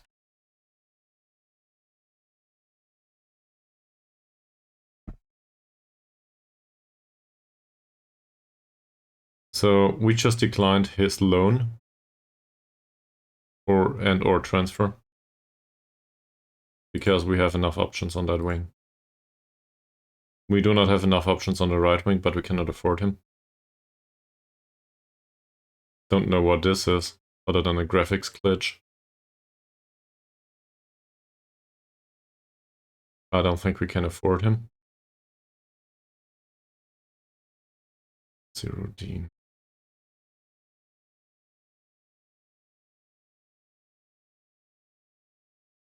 He would be one of the better players in the first team, he says.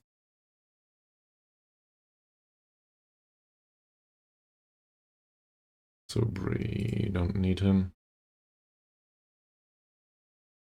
25-year-old forward looks like a poacher.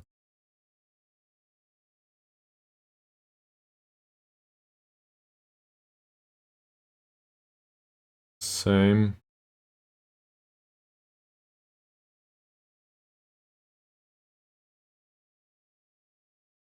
That could be good. Or not. Never mind. Oh, ruin. Can't jump. Where did you come from? PDRM. Didn't have a good season last time out. I think I'll decline. Chucky Mar. Can't jump. No strength. Roslan. I know Roslan. I do not want Roslan. He's been scouted previously. I'm not interested. Roslee. That's, I guess, a little bit better. Former Kushing player, it seems.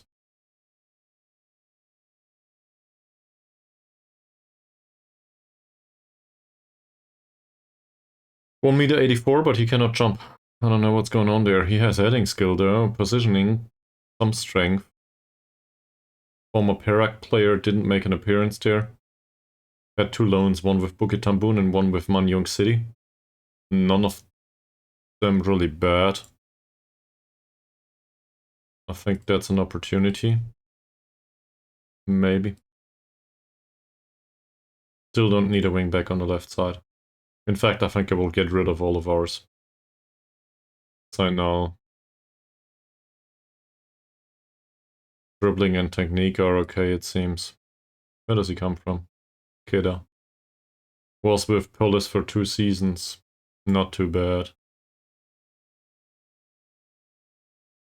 He's tall and can jump, but that doesn't really matter in midfield, does it?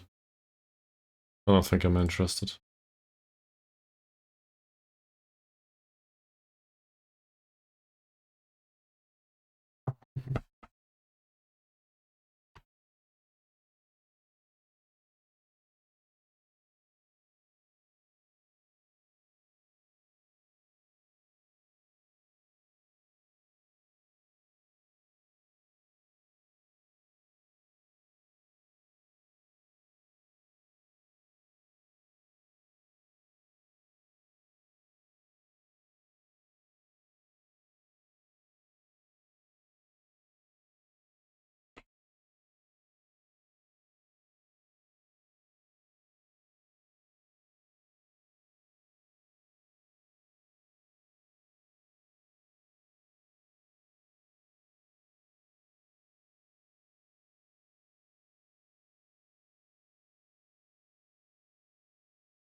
Yet another inconsistent performer. He's better, but apparently prone to injury.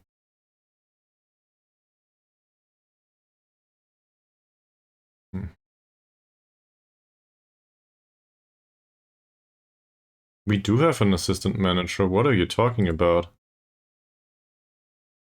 Our technical director is our assistant manager.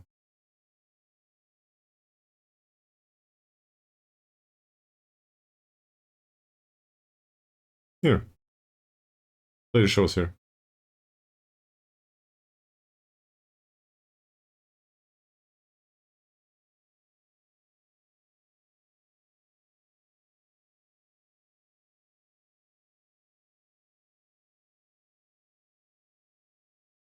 Oh. He brought the reports of these players. Interesting.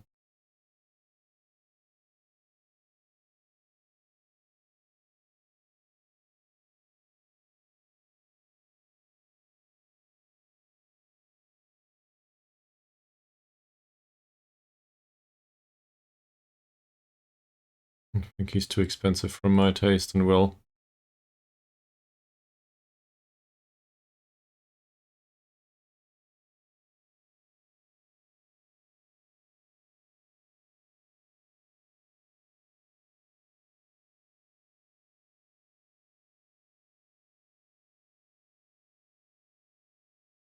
I think in his case, contract runs until the middle of the year. If he gets released, we might want to include him for mentoring purposes, actually. That's not what I'm... Well, I guess I'm prone to doing that too. In general, though, it wouldn't be what I'm going for. Okay, next. Training. Let's have a look at the coaches. It's been a while since I had a look at this anyway.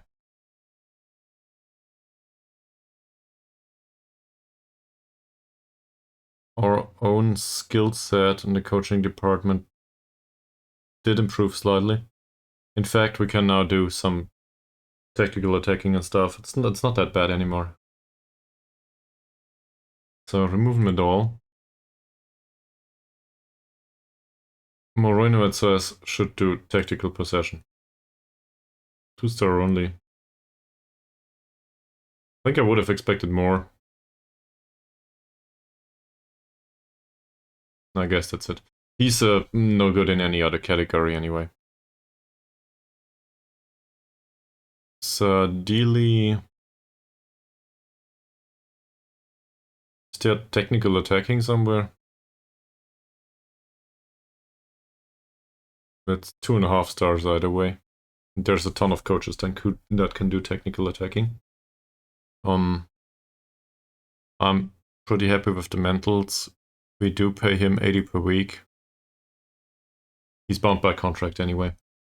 So he'll be around if we do not release him for some reason.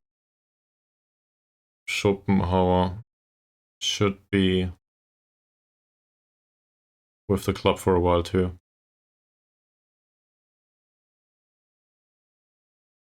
2.5 stars, that's not too bad.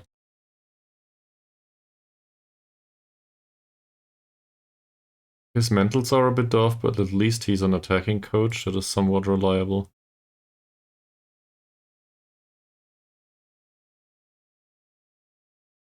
He's on 80 euro per week, month to month.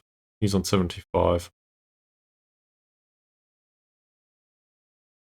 5 euros more give us an appropriate attacking coaching, I think. And the under-21s coach, well, let's just say I should probably disband the coaching department of the under-21s.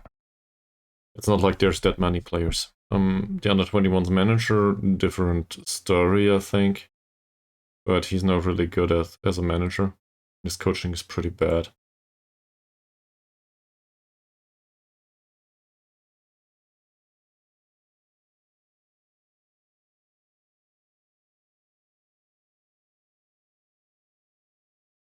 That's bad. I'll terminate this. Get rid of him.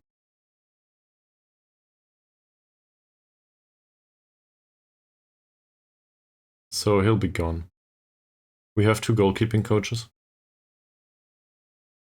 And to be honest, none of them are any good.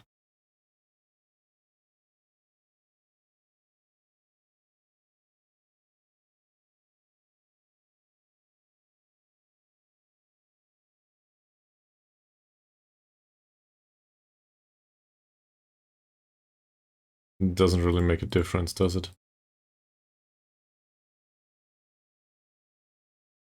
No, it doesn't. So the 2 goalkeeping coaches need a replacement there.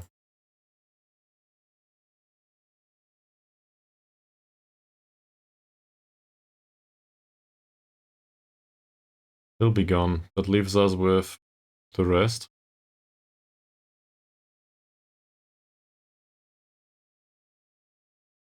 For now.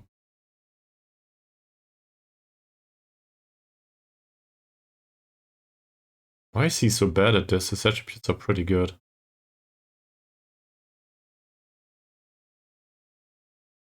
Is it just due to being his secondary job, maybe? So it's my fault? Maybe that's it.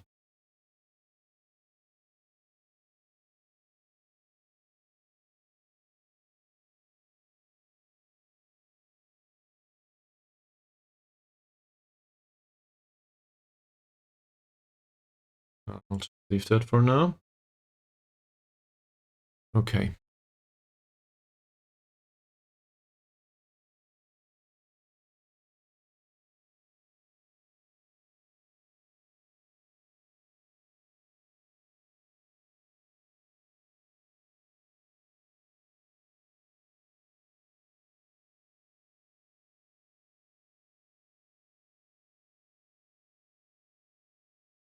So we're still looking for a coach, preferably a fitness coach actually.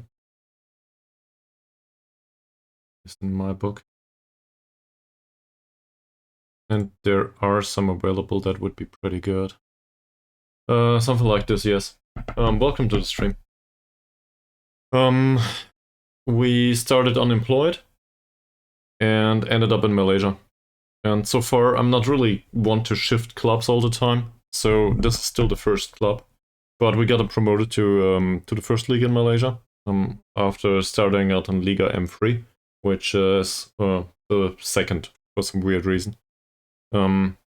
They disbanded the second league, and now the former League 3 is the second league or something like that. It's weird in Malaysia. Also, turns out that Sarawak United FC, our club, is on Borneo. Now, if you grab a map and have a look at the geography of Malaysia, Borneo is the part with nothing on it, other than Kuching. So it's basically in the middle of nowhere. And now, after getting promoted, some players are willing to come here, but financial circumstances are pretty dire, and we do not really deserve to be in this league. If this sounds like an awful lot of work to you, that's probably because it is. But it is also somewhat fun. That makes sense. So, even though there's not much excitement going on right now, I'm trying to get the squad ready for the league. And, well, wage budget's empty. Yeah, but Japan might be a little bit different monetarily speaking, right?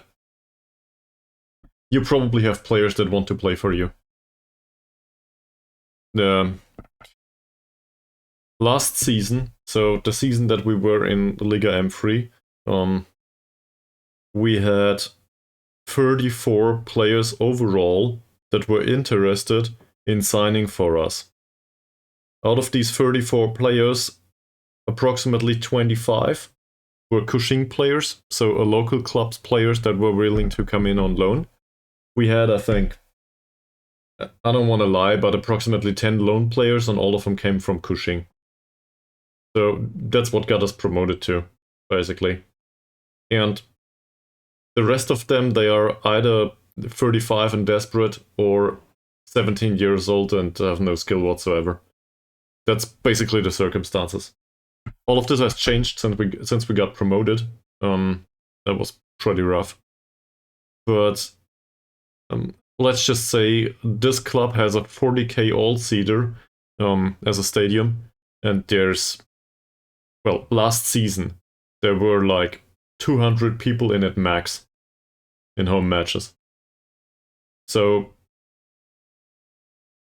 I don't know, I guess I stumble into these things. It's the second installment of Football Manager that something like this happens to me. And other people would probably throw it away, but to me it's a matter of pride. I don't want to do that. So if that adheres to what you like and to see in a streamer, you're welcome to stick around. Otherwise, that's fine too. You know, everybody's got their own taste.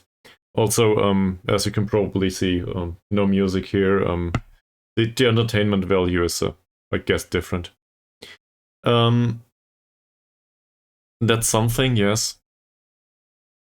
If we look at our youth squad, though, first of all, it's stuffed with players. Second of all, they are not worth the money.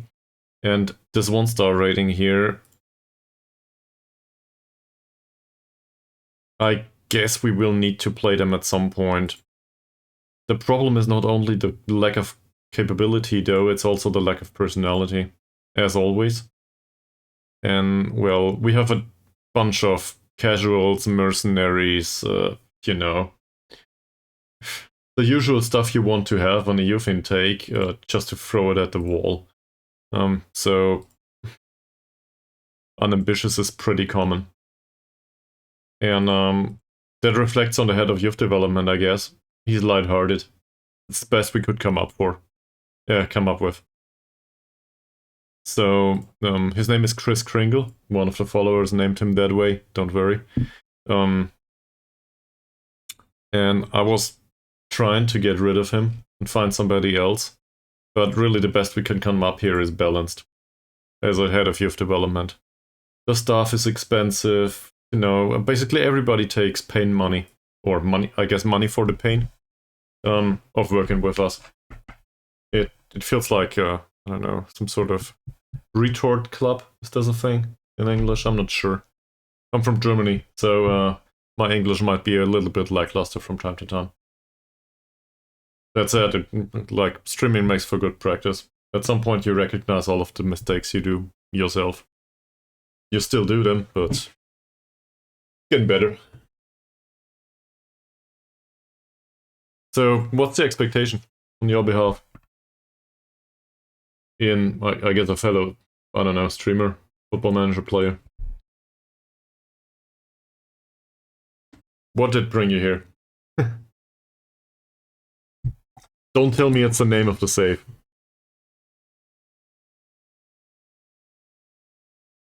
Or maybe do, I don't know.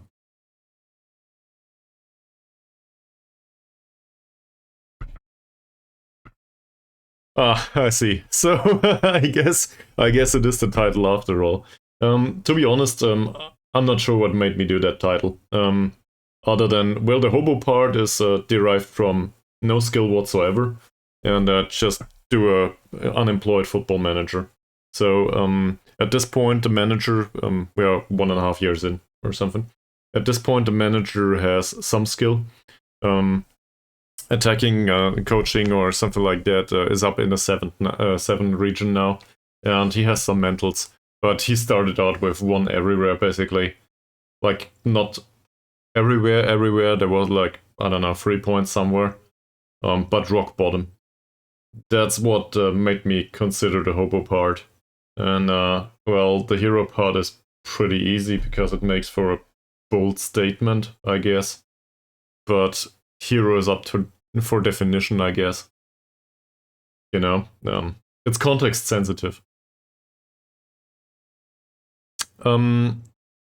They did not want me to take coaching courses at the start. We did something about being too poor a little bit. Also, the board injected money at some point, so that helped. And we pretty much kept it even afterwards. We do get coaching courses these days, and that helps. But it comes at the detriment of the capability to sign other people. Because ever since we got promoted, everybody wants money. And, well, let me put it like this. Maybe I'm a bad manager, that you can watch yesterday's 11-hour stream if you're interested in what I did. But they slashed away half of our wage budget. We had 4.5k for 1 league below, with less money.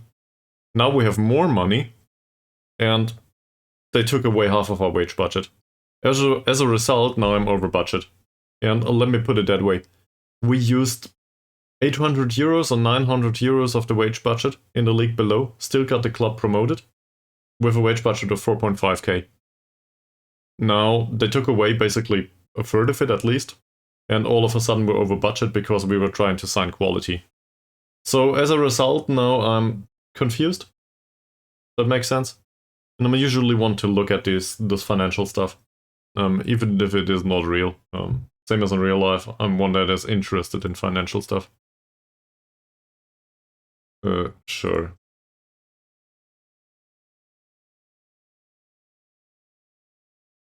I think Amron can do it for now. Maybe place an ad. Let's see if we find somebody for cheaps. It depends.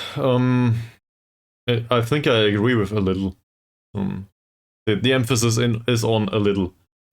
If you have an approach for making money, that can feel very rewarding, I think. And I've done this enough times to realize that if you can print money with a football club in some way, that might be due to player sales or I don't know, exploiting loans or whatever. Like both directions. Loan them out, get some money for them, loan players in, don't pay anything for them. You can make money that way. And as a result, long term, the monetary aspects or the economic aspects do improve circumstances at the club. It's just you might not be around once that shows up due to the results on the pitch. And that's just management's problem. So I guess it reflects well on the game, given that sometimes short-term management is all that's needed. And I figure most players of Football Manager do it that way. Like, go into a safe, do it for 2 years, get fired at some point, or I don't know, win X, Y, Z, and then leave a train wreck behind from an economic perspective. And I think I do not want to be that person. I'm not sure if I am, to be honest. I might be from time to time, just as everybody else. But I try not to be.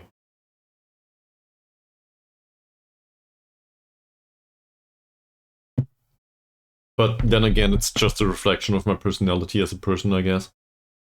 So... yeah, true. But there's also, it's on YouTube. Last installment of Football Manager, I ended up with Jeder Hockdals IK. So I don't know where you come from. That's in Sweden. Jeder Hockdals IK is in the middle of nowhere in Sweden. Like, Jeder Hockdal is a small village, 250 inhabitants, if I'm not mistaken. The stadium is... you can Google it. It's not really more than a pitch and a few stands. Emphasis on stand, not on sitting. So that's the circumstances of the club. The club is pretty much financed by farmers. I don't know what they plant up there. The jokes have been potato farmers or something. But their concept in real life, as well as in Football Manager, is to sign players that did not make it in England. That if that sounds absurd, that's probably because it is. So they are trying to poach players that are not good enough for Vanarama North-South and play them in League 4 in Sweden. And I was there for 5 years in FM or 6. From the United States. Alright. Greetings from the other side of the world, I guess. Well, it's Europe. But it made for a really interesting save. Because basically everyone around Sweden was like, for lack of a less exaggerated way to put it, fuck off, I don't want to deal with you, go away, no, I do not want to work for you, I don't want to deal with you. And that was the case for like 95% of players in Sweden. We did have the opportunity to sign all of the desperate souls that were around Sweden though. Like the ones that didn't care about private life and, going for having a footballer's career in a small village as a last desperate option. Both. They have a preference for signing English players. You can look it up. I guess I could look it up here. I don't know if we can see this. But if you arrive at a club with ugly orange kids, that's it. And I'm not sure. I think ideology is not shown here, right? So that was an FM23 though. And I might have lied about the stadium capacity. It says 2.5k here, but really, there's nothing in there. Just Google it. We got promoted all the way to League 2 in Sweden throughout the years. It felt pretty rewarding. Yeah, I stumbled into this though. I started unemployed and I signed for them, and I was like, okay, I hate orange, but at least the away kits are black. Turns out it was orange all the way most of the time. But still, I was okay with that. So we got him promoted. But Bilbao is in Spain, right? We're talking Atletico Bilbao. Um, Going all the way from rock bottom and no financial circumstances that allow for it to second league in Sweden was pretty great. Yeah, that makes for an interesting save too, obviously. So to wrap that up, and that's a really long, like, explanation why it was fun, and why I do not necessarily reflect positively on clubs later on. We got them promoted to League 2. Circumstances were so dire. Like, we had some budget, we signed some players, and then I had a minor fuck up. The transfer window is declared it's declared throughout off season. So as a result, you can sign players for a transfer window that is later on in summer in Sweden.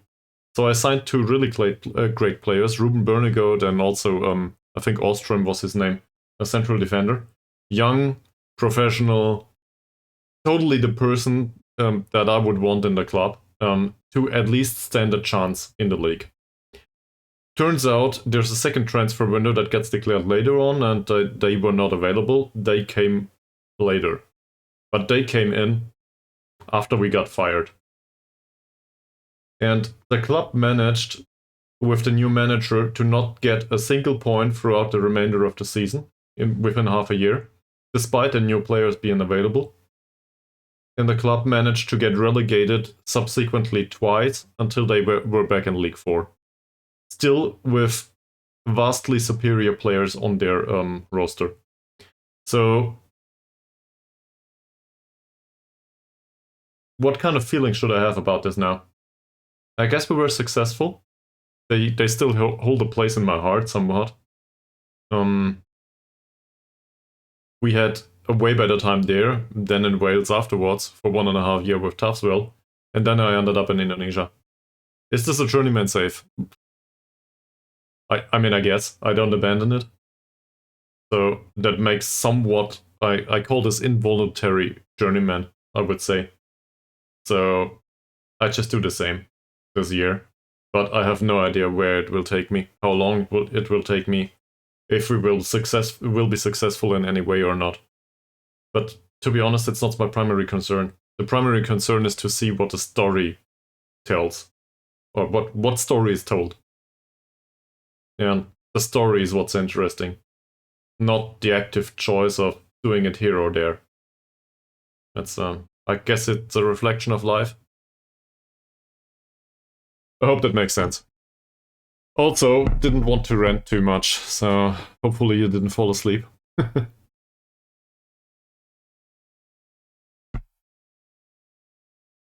And let me know if you're interested in anything, obviously.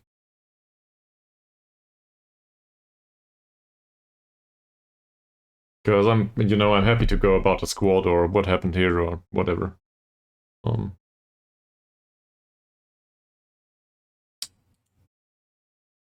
For example, one of my more recent followers just started a save in Greece.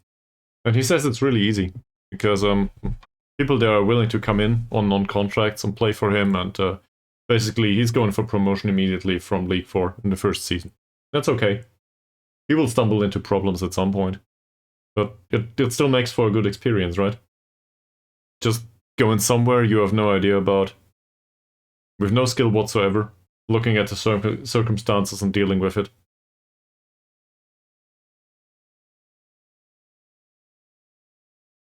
I think that's pretty great. In fact, for me, that's the only way to play FM, I guess.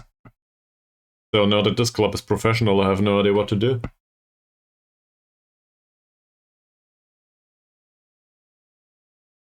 Okay. So, did you mention what you do? Oh, it's Japan, sure. If that is how it works, how successful are you?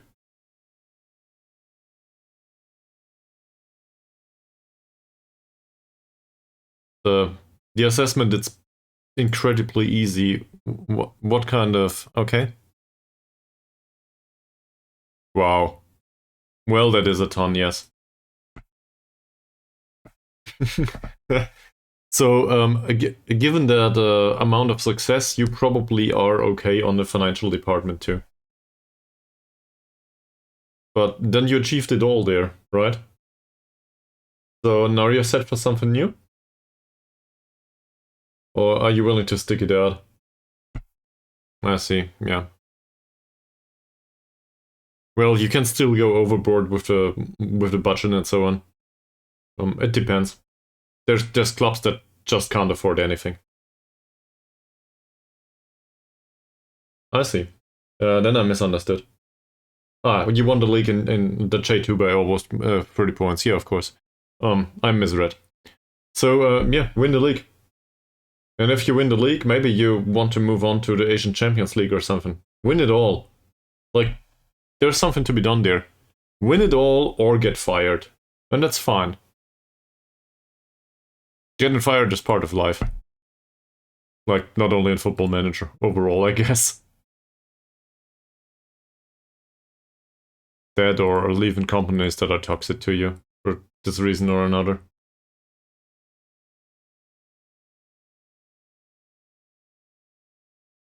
I feel what happens a lot in FM though is that people pick a save or a club that they find interesting, and then they abandon the entire save file and the entire database afterwards. And there's nothing wrong about that. It just feels wrong to me. Like, it feels like abandoning a world instead of finding a new spot that you can call your home, if that makes sense. So, I don't know. Maybe we'll get fired after not being able to fight bravely against relegation here. I don't know how patient the board are with that. I've only known them as a successful manager so far, avoiding relegation in League 2 and then getting them promoted over here in Malaysia. So we might get fired in 5 months. I don't know. Maybe we'll be entirely devastated. But who knows? I might end up in Wales again. There's a code of conduct. I'm fine with that.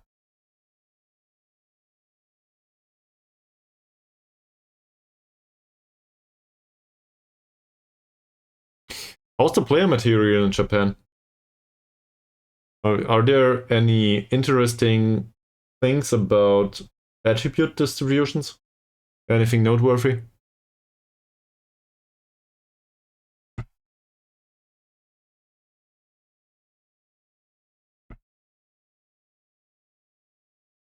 It feels like that's the same all over the Pacific. I didn't do China yet, but I guess I have a Chinese player now. But we ended up in Indonesia in FM23, and I was like, everybody's short. Let's bring in a strike with 14 points of jumping reach. And I did. And it worked. Yeah. Same. It's the same in Malaysia here. I'll just show you. So now in League 1 it's a little bit better, I think. But I brought in a Chinese striker to play him as a target forward. And 11 points of jumping reach is the maximum that I found. So, hopes are we can dominate... Well, dominate is too much. Hopes are we can put in a few headers from time to time. From that perspective. But a central defender with 3 points of jumping is pretty common over here. I'll just show you maybe... So, Johor DT, just for comparison, they have a wage budget of a few million. I think 2.5. We have a wage budget of 200,000 a season, I think. So, it's pretty big in terms of discrepancy. We do not have 200,000. I'm lying. What am I doing? That's not true. Stats, team detailed. There's no team detailed yet because this is stupid. But well, then I can't show you. I could have shown you last season. But looking at the central defenders, I don't know anything about them. That's great too. I knew something about them. Here, 5 to 10 jumping reach. We don't know anything about the 17-year-old. Maybe we know something about these players. 1 to 5 jumping reach on the central defender. And 2 to 7 here. So I guess we will be fine in some cases, right? And it's pretty much similar with our own. They are not great either. Now, to be honest, also the strikers are pretty similar. Yes, it's the same in Indonesia, by the way, or very similar. But it comes at the detriment of jumping reach and strength, but pace is usually pretty good, or quickness overall. They tend to accelerate well and they tend to have high pace. So as a result, your tall central defenders do need to jump and head the ball away in accordance to the requirements. And if they don't hit the ball, usually there's a poacher that picks up the ball and puts it in the back of the net. Because your central defender will not stand a chance running after him. Like, acceleration and pace 10 is pretty much common, even in lower leagues. They might not know what to do otherwise, but like a winger with pace 11 or 12 down there, that's standard. So in some areas, they are not the utter trash that you would expect. And in particular with the physicals, it's really unevenly distributed. That makes sense. Also, well, Johor DT apparently are something like the PSG. The thing that would be PSG in France, just from Malaysia. There's a ton of money and they have all the skill. So I'm pretty happy to report that we threw him out of the cup last season. That was fine. Sadly, nobody cared. In particular, nobody came to watch it.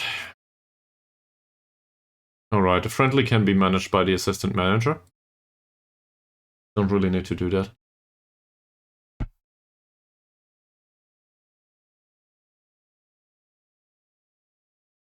On the other hand, we might want to have a look at the current player material. So maybe we should do the friendly after all.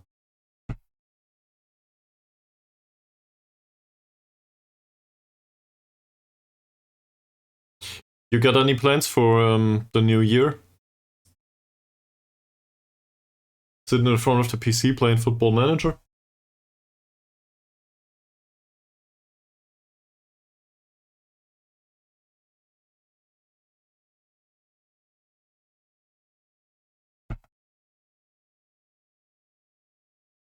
Huh.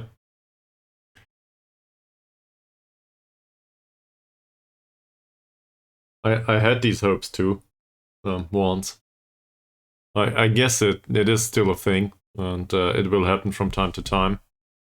But personally speaking, I made the experience that I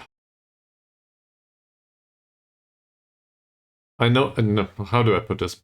I know that there's companies out there that are willing to pay you in accordance to your fair value. And that is also with respect to the market. And then there's companies that need to survive somehow at the expense of their employees. And I don't want to blame them for it, but sometimes you work your ass off for 5 years or something, and you do not get anything. But I know both worlds, to a degree. So, I don't know, it depends. If there's also this thing, in investing, it's called an emotional dividend. So, if you feel good from working with a certain company, there might be the risk that they dump your wages or don't give you a raise just because they know that you feel good. Just because they know that you're happy and will not leave. So that's exploiting the employee though, isn't it? And it's really hard to acknowledge that I'm being exploited. Everybody likes me, everybody loves me, everybody's happy with me, but they don't give me a raise because the company doesn't have the money. Everybody else gets a raise because otherwise they might leave, and you're the dumbass that doesn't get it. That can feel pretty bad. Sure. Let's go and rearrange this. We do not have a tactical defending coach anymore, apparently. Well, I think we will come up with something. Like this. Great.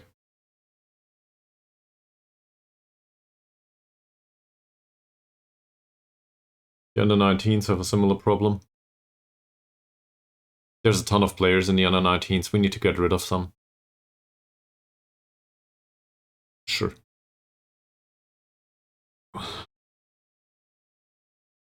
Also, last season we had two strikers that were named R. bin Chuchu. I'll just show you.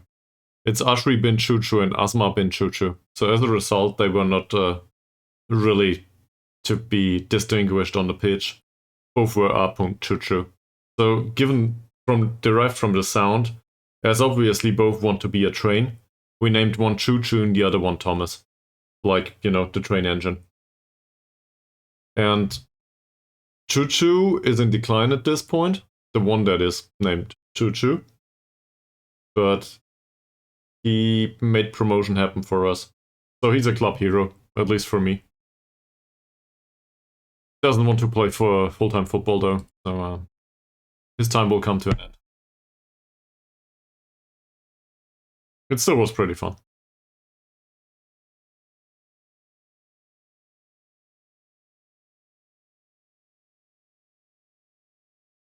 This isn't that bad, is it? If only we had any money.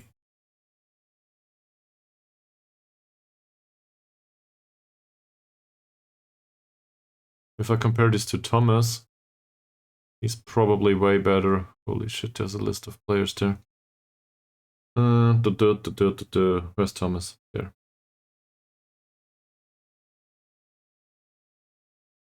Pretty similar. Not much of a difference. What's so good about Thomas there?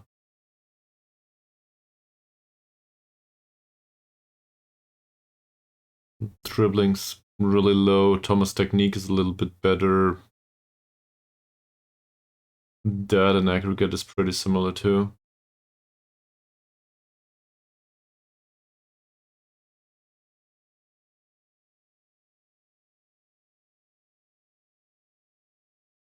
So, but he's 2 years younger.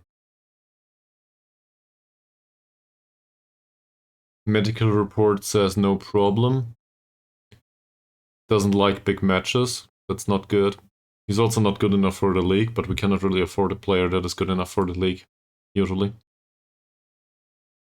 Let's have a look at the money. Make him squad player. I think that resolves the issue. Thank you very much. Thank you for your patience. Go away. I still want to have Thomas on another contract. He's on 130 euros a week right now. I think if we can reduce that a little bit, that would be great. He now has an agent. Never mind. Between 160 and 190. I don't have issues with the contract length.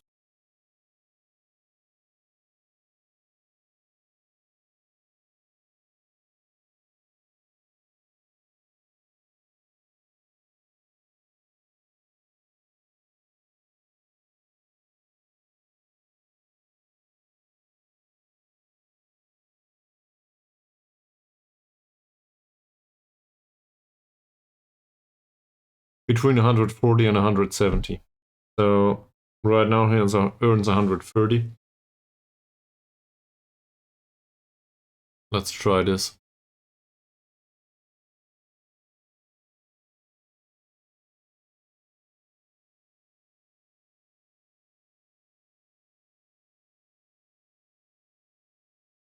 It says we should put him to fringe player.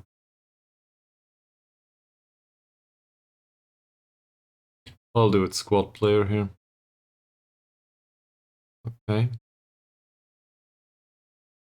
Starting at 160 is better. We might get it to 130. Then the circumstances are similar, only that we can sell him if it comes to it. 60. So let's start with 90, maybe. This is not much of a problem, I think. And I'm okay with that too.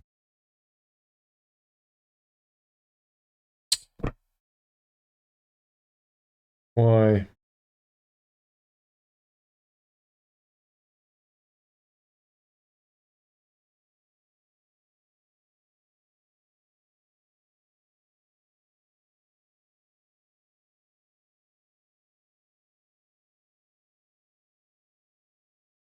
Of course he doesn't like it.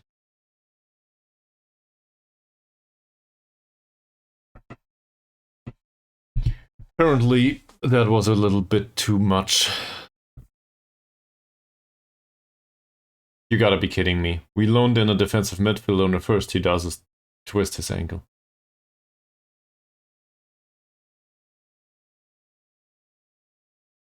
It's also very unlikely to happen. Did it happen in match practice?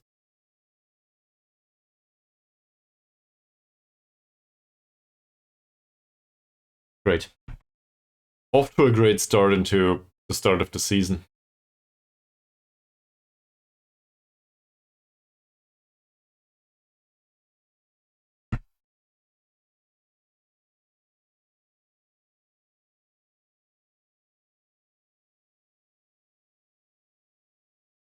We did get a pretty decent goalkeeper for this season. He's also pretty expensive, sadly. But I'm thinking maybe some part of getting the wage budget back is renegotiating deals. Last installment of Football Manager, there was a thing. Maybe extend their deals, but the contracts. But also reduce the wages a little bit. That might work for some of them. I don't know if it's a possibility right now, though.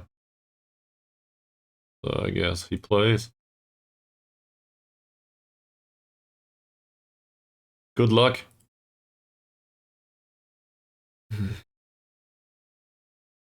So this is a primary goalkeeper, for example. He is not considered to be sufficiently strong for the league. But from my perspective, he still is pretty good. I guess he is a decent player, it says. Okay, no complaints. So that's better than most of the rest of the squad. But 275 per week and these bonuses. Hopefully at least we can reduce some of the bonuses now, if we get into another contract negotiation. He doesn't want to. That was always bound to happen though. That's a thing.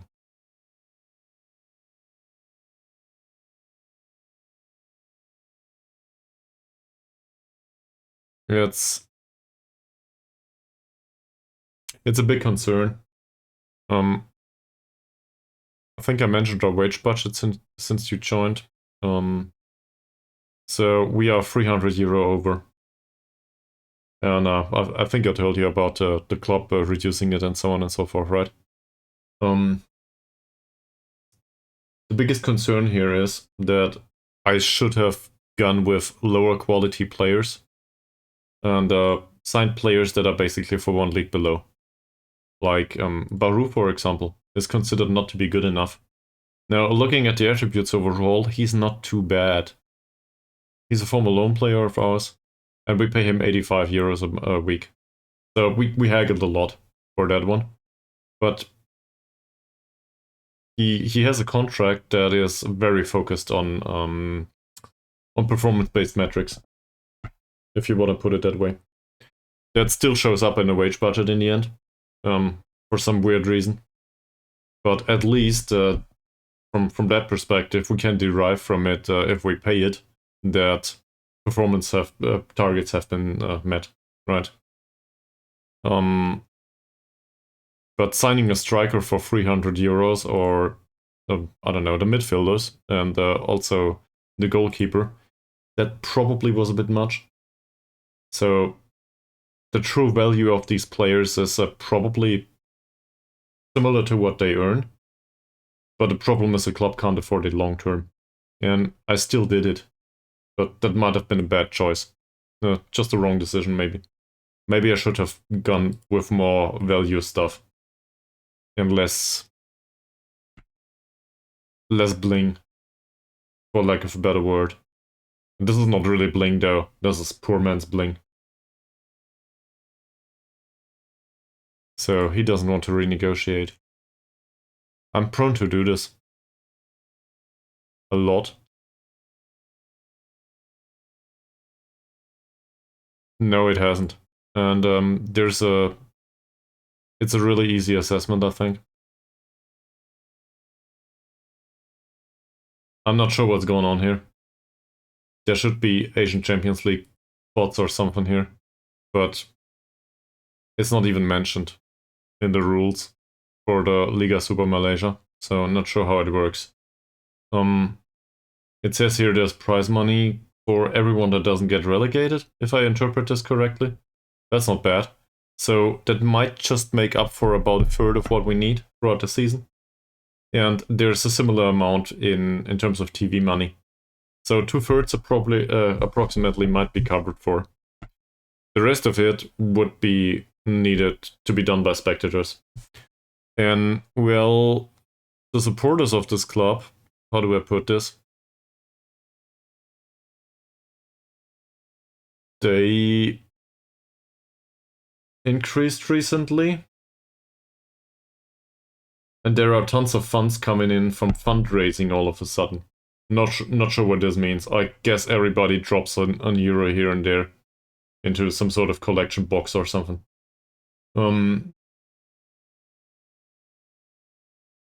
But if you look at the average attendance, like okay, this is friendly, but still, home attendance and away attendance, like this reflects well of what actually happens usually.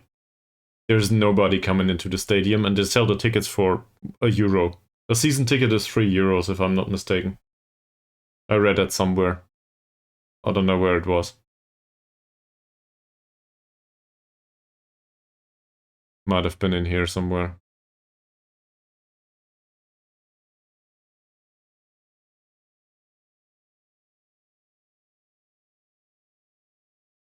I'm not sure. I think I read it somewhere. So really, the problem is winning something. That's there's no money on the way to winning. It's either win it all, winner takes all, or nothing. And this is in particular, this is true for cup competitions. In other leagues, there's like a cup run thing going on. You can have a cup run, 2 or 3 good matches, and you get increasingly more rewards, right? In Malaysia, it's winner takes all. There is nothing, not even the supporters that come that are interested in the cup matches, at least not over here so far. So, I don't know. It feels less rewarding because either you make it all the way to the top or you invest it for nothing. It's a gamble. And as a result, it's a gamble that feels like a lottery ticket most of the time. So it's not really worth it. Throwing all the money after it if it's really unreliable.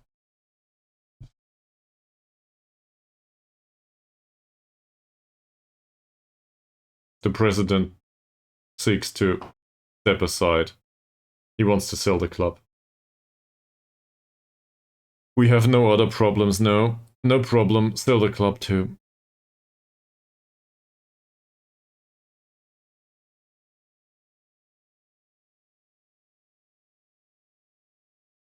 think we cannot afford either of them, so there's that. He is supposed to be a terrific Steining. He can jump, actually. No heading, though.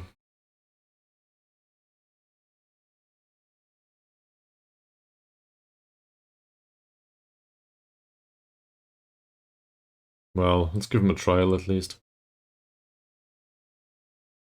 30-year-old winger, I'm not really interested. We have enough wingers on the left side. This Hassan person is not too bad. So I guess why not?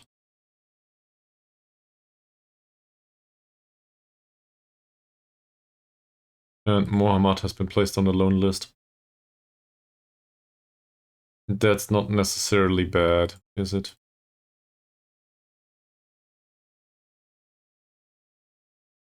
But we have similar with our own club. That, well, they don't get paid at all. So I don't think I'm interested.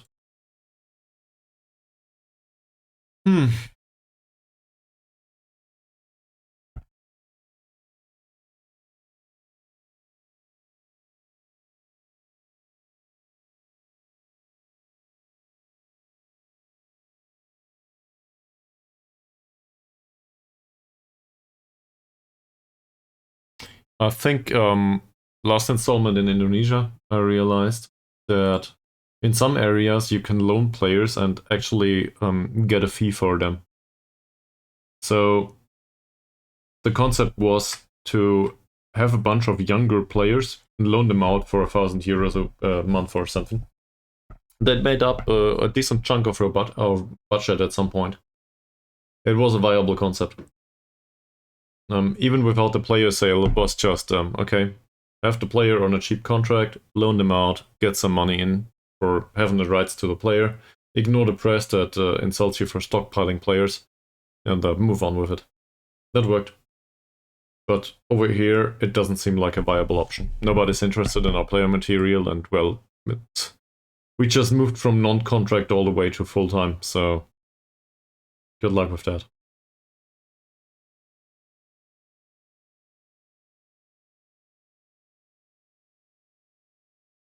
They also seem to have big transfer value from sometimes here.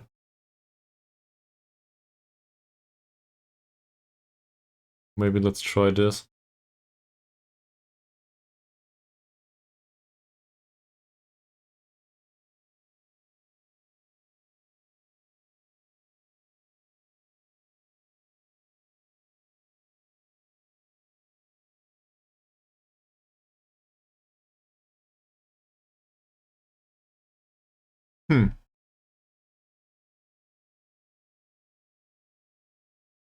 Yes, this is how we came up with, for example, the Chinese striker here. I wouldn't have known. We have no scouting knowledge in China or anything. But the director of football came up with that suggestion, and it was one of two, the better one. Otherwise, I wouldn't have gotten to that. So he comes with the added bonus of being able to take a penalty and might even take the free kicks for us. That's probably the best player in our squad right now, and I'm really excited to see what he can do. On the other hand, I fear he might still fall short. It says decent player though, so assuming the assistant manager's assessment is okay, yes. We could ask the director of football again for suggestions. The problem is I can, for example, ask for transfer suggestions here, like him. The suggestion is a 1-3 jumping reach, so that's really impressive already. To be fair, he is listed for loan, so there's that. But 1 meter 73, no jumping reach whatsoever. I have a hard time believing that. Should probably offer a trial for him. Maybe he's really good with everything else, but that sounds absurd. We do also still need the right back, for example. No idea. Oh. Well, we know about these two, given that they are with the club.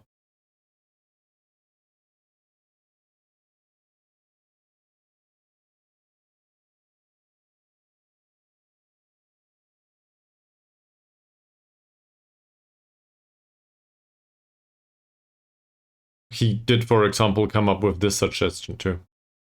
This is a player from Hong Kong, and we can sign foreign players here, just not all of them. Doesn't seem that pacey anymore. He has a decent long shot though, and well, we could use a replacement in midfield that can also move an attack in midfield from time to time. Or into. He's no good. Gotta be honest. He just isn't. But he's not horrible. And he earns 170 euros right now. They want to get rid of him. We might stand a chance. So I guess my first attempt here, though, would be to loan him? Medical report is not inspiring either. He doesn't like big matches. But he's a good bench player, I think.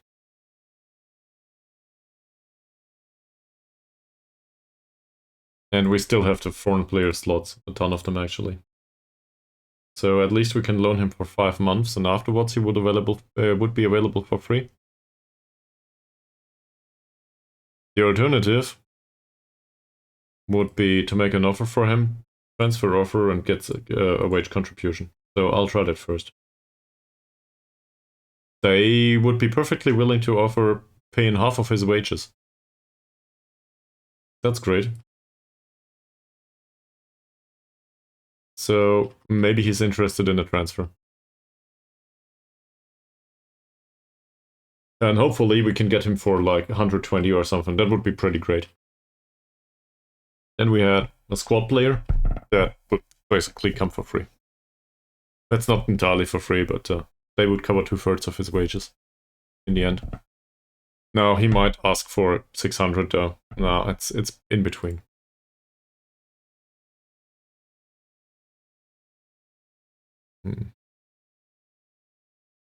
He wants to be fringe player though, so I will put this a little bit back to emergency backup and hope that he accepts. But he wants money. Money that we don't have.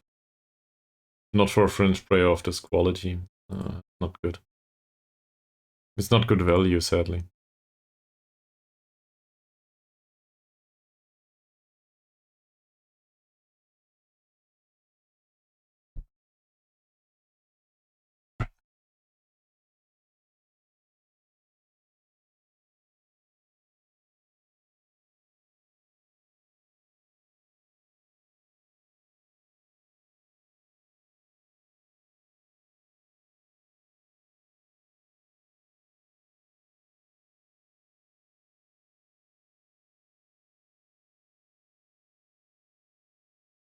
Here's the Coke.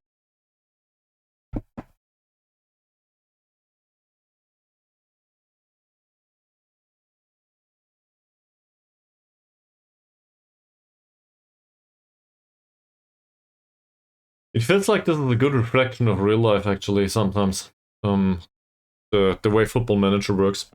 Sometimes you need to make a decision, and it feels like it's wrong in hindsight, but at the time, you felt you were forced to make a decision either way, because not deciding anyone would have been worse. For example, signing players that might not be good enough or too expensive for what they deliver, and then requiring the budget later on. There's always an option to correct that somehow.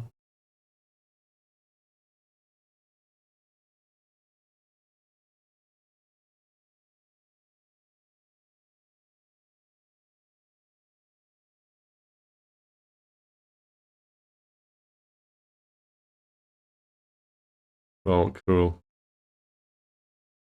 Get him off the short list. Yusuf has a tight hamstring, that's not good.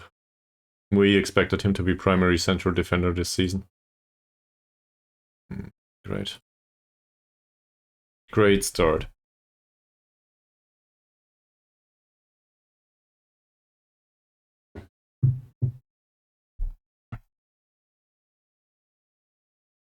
Let's have a look at the staff members again. I think our scouting department in general needs a revamp. Luckily, most of these contracts are expired. We have no scouting knowledge outside Malaysia, more or less.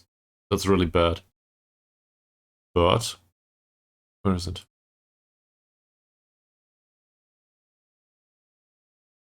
Well, that's not true. Our new assistant manager slash technical director, he considers himself a technical director, but to us, he's an assistant manager. He has knowledge in Spain as well as in China. That's a plus. So now we just need to come up with an entire scouting department that helps a little bit in that regard.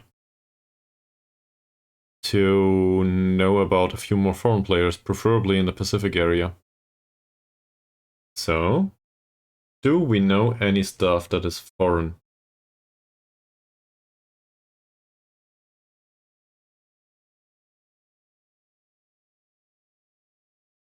One person, a sports scientist. A fairly loyal sports scientist that is, I remember this guy. He wanted 600 euros last time I tried.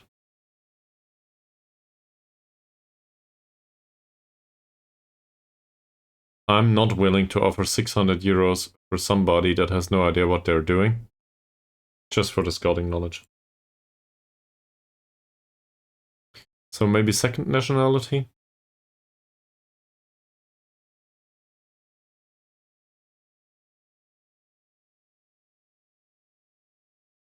There's one person that has second nationality as...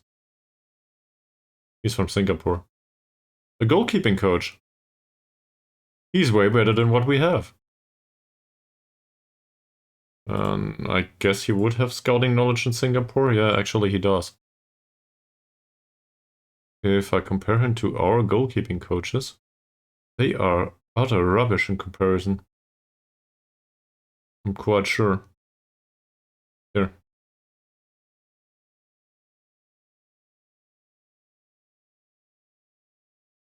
That's not a debate. Yes, his mentals are a bit lower. Distribution and handling is pretty good though. He's way better. He earns 75 per week right now. What's with the other goalkeeping coach? Well, it'll be hard to find. Where is he? There. That's even worse. Also, he earns 80. And the contract has run out. So we can replace them, even without any money, as long as he earns less than 80 euros. Well, he might even be worth a few euros here and there. I thought so. He wants money. A ton of it. I really dislike that. Everybody wants money. Like, Malaysia is so poor. So I guess we are willing to pay a little surplus for that. Yeah, okay, he wants 300 euros. That'll not happen.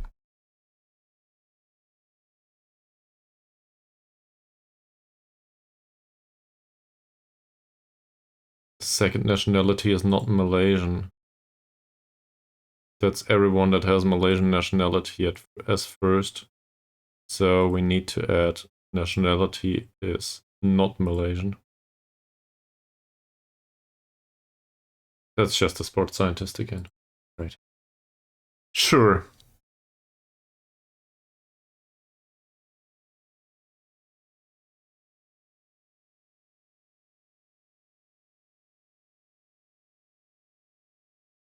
I think I need to get rid of half of these players. I really don't know where to start though. Just due to workload.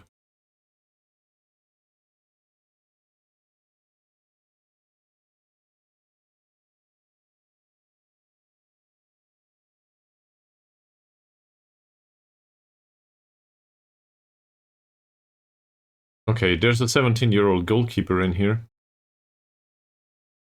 that has acceptable personality, We don't really pay him, if I see that correctly. Yeah, we don't. Let's take that off. Doesn't get enough attention during goalkeeping coaching.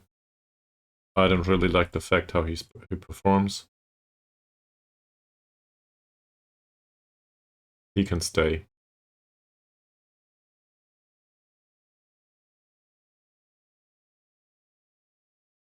Cannot be registered for next match, why not?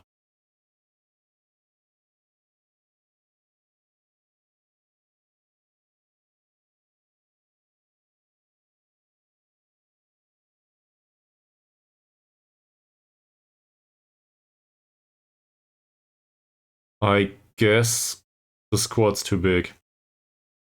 We gotta remove some. A ton of them, actually. Alright.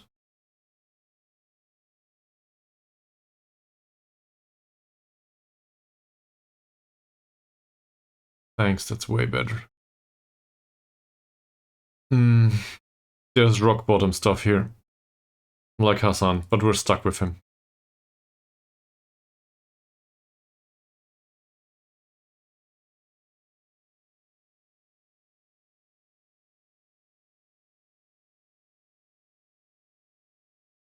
At least he's not susceptible to injury. Li Yun Guang. I had a look at him earlier. So I think I will derive most of my decisions from personality here. Because the attributes are bad anyway. He's not that bad though, if I compare this to Harsey.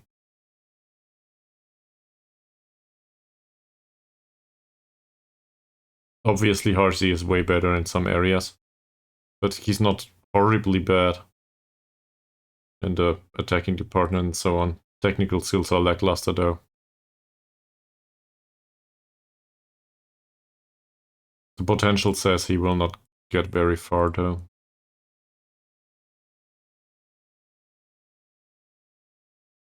He lost 3 points of bravery since he's been here. What the hell happened? Yeah, great.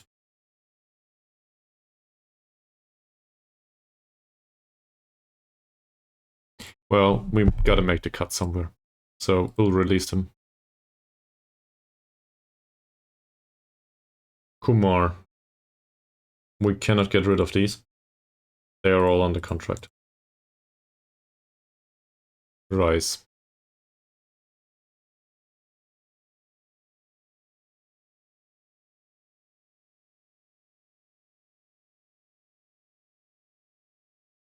I'm not sure if this looks that horrible.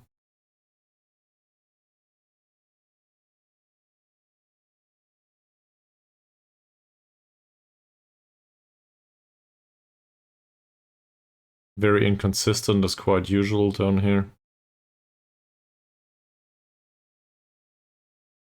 At least he's balanced.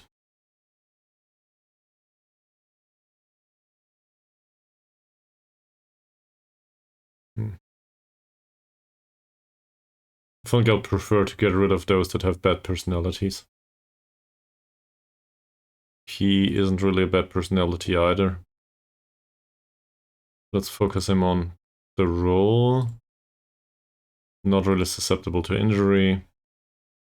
We can keep him. Norden. Considered to be a wide target forward. Unambitious, which is bad. I think the attributes could be worse. But to be honest, we gotta make the cut somewhere. And I will take the cut. Or I will do the cut. The unambitious players and so on. Iskander, fairly determined. He's a poacher. We don't play with a poacher. Could be worse, obviously.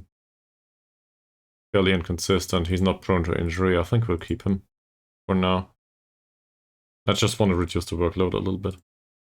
Rahman. He's unambitious, but he can jump. The problem is that's all he can. Also, the rest of his personality makes up for a fun conversation. And he just returned from long-term injury. You know what? A hip injury at the age of 17 is probably not a prospect of a good career. So let's get rid of him. Debnut. I think that's one that I signed recently. He can jump. Strength improved a little bit. That's no good. Gotta do a little bit better, please. He'll get a chance. We'll keep him for now. At least for a while. Ahmad isn't registered. To be fair, he has something that everybody else is missing. And that's versatility. It might just be that we need somebody like this. I realize he's trash, but it might just be that we need somebody like this because he can play both positions. And we do not really have an option in the senior squad, so in the end, we might need to have somebody like him on the bench, at least. Once he gets experience in the first league in Malaysia, he will probably develop at least a little bit. Barely any time with the club yet, though, so it's not like I expect anything here. With respect to personality, sadly, he's very inconsistent. That's to be expected with young players. No problem with injuries, as far as I can tell. Azmi. Azmi is somewhat capable of jumping. He's somewhat flexible because he can play two positions. He's no good, though. Low level of determination is a pretty bad personality, and he's prone to injury. No notion of big matches, but I think we gotta make the cut somewhere. His determination is really low. We'll release him. Osman. That could be worse. The overall attribute profile seems a bit more rounded than some of the extreme players, right?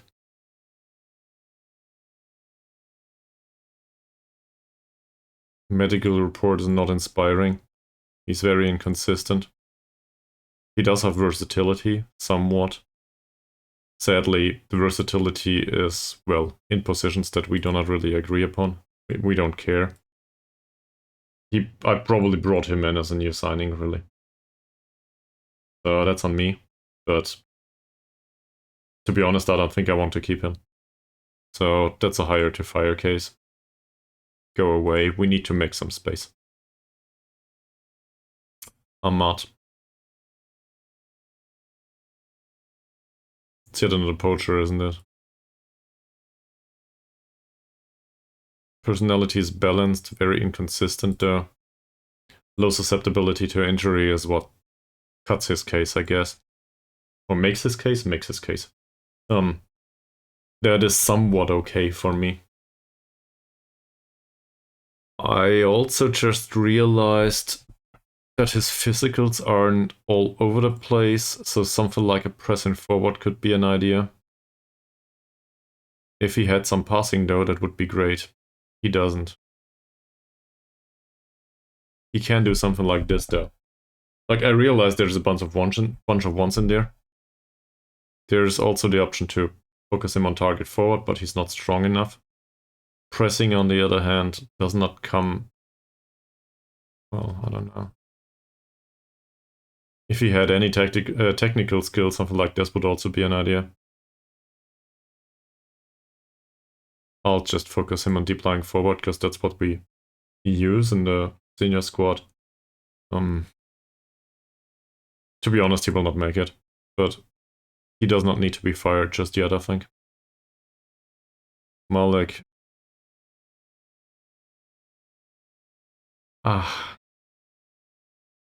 I'm conflicted on that now. Usually I would want to get rid of an unambitious player. In that case though, he just developed a little bit, so there might be some potential in him, who knows. First ball winning midfielder here. Under B, usually.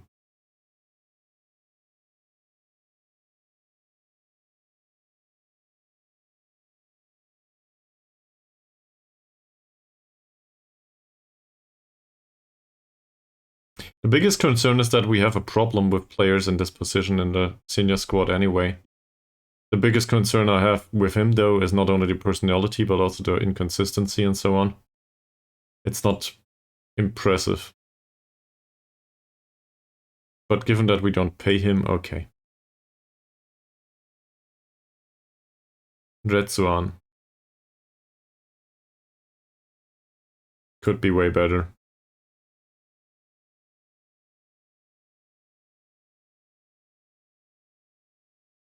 See, I have a hard time getting rid of players, I guess. Ahmad. He's also not that bad. Sainuddin. I think this is Target Boy.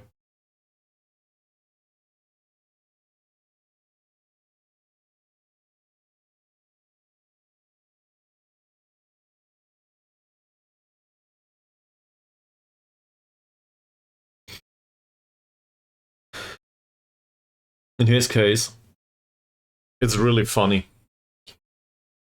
I think most of these attributes are actually able to be used in the senior squad, actually, as a drop-in replacement, with the exception of the 3 points of strength. And well, that is a weird statement too, but he's well trained for somebody at the age of 17. So much that all of the rest of his attributes is utter trash. He's just a target forward and that's it. That doesn't mean that he cannot be a useful addition to a squad. It's just he can't do anything else.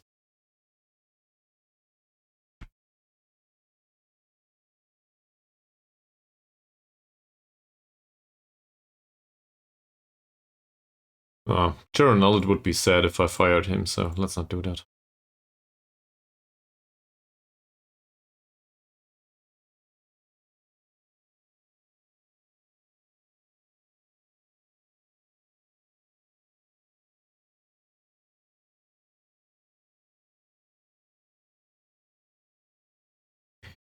I really think we should sell some of these players or something. If we get any money for them, that would be great.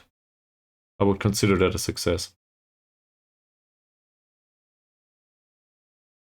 Him, for example, I would definitely want to sell. He dives into tackles. I don't like that.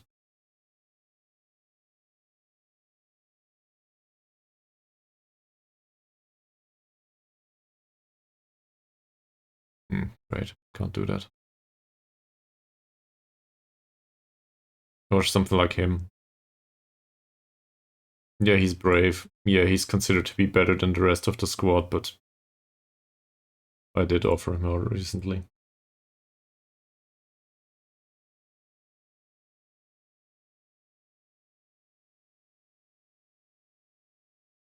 I should probably also get rid of all of the wingbacks. Bye. Thomas trains well. Well, that's unsurprising. In here. So, once the players turn older than 19, sorry. I think it's just too late to keep them. He belongs in the under 19 anyway, so we'll put him there. But if they're not good enough yet at this level, just look at it. He has 2 points of kicking and throwing. Yes, that can be alleviated somehow. Roll the ball out. 1 point of anticipation on a 20-year-old, on the goalkeeper. I think we gotta make the cut somewhere. Get out. Talib.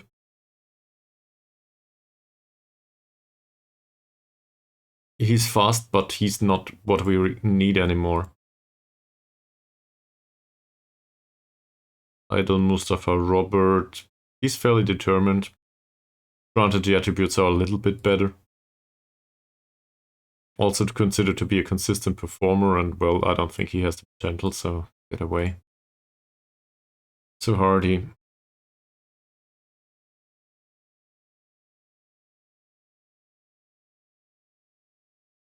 I'm conflicted on this because I guess just for the tackling, really. But if I look at a primary role that concerns the tackling. He has no strength whatsoever. Okay, so he cannot play ball-winning midfielder. What's there to do with him? Box to box? Holy shit, no. There's so many ones in here. Mentally, he's not good. Sure, he's 20 years old. He has the work rate, but not the stamina. He has some acceleration pace, just like everyone in Malaysia, but nothing else. If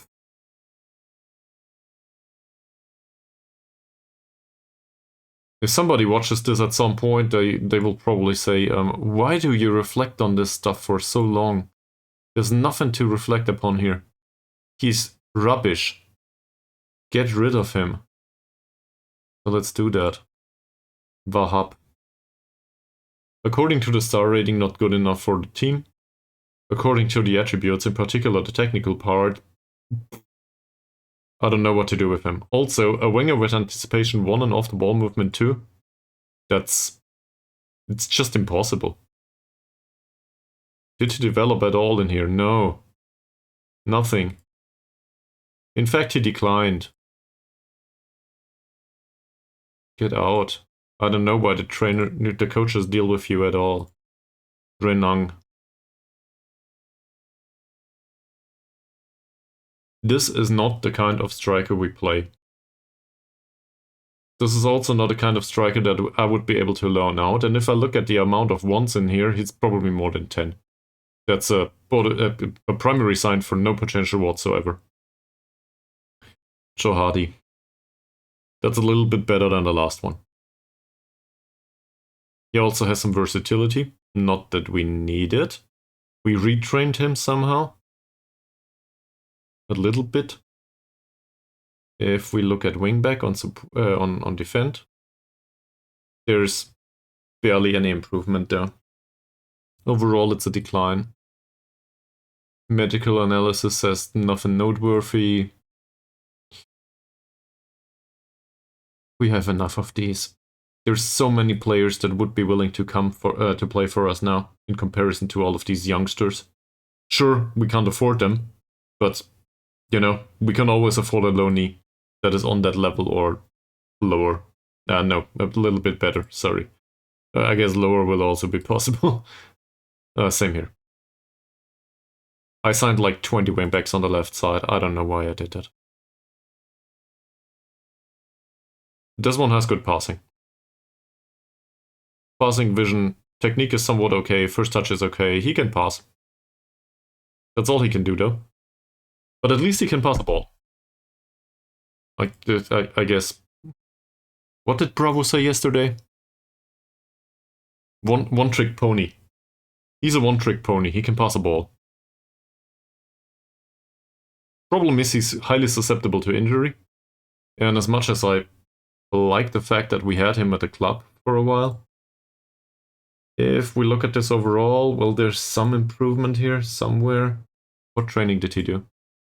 DLP, okay, that makes sense. Given that he can pass a ball, you know.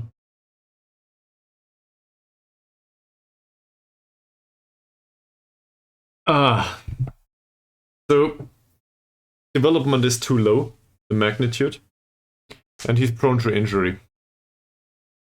If I look at this, it reminds me of Mod Jamil Killeen. Killeen was better, obviously, and he would have been willing to work for us. He just was too expensive and not good enough. But Mod Camille Killeen was still available, so there's somebody out there that's better than that. And as a result, I think we will part ways.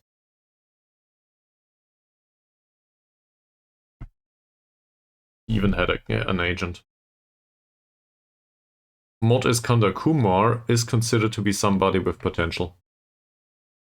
He turned out to be a little too old recently though. He's 20 years old now. As a poacher, he did improve a little bit on the mental side. He's not really good though, is he? There's barely anything else going on with him. Typical poacher material, incapable of doing anything but putting the ball into the back of the net. Not a big fan. Ishak is with the club because we don't pay him. And to be honest, I think we should probably part ways at this point. But I do not think these attributes are that bad. And, well, we don't really have an option for right back. Dot doesn't belong in the right back position. I guess Abidin would be an option. Abidin would be an option. So we could play a youngster actually. But I have no complaints about Ishak's performances once he played there. That said, we are one league above now. On the other hand, he's 24. You know what? I will shift him to the senior squads, just so that the under 21s get rid of it. And I think I will do the same to Dicky again. I realized that I said I will let him rot in the under 21s. But I think it's better to have him in the senior squad and see him every day to be reminded. Sorrow will go. There is no reason to keep him. Very consistent or not. We have two options there. Actually, three if we consider Dicky, which he isn't. Like, he's no option.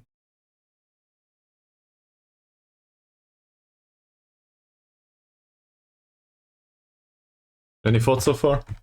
Is this healthy?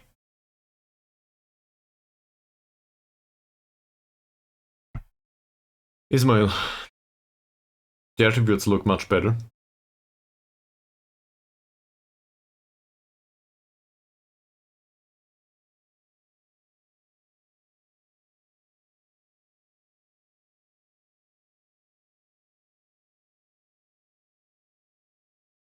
We don't really pay him. I think I want somebody to be a natural in the position we played him in though. And well, 1 star is okay-ish, but the potential looks concerning. How long has he been with us? Barely. I'll throw him out immediately. Gotta reflect on your own decisions, and sometimes they're just bad. And he's been with us for a while. I think it's safe to say that I'm not really impressed by his development, but it's my fault that I never played him. And to be honest, at least he focuses on the role that we would want to play him in. Medical report is not really concerning. He is no good. But given that our other defensive midfielder just hurt himself, given that he could be last-ditch central defender, which I didn't really consider up until now, I will move him to the senior squad. For funsies. And then we're left with Jafar. Jafar is 16 years old. And I really want to get rid of him. He's the biggest talent we have, and he's a casual.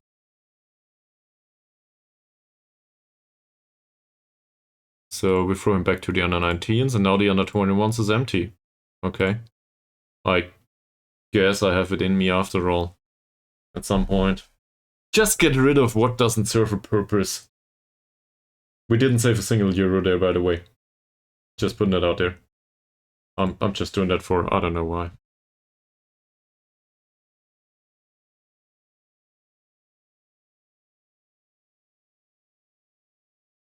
But now we can aggregate the under 19s to the senior squad too. There was a fairly professional right back, for example. If we promote that one, maybe we get rid of Ishak and the other one.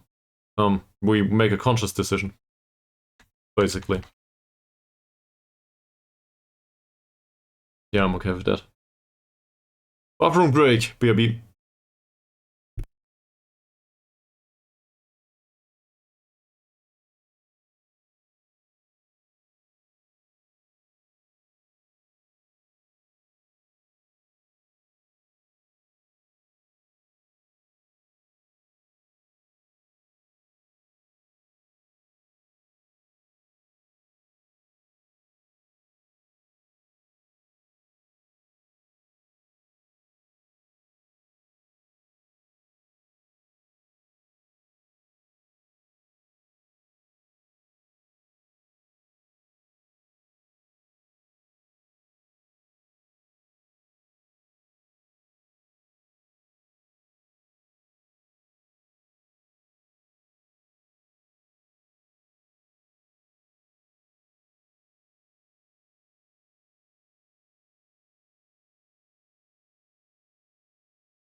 Hi.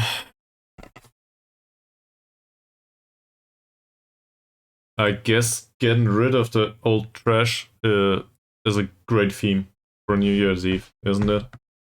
We should continue with that. Not overdoing it though.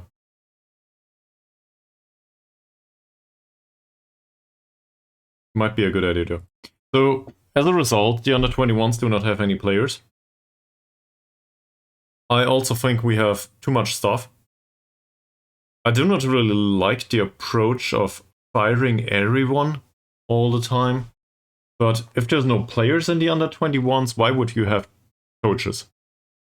And it feels like a bit gamey anyway. I'll just show you. Maybe somebody has an opinion on that. Our under 21 coaches are available for the senior squad coaching. For some reason. Don't know why. We don't necessarily need them anymore though. So that's not even a bad coach. But they cost money. So I go to the under 21s and throw them out now. Because, you know, both of them can quit. In case there's some sounds in the background, by the way, everybody's celebrating the new year in Germany, even though the new year will start in 1.5 hours, approximately. So I don't know what's going on out there. Well, I guess I have an idea what's going on, but, you know.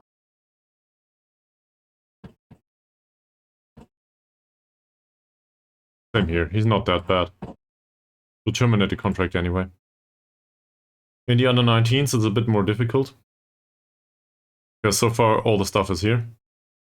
Who's assistant manager here? Who's the coach? The coach is fairly pro. I don't think we need him though. You know what? Nah. Well, then again, if we sign coaching, we sign a good one. And he's not expected to be around anymore. So we'll terminate his contract. Get rid of the stuff. And once the players start complaining, we'll just throw out under 19 players. I know I just went on about it, but he's assistant manager down here. I don't know why. Why? I pay money for this? Get out. And then we have Aris. That is a different circumstance. He just earns 30 euros. And also he's replacement goalkeeper. Last ditch. So we try to give him, I don't know, some skills, I guess, for the under 19s. Is there anyone else available that does coaching down here? Probably. But first, let's see. Now, probably there will be complaints in the under 19s about this or that coaching category not being set, but I can't just do them all myself and put it on 1-star coaching or something. That's not great, but it's still enough. Also, Gosport are in search for a manager. Sure, wanna go to Britain? I guess. Who are you?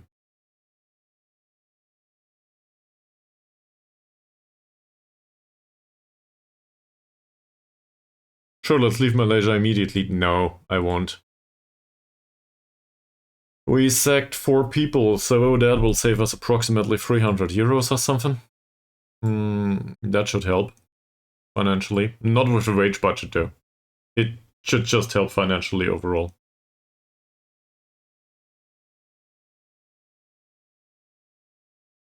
Coaches are still in over their head. What the hell's going on here? That doesn't make sense. Oh, workload is too heavy. Yeah, sure.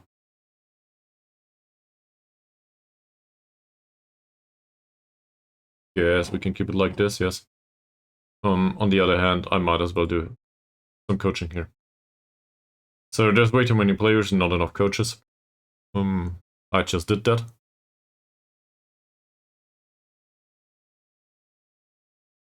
He's not that bad, actually, due to the mentals. Well, okay. Bad enough. But, you know, he might complete his coaching course, so then it will help.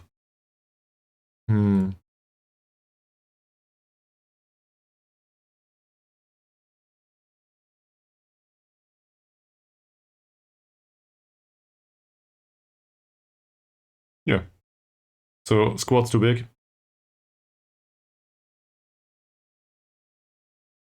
So if the squad's too big and you do not have the option or the luxury to get rid of players that are under contract, you get rid of the rest, right?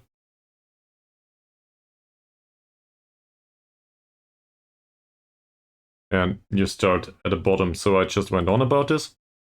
But then, I guess, we start at the bottom and we get rid of the players.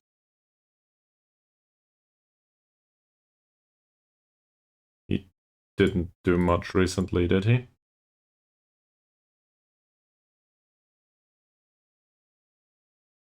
We can find replacements on a higher level.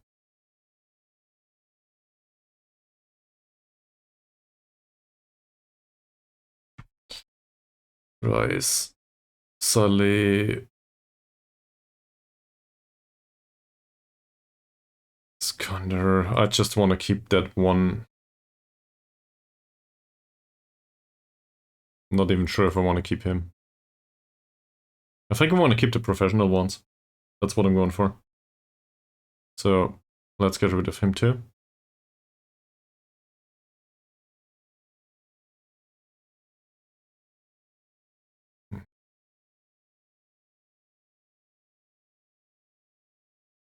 I think he was in the senior squad, and now I'll just throw him out.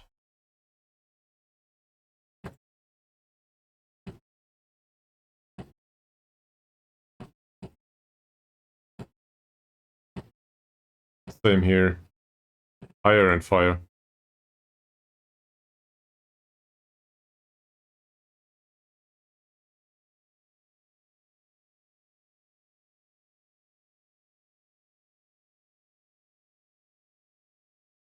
He might have the versatility, but no attributes.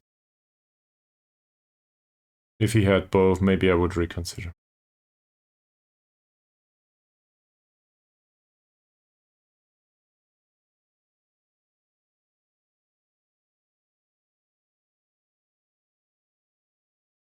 He's fairly pro. I like fairly pro. He twisted his ankle recently, though. I think that's new. 2 to 4 weeks. He can stay here due to the personality.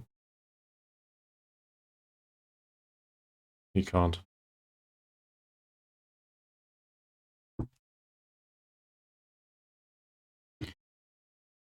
So I'll release him.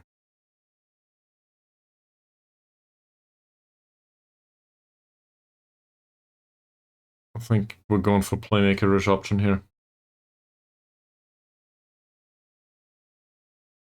I'm not impressed though.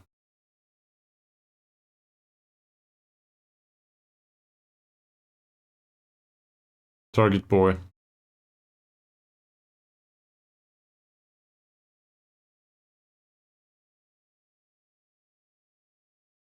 Bye. It was nice. Hopefully Charon Nullet will not kill me.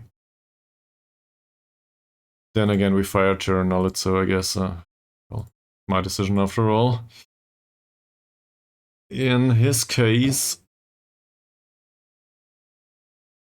he's fairly pro, so he's got that going for him, which is nice. Selvarai, I can also pronounce his name. At least it feels that way. His case is not very good.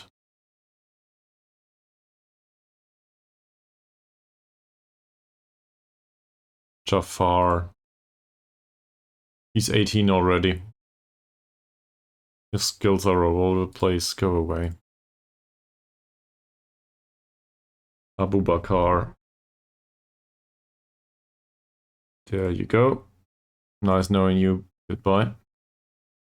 These two are under contract, sadly. Hamza. that's better. I will give him the benefit of the doubt, I think. Just due to the consistency. And if you look at it, the ones are in areas that are entirely unimportant. Positioning anticipation will rarely be much better at this young of an age. The one-on-ones are pretty bad. So that's a problem. But given that everybody else just got fired, I guess he will be more or less the only goalkeeper. Parkour. Parkour is known for training well. Funnily enough. That said, training well doesn't really help much. If all you do is take up the time of the coach, not much else. And if we look at that, there's barely any development. On the physical side, a little bit. But overall, not really. He's considered to be unambitious and unflappable. I don't know. I'll release him. He grew older and not really useful for the senior squad just yet. Abidin. This is an exception. Because he's fairly pro. So I like the personality.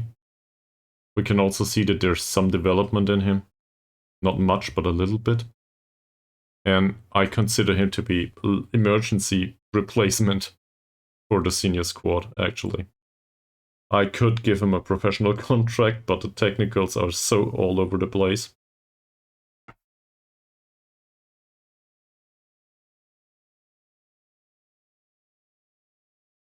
On the other hand, if we want to waste money on somebody, it should probably be him. Down here. You know what? I'll do something stupid.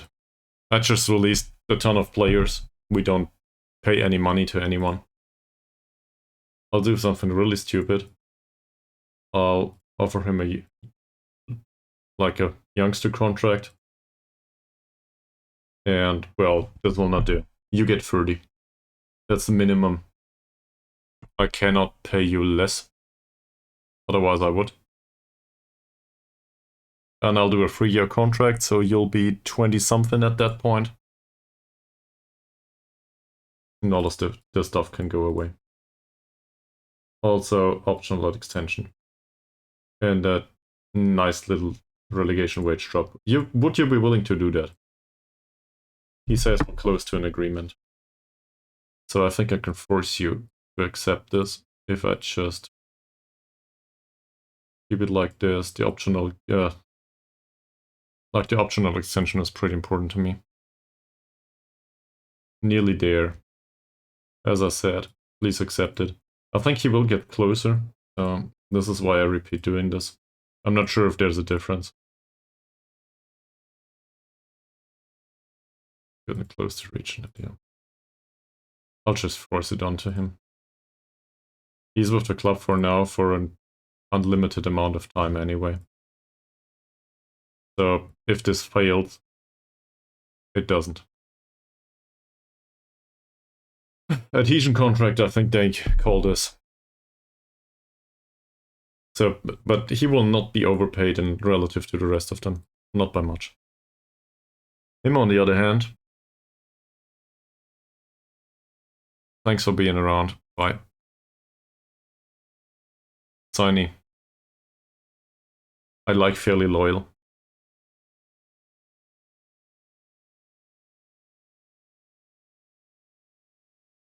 Technically speaking, there could be worse stuff. He gets 60 euros per appearance though. Fuck off. Don't want to do that. That leaves us with Hamza. What did I do? I sorted by ability, right? Hamza. That's a light-hearted goalkeeper, and apparently he's 1.5 star territory for some reason. Yeah, I've seen worse.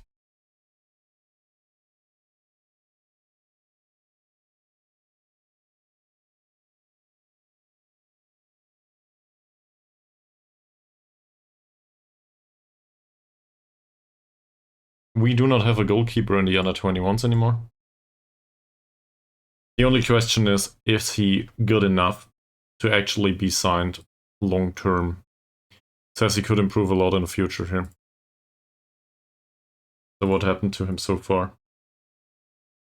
Well, he was on vacation basically. Not much happened. I'll promote him to the under 21s. He doesn't get paid, does he? No. I'll promote him to the under 21s. Even though he's too young for that. Let him play there, and then we'll see. So, how many players does that leave with the club? Less. A ton less. Hopefully that helps with the coaching.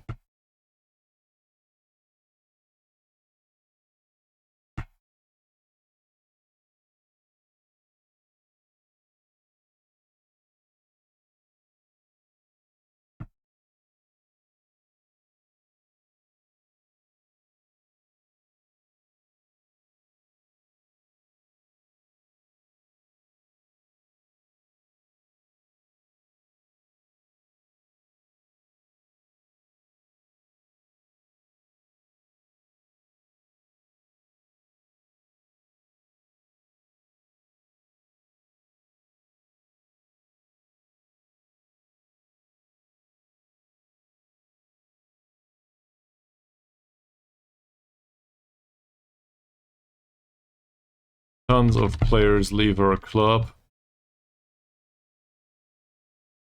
Now we only need to make sure only to sign those that we can actually make some money on.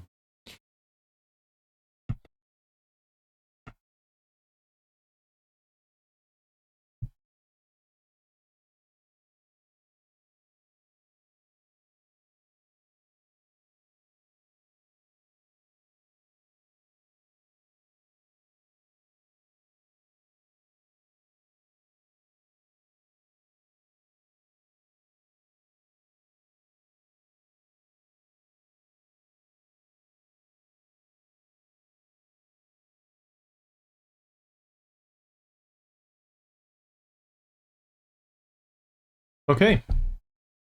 So the assistant manager should do the friendly. That for now that is the secondary job of our technical director. Because, well, that's how it works apparently over here. Now that Journal is gone.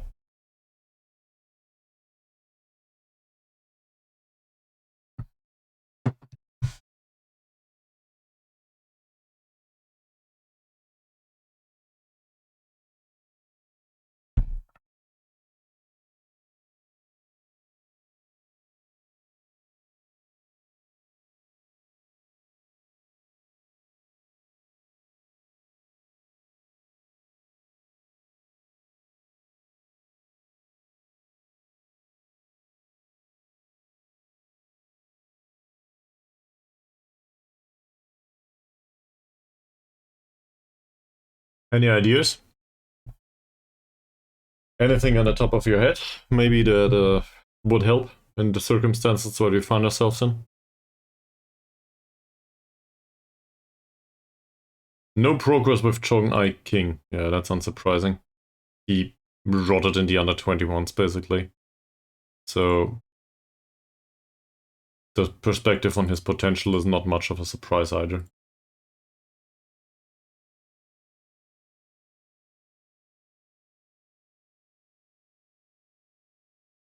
No offers for 2 players.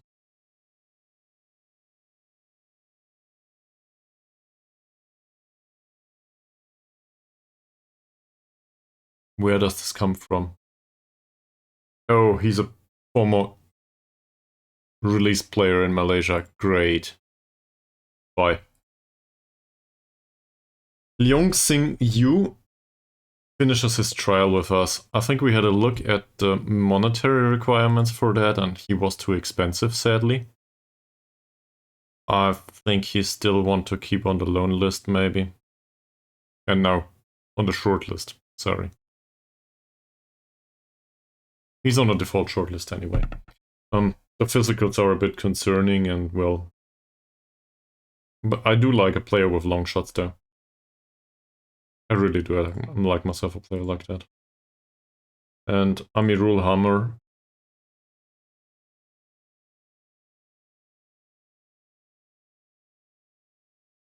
I guess the question is this needed in comparison to Baru? Is he so much better than Baru? Why and where? So, but what exactly makes Amirul Hammer a better performer than Baru? He's a little bit faster. Baru's the better player overall. And I should actually loan him in and give him playing time? No. In case Baru hurts himself, then we can talk about something like this, yes. But not right now. Also, I realize squad registration and all that stuff, so it might be a thing.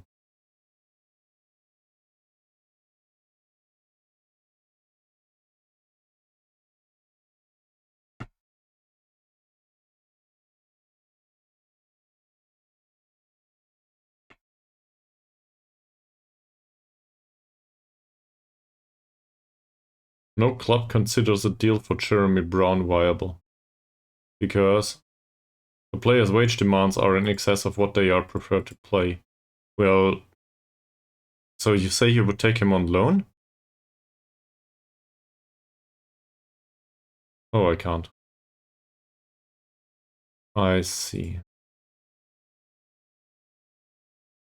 But at least there's interest in one of our youth players.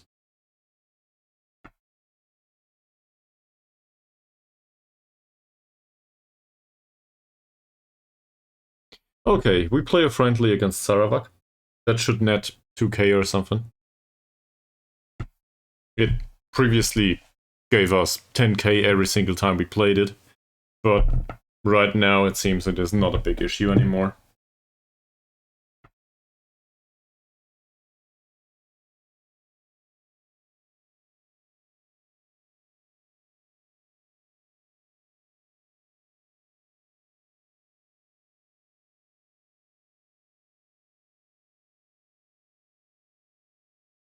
That is... well, Diego scored a penalty, alright. That does not look that impressive, to be honest.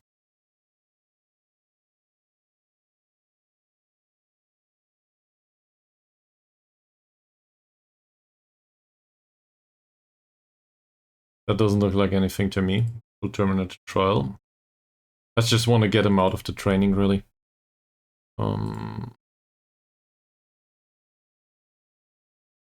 Yeah. Just heavy workload on a bunch of them.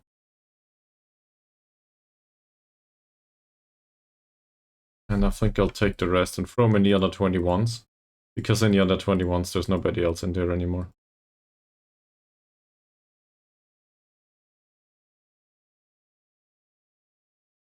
So that should help a little bit.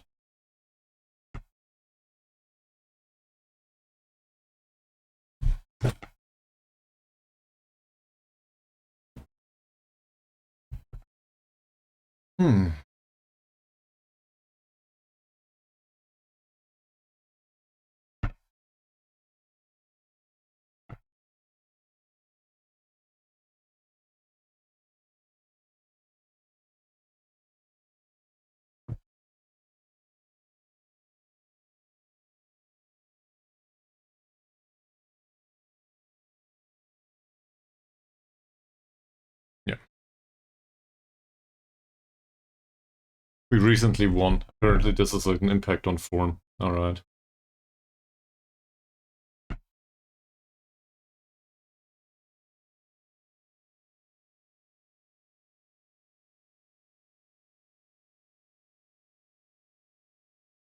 I also thought about this stuff. So right prior to starting into the real preparation for the season, I think I want to change something here. I think he can do deep line playmaker. He doesn't really use most of what he's good at though. For example, acceleration and pace. He also has somewhat decent off the ball movement and so on. Not really a big fan of this. So obviously we could do something like this. That would be a little bit better from that perspective. But my biggest concern with this overall thing is, tactically speaking, he will sit in front of Rusty all the time. That is there to cover for him, and he will not provide much going forward. And he's not that good playing killer balls. Advanced playmakers not a thing. He can't dribble. That's just not possible. I do have an idea though, and it might be a bad one, but I still want to try this. So, you know, fiddling with tactics a little bit. I will put him on roaming playmaker training. So now you might say, wow, Chris, are you stupid? That contains dribbling. He will, you know, roam, as it says. And, well, he doesn't have the balance either. But I think what we can do is set the roaming playmaker here to something that Ankun is familiar with. Less crossing is fine, less shooting, I don't even know. I guess less shooting is fine too, given that his passing's better. But in particular, dribbling less. He's no good dribbling. So a roaming playmaker runs with the ball more often, but that does not necessarily say that he dribbles with the ball specifically, does it? There might be a little difference. He might run with the ball in risk-free situations, and that's okay with me. So now he's on support, and he might roam a little bit, and Roosty actually has a job, and he might provide something going forward. Diego as a central midfielder on attack. That's pretty easy.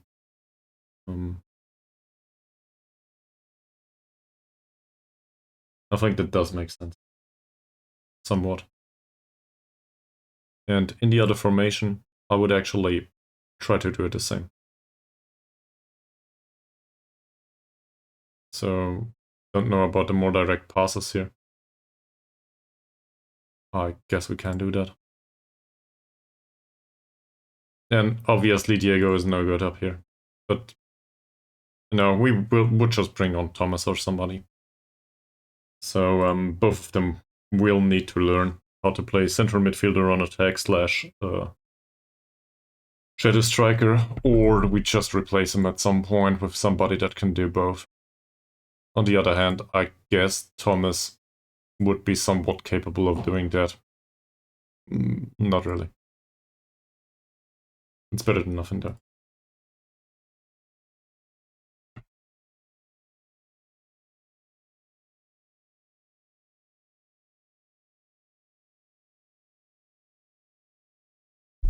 Nobody hurt themselves just yet. Not big turn.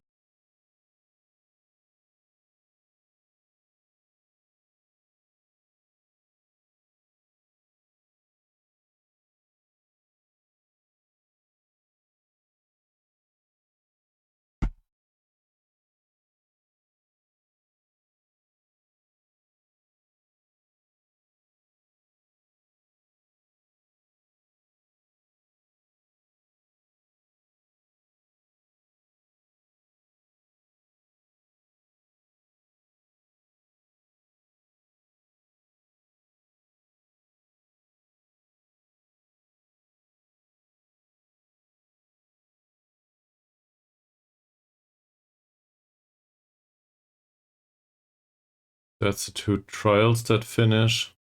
Also, Safri has a tight groin. I think we can deal with that. Not #1 priority anyway. It is to be expected given his susceptibility to injury. We don't really pay him much. In fact, did the wage budget budge? No, not at all. I was hoping it would. Going downwards a little bit. But it doesn't do much.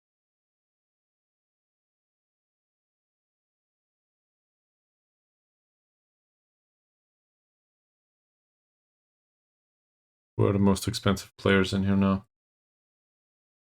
So, the Chinese guy will barely understand that we want to renegotiate a contract all of a sudden. On the other hand, he just declined. A little bit. Not by much yet. Yeah, he's new to the club though. Okay. So, maybe that can be reflected in the money though? That would help.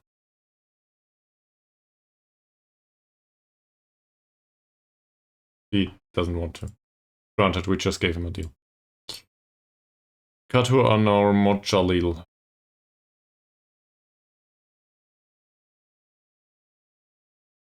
275 right now. and with a ton of bonuses. Not interested in a new contract, he just signed one. Ankun. Ankun's also bound till 2026. I do not think we can give longer contracts, and if we can, well, that's a problem. Would you be willing to renegotiate the conditions of your deal? Holy shit, there's a ton of money. The agent is the one that we need to talk to.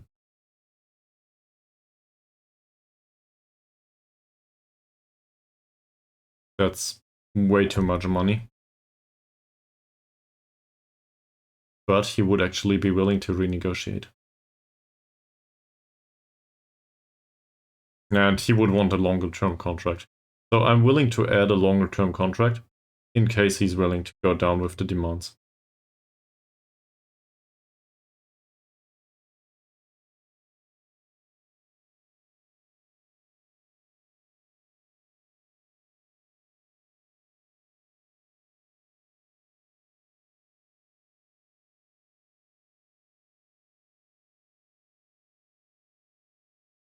Between 275 and 350. He's on 240 now, that's still too high. So I'll try this. Let's put it to regular starter. Okay. Oh, this is 300. For now we pay 230, right? 240 plus a ton of bonuses. So as long as we get out below 240, we only paid the agent, but it still might be way better than throwing it all out due to the wage budget situation.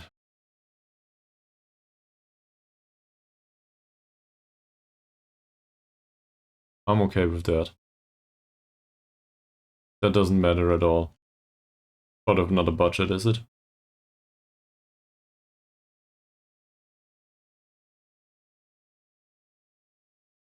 So we need to stay at or below 240, because the bonuses are not that high right now.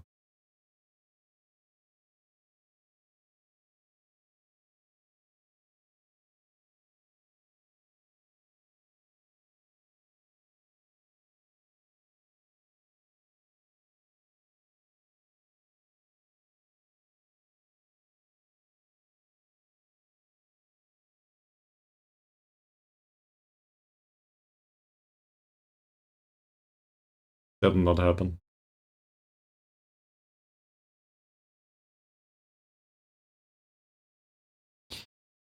Yeah. It's really hard getting them down from these wages.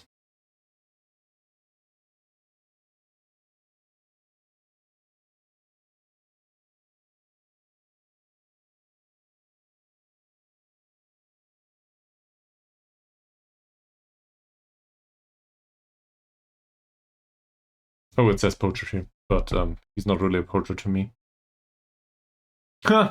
Funnily enough, the 39-year-old actually developed. Well, he also declined physically, but, you know, there's attribute development here. Stuff's happening. Still considered to be a poacher, but he might just gain some vision or something. We pay him way too much money though. Maybe I can do something about that.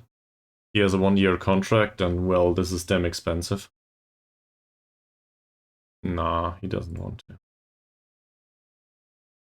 Would be funny to play a 39-year-old repeatedly though.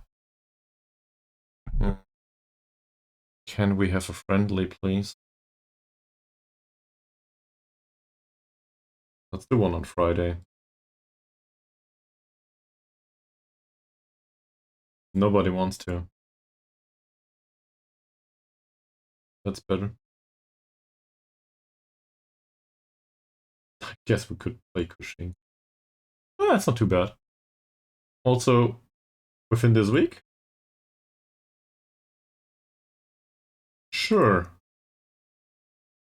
I mean, the fee is a bit on the high side.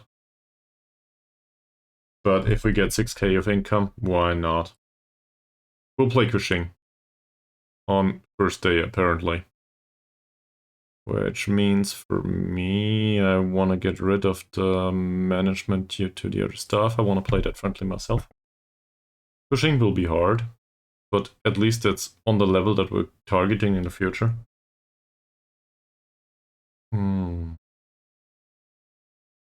Match. I'll do that myself, thanks.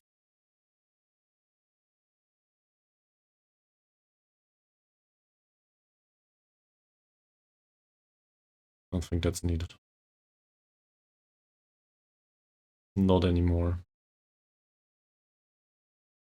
That's something different though. I would want...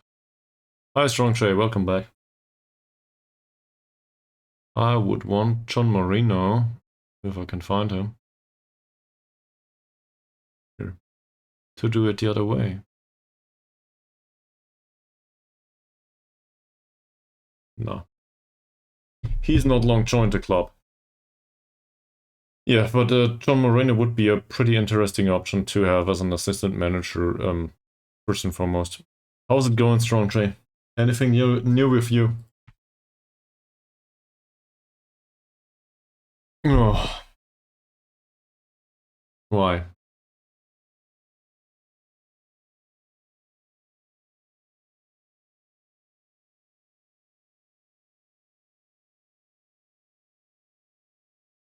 Well, then we'll try them on Wednesday.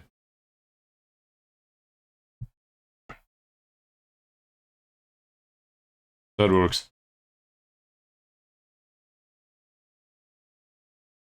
That's good to know.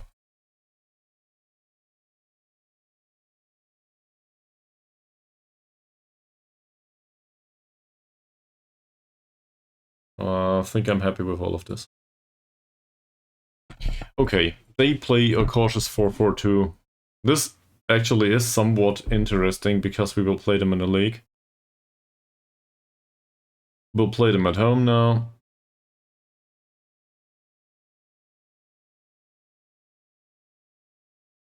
Alright. I'll just roll with it. I will also... Who does set pieces right now? The goalkeeping coach. That can probably be done by John Marino at this point. He's better at it. So let him do that. What about penalties? We do have somebody in a squad all of a sudden that actually knows how to take penalties. In fact, 2 players. So Diego doesn't need to do it anymore, that's good. Well, I guess he still can. And that Samiri person here, Peloni, he can take penalties too. Set pieces are instructed by him, so no use doing that ourselves. Yeah, cool. I think this is pretty good. I thought, well, the whole set piece stuff can be interesting, but it's also really tiresome. So I'm pretty happy that this is a possibility now. Yeah, I'm considering doing a friendly myself. So in case you're interested in that, Strong J, I know it doesn't sound very impressive, but it is the local rival. So that'll get us 3k. And, well, they got us promoted. Basically half of their player base was with us.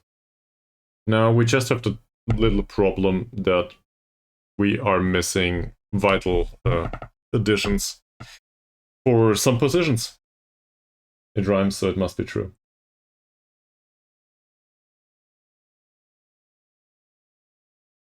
That's what's happening right now.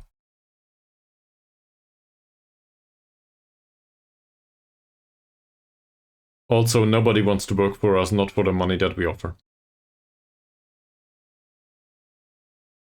That was a trial contract.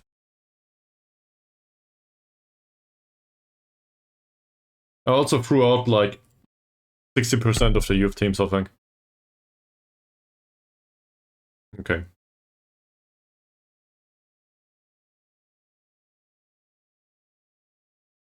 That is somewhat useful, but prone to injury and I cannot afford him.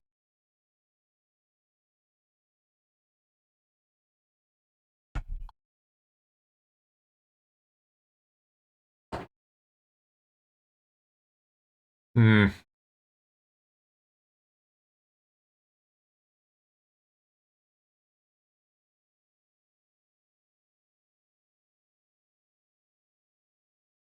True. True. It's I don't know if this is a positive or a negative, given the time period that you joined the stream. But like on one hand, maybe it was somewhat exciting for you to see this. I don't know. I do not have a representation of you on the screen and how you reacted to me being stressed and all, and the ton of tension.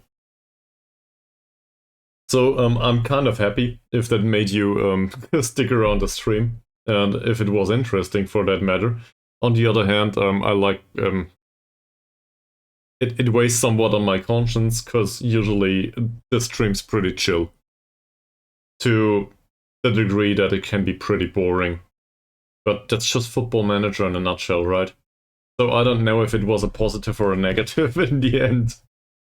All the stuff with all the stressful matches and being promoted.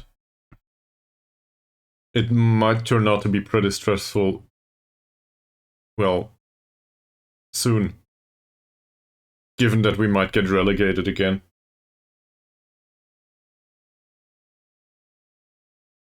So, I don't know. Take that as a threat. Not sure.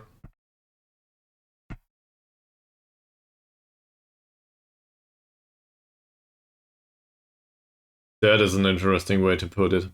Great.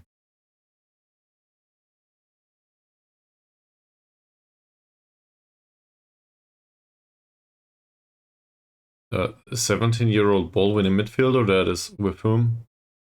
With Cushing. Of course, with Cushing. These two finished their trials. Alright.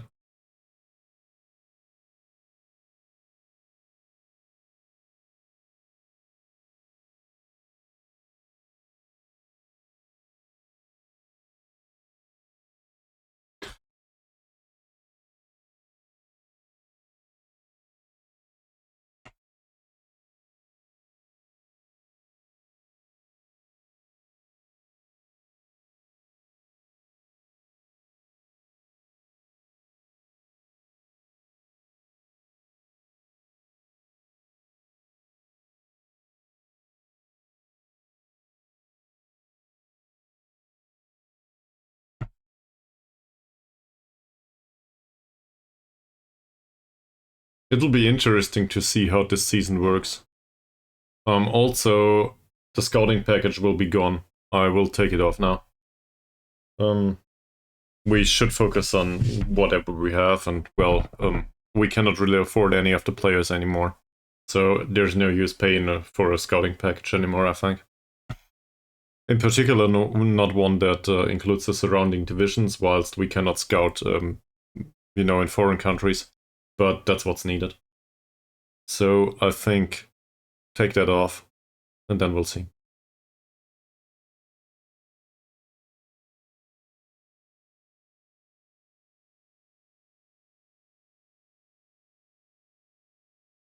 By the way, I also tried to sign foreign stuff, but that just didn't help. No. Don't sign the fairly professional injury-prone goalkeeper. I wanted to have him. Well, to be honest, probably not worth it. Why is he rated that high in comparison to Jalil? What's happening there? He's not that good.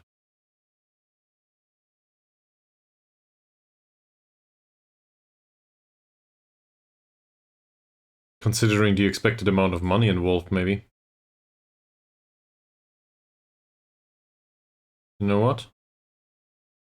Say we sign him as a backup at the end of his contract.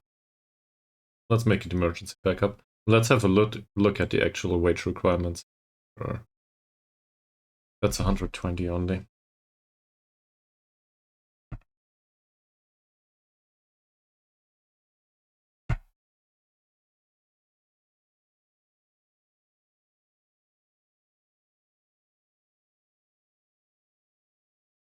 My concern here is Well, the proneness to injury, obviously. But he's 24. He will not change his personality anymore. Not by much, anyway. So whatever player we have that is younger, we can slot him in with him. As long as it is useful that he avoids using his weaker foot. That might be okay for some of them. Even if not, he's a professional influence on the remainder of the squad, and that will be needed. So from that perspective, I'm willing to offer money for him, not for the playing time, but for the character style, if he's willing to come.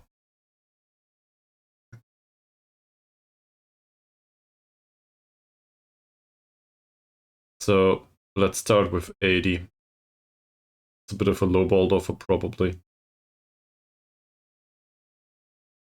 That's fine. And only for a 1.5-year contract, why not?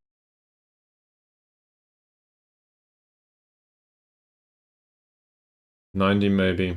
You can have the signing on fee, no problem. Well, 95 then. I will remain at 95, I think. See.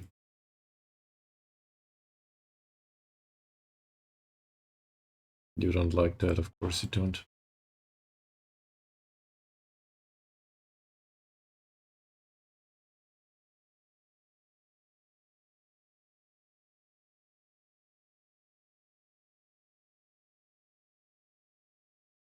That works. Doesn't really care about the clean sheet bonus, it seems. I would have, but no. Who am I to judge?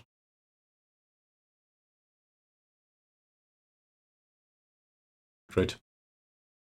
Now it's just about this bonus up here, signing on fee.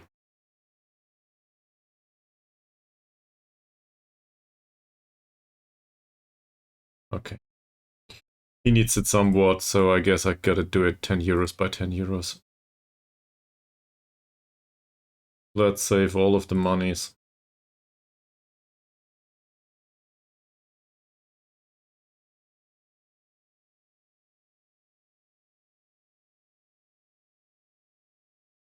Alright, 90. Good. That's the wrong direction for the wage budget, but I'm still going that way, in case he wants to come in. And hopefully within half a year we will have some wiggle room in the wage budget. For other reasons, I don't know what yet.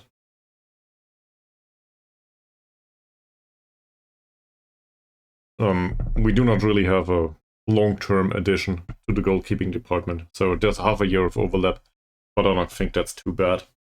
And professionalism really is hard to find.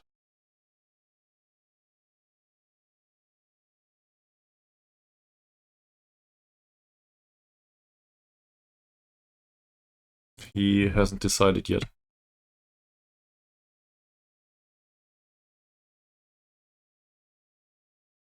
The coaching assignments need to be reviewed. Well, yeah, I guess somebody's not available anymore. Whom though?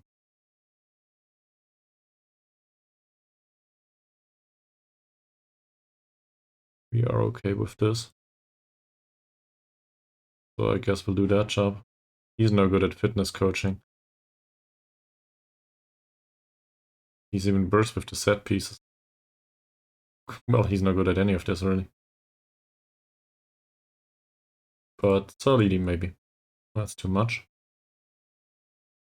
Well, he's 5 at least.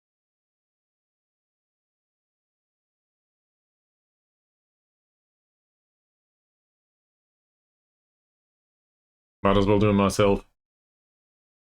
Oh, that's John Marino. Well, we'll leave it for John Marino. Oh, there's a set piece coach in there. These I will do myself. I'm no good at it, but that's okay.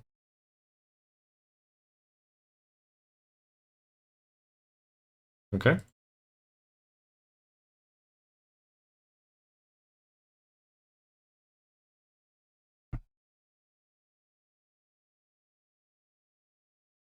He doesn't like the fact that he's focused on these two attributes, alright.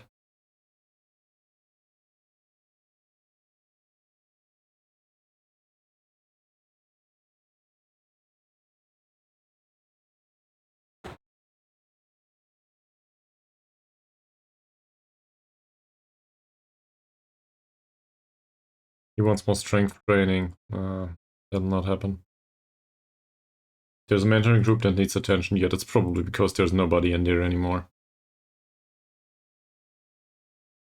It is said that he has big potential. I do not agree. With Jafar, yeah, he has very big potential. For character development. Big potential because there's no good character in him.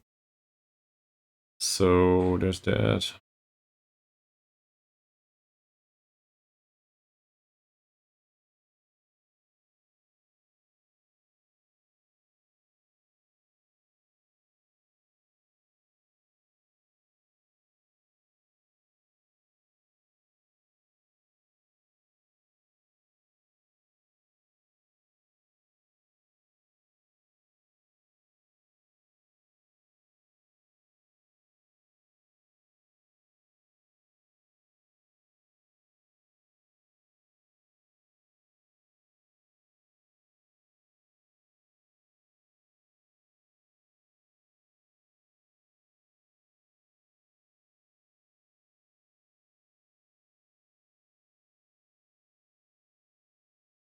Oh. So the box-to-box midfielder was poached by somebody. He will not be available for us. So I guess we remove him from the shortlist. The goalkeeper, though, has agreed to join the club in the middle of 2025. That's not bad. So there is some actual professionalism with, well, not really big skill on the horizon. But the lack of skill is mostly in the kicking and throwing department, and the rest of it might come with match experience. There's always the opportunity to loan him out. As a result, I think this is not the worst transfer we ever did. But I'm really just hoping for personality. Professionalism is so hard to come by. At least over here in Malaysia. Which reminds me, not me still around? Maybe. Is it the same in Japan, not me? With the lack of professionalism? Or is this just a Malaysian thing?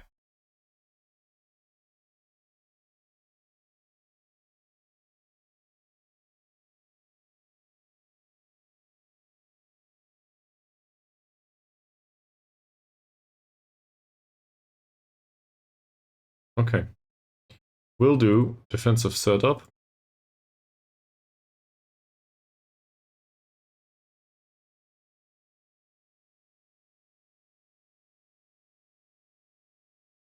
This is not that impressive, is it? Van Victor is pretty impressive. Also, he's fairly pro. Great. That would have been a good signing. He earns 825 euros per week, though. I do not think we have that. Neither this. Yeah. That'll be hard for our target forward. Jimmy Raymond, on the other hand, is somewhat challenged. Another Silverai. He's pretty bad in some areas, but we should probably ease off tackles with him. A 34-year-old Tachiki attacking midfielder/midfielder. He's dangerous. Overall a good player. Norden. He has really low dribbling, bravery, and so on. I think hard tackles are in order here. Soleil. Don't know. Ghani. Good dribbling, sadly. And Pedro Henrique from East Timor. I don't know. We will probably lose this. I'm not concerned though.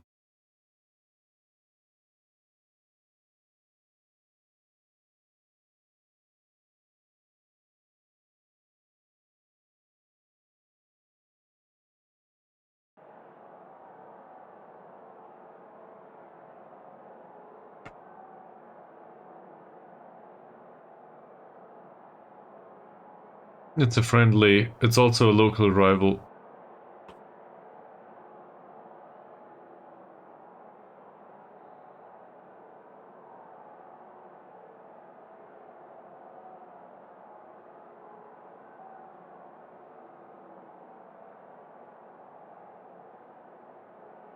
Diego cares. Nobody else does. So we'll deal with it that way.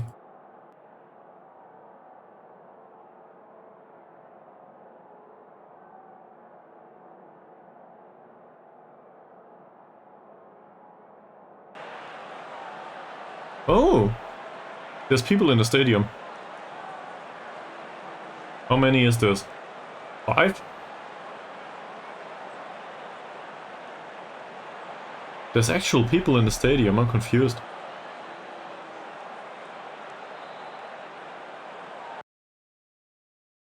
Didn't want to stop the match immediately. 3,248. That is way more than I expected.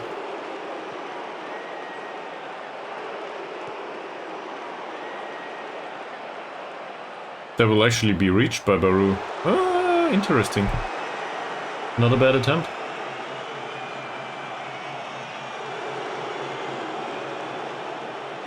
We're still doing defensive football, by the way.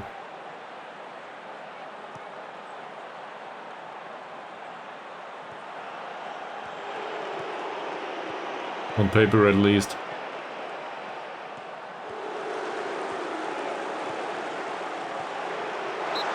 I also just recalled that the board wants us to play possession-based football. So the counter-attacking stuff probably won't work. Come to think of it. So I might need to change that tactic.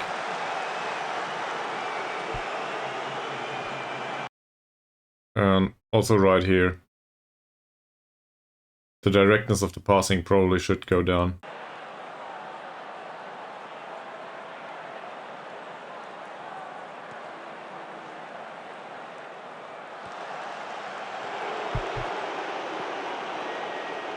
We can distribute to the target forward these days though. Can't we?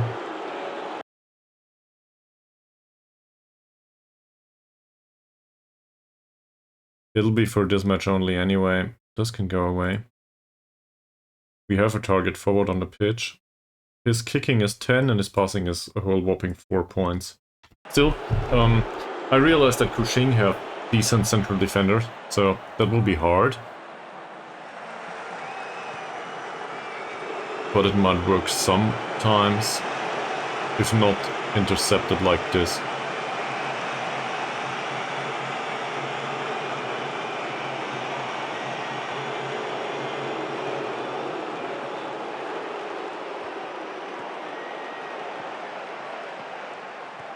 Just look at Baru. Not bad, we get a corner. So let's see what the set piece coach did to this. Ankun still takes corners, it seems.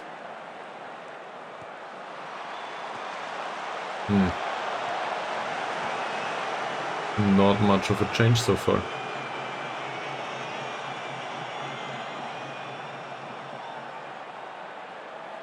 You did? How did that happen? It's a shot or something. It resembled a shot. Expected goals was 0.0.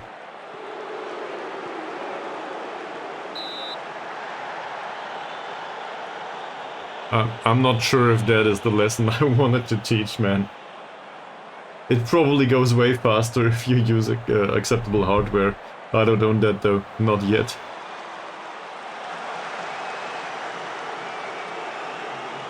Claim the ball well here. Given that we are the underdog, I think this is a good performance so far.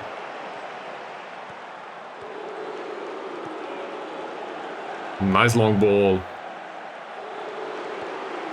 Even nicer. Oh, holy shit, Diego. How can you miss that?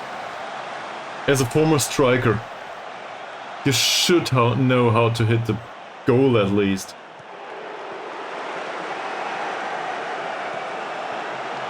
That was close. Of course, far post corner. As always. These are really dangerous.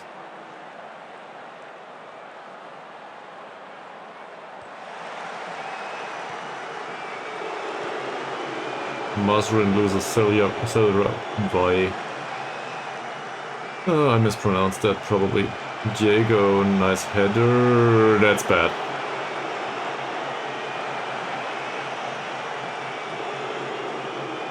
They push up a lot though.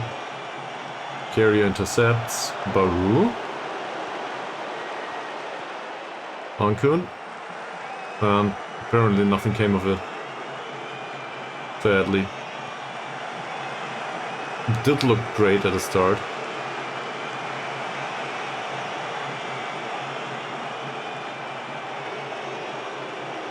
So, if this is what a friendly introduces to the stadium, what does this mean for league matches though?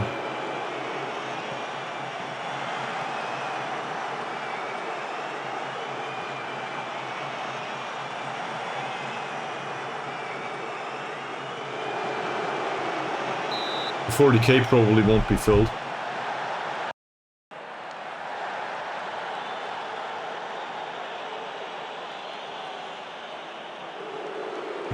Patient, it's fine. Curious passing is no good. He still tried though. Isn't he instructed not to do that? I guess so, yes.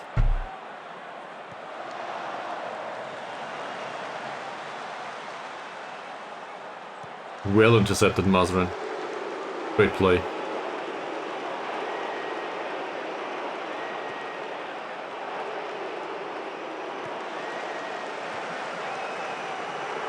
Half of the players in this squad are pretty familiar with me, but not in these positions. And the other half we just signed, and I'm somewhat confused sometimes. I also don't know if the tactic will work like this. It's all a bunch of unknowns. This is a good pass. Good save too. Good save by the goalkeeper. Great. I didn't expect that. I'm used to goalkeepers that leave it open.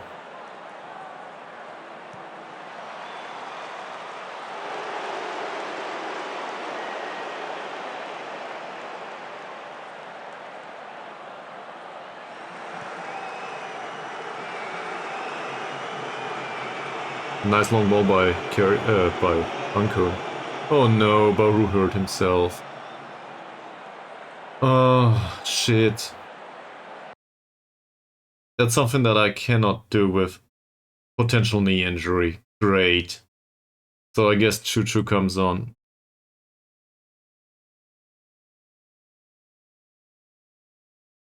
Our part-time guy and local hero with a full-time club. We should probably take him off the hard tackles.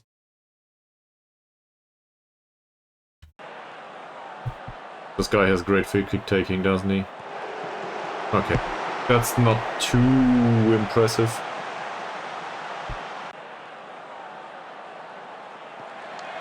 Long kick towards Choo Choo. He's not good at dominating this from a physical perspective.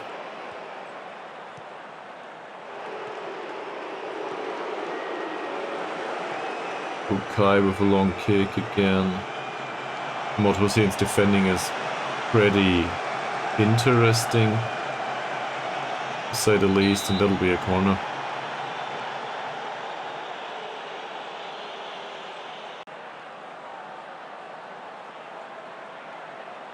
Yes, he retired from professional football though, so formally speaking, he's still part of the squad. He just doesn't want to have anything other than his non-contract that is part-time. Given that I do not have much of a choice, like I guess I could find out how much of an impact he has on the wage budget. I'm not sure. So if I could find... oh no, that's a goalkeeper's mistake. If I could find somebody that plays winger with some flexibility and that is also somewhat capable, with emphasis on somewhat, I could replace him. But I don't know. Well, I know players, so we could get in a low knee and fire Chuchu for monetary reasons. I think that would make sense. I just don't know if it's a good idea. He's vice captain too, so from that perspective, sure, I could. I'm just not 100% convinced.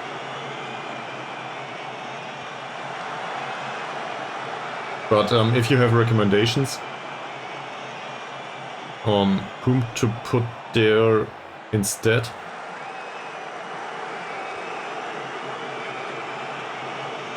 I don't think we have anyone in like the youth team or something. Well, I sorted that anyway. But say we had a player that is on 30 euros a week or something, like somebody really cheap, so that it's comparable with a non-contract. I would probably be interested in playing that player instead of Chuchu. Just risk it. On the other hand, well, Chuchu scored 12 goals last season as an inverted winger. And to be honest, he doesn't have the attributes for it. So whatever happened there, I'm hoping that he can maybe provide a little bit of that for the near future. Just as a sub from the bench, really. I'm somewhat happy with the goalkeeper so far. That's not bad.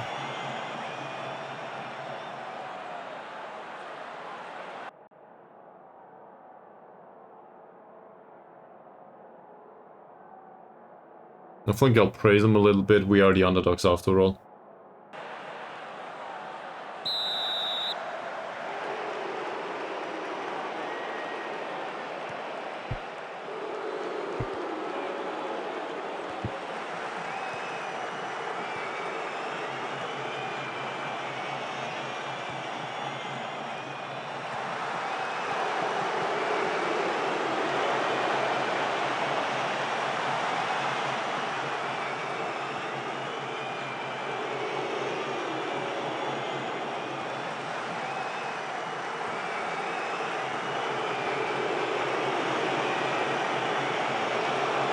Ooh, that's dangerous. A bunch of the players on the pitch here played for Cushing previously, prior to being loaned by us last season.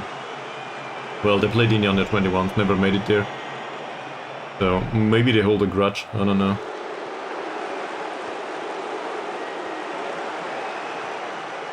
That's fine too.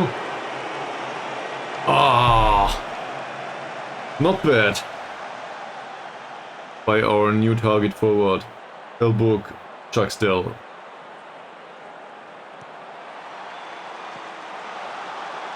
Also took the free kick, by the way. So, chances have been created. Yellow for whom? Silveroy. Elbook Chucksdale with another free kick. That's not too bad. Obviously, the level of play is a bit bigger or better. Higher? Higher is the right way to phrase it. The level of play is a bit higher up here. Mod Hussein, that's well done. Oh, Saleh was offside. We got lucky.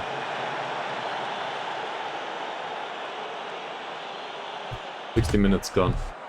Okay. We should probably rotate, despite whatever result we could achieve.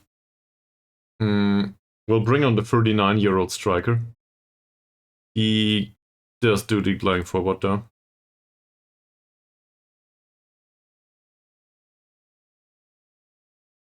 Don't really want him to dribble, I think. He'll probably know that by himself though. That's it. Dribble less, please. So there's that, and then a bunch of the others are also pretty exhausted. I think we should rotate pretty heavily. Run.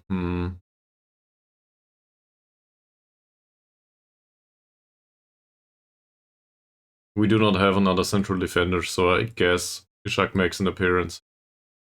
That's really a bad idea. This guy maybe.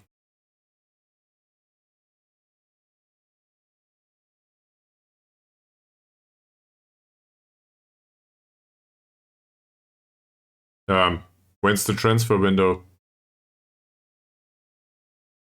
For when did he sign a contract? Is the transfer window open? Otherwise he will join as soon as, you know, the transfer window opens.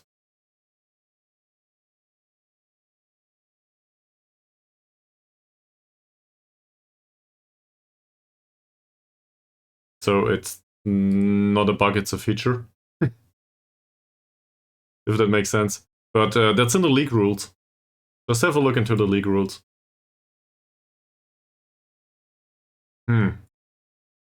Then it might be a bug.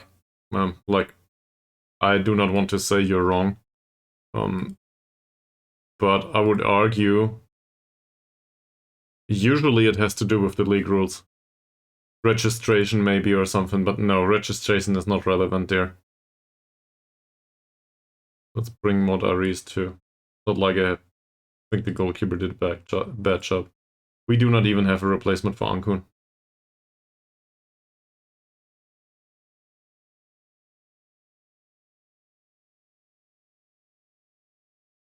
None of these players is any good, by the way, so I expect to concede 3 goals now.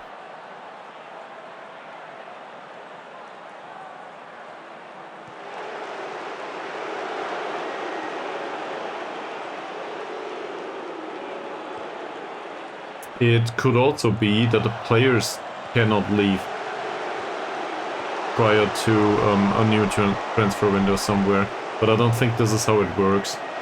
I'm not sure.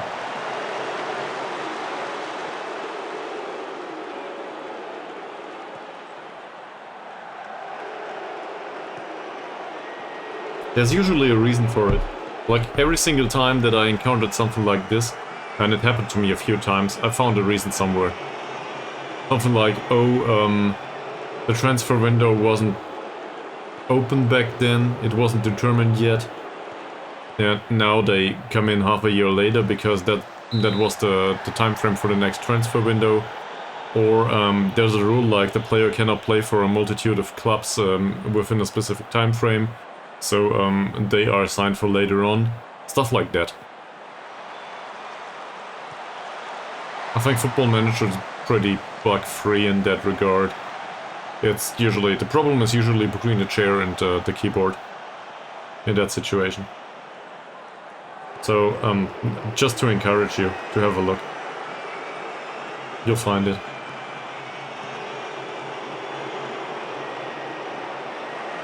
Well, Chongai King, this is not what I would have expected, but thank you very much for recovering possession.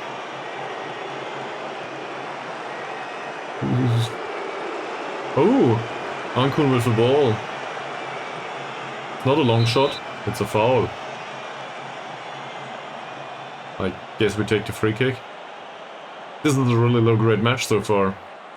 Who will take the free kick? Modak Heel. Oh, he might be good at this. Maybe. At least he knows how to shoot. Ah, nice one.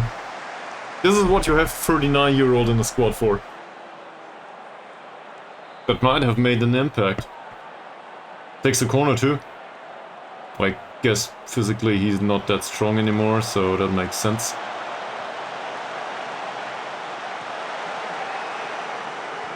Not a bad cross. Nobody was there to get at the end of it though. Well, Thomas was, but that doesn't really count, does it? He's entirely exhausted. I'll bring on Dicky for Ankun. That doesn't make sense. Don't worry. Still do it. 7 minutes until the draw. If we get it over the finish line... Oh, bad performance by the goalkeeper. Nothing happened though. Lucky. Very, very lucky.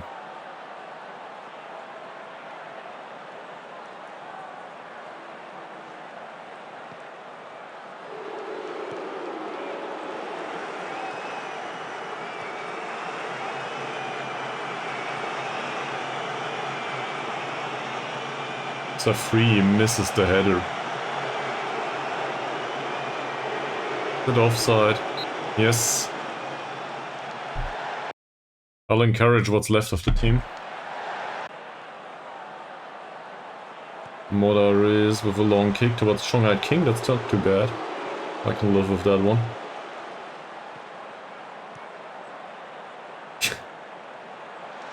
Oh. Thomas, Avangamat. That was targeted towards Dicky, wasn't it? Amran. Is it a corner? It is a corner. We get another corner. We know somebody that can take corners. We just don't have any reasonable jumpers on the pitch anymore.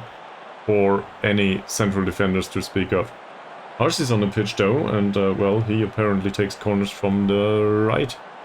With his left foot. In swinger. He also takes all the time in the world.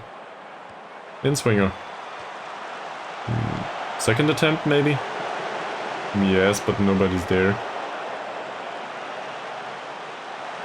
Thomas picks up the ball. Ahmad. That's not bad. Well, I was close. Dicky, Shanghai King. Another cross. Arcee. Far forced header. It was something. We actually labored to a draw against Cushing. Seriously? This is the thing? I wouldn't argue it's been deserved, but...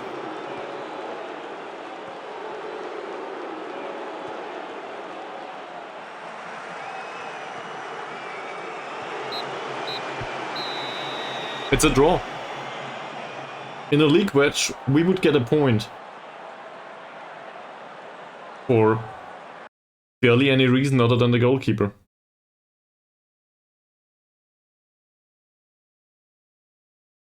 I'm happy with this. This is fine.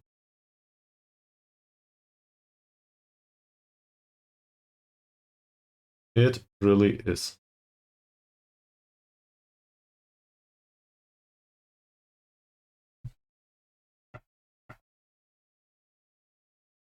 Why?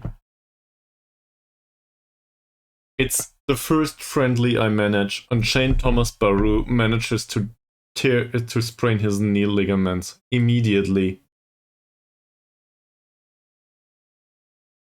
Well, now we need a replacement for the right wing, and luckily transfer window's still open. So, let's bring in a loanee. Anyone. I guess Amirul Hammer will be with the club after all.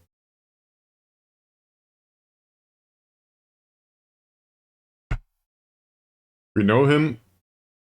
He had actually a reasonable season last time in the Liga Super. Maybe they want to loan him to us. They also want to sell him, it seems.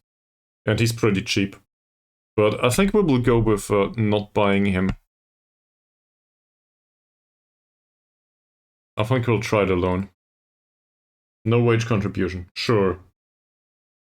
Regular starter until the end of the season, as long as we can end the loan at some point, I'm okay with that. There's nobody in this position available anyway. So that's all good. There you go. Come in, Baru just hurt himself. Also, this can go away. I will put this straight down to the Liga Super only. I cannot afford it anymore, and half the players are gone. Great. Emptiness. I emptied it. Not entirely, but the under 21s contain one player now. That was fast. Oh, they accepted the loan offer. I gave... The star assessment just changed. I gave a contract to this guy because he's fairly professional.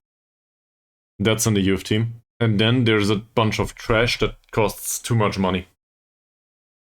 And I just cannot get rid of them. Like, there's a few on a non-contract that they are not paid at all. But we had like twice the players in here, and they are all gone now. It just doesn't make much sense to keep them. And the under 21 is completely depleted. Hamza's in here because I want him to have specific goalkeeper training, and there's other goalkeepers down there. I think there will also be a league for the under 21s that they might need to be registered for. Yeah, we'll do that. Oh, there must be 20 players in the squad. Yeah, that'll be a problem. There are not 20 players in the under 21s anymore, so I guess we will not register players for, or a team for the under 21s after all. It's a bit of a sad story, but I cannot afford a team. That's it.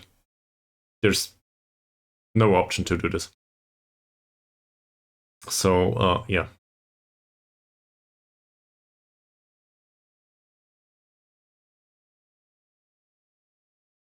$5 weeks and 2 months. That might also be close to the start of the season. I'm still happy to have offered for somebody else.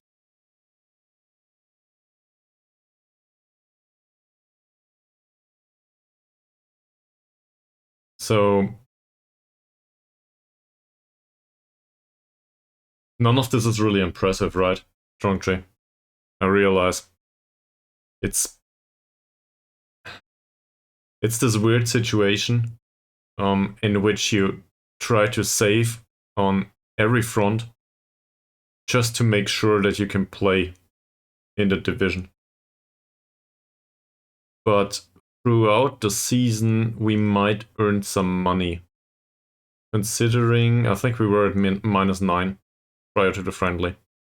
So, assuming that the matches actually bring in some money, like not the friendlies now, the competitive matches. Even if we will get relegated at the end of the season, as long as we can keep hold of the professional status, that's still something. So then we can, hopefully with our increased reputation, bounce back again, and so on and so forth.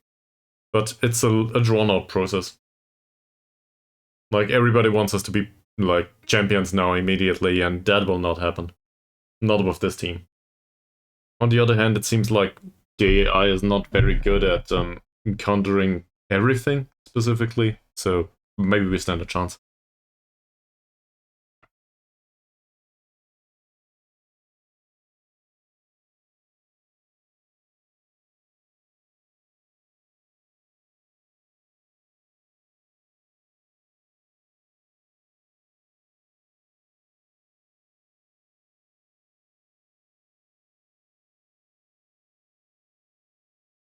I don't want him.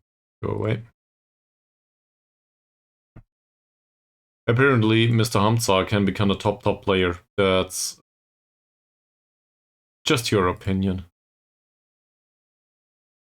According to Gopal Mohan, our coach. And Mr. Abidin is also considered to be a high potential guy. Good. Good. Given the lack of players that we have in the senior squad, I think it's fair to say that we might have a problem with players. And he might need to slot in on the defensive part of the pitch. I do not really expect that, though. Who knows? We could try to earn some money off him.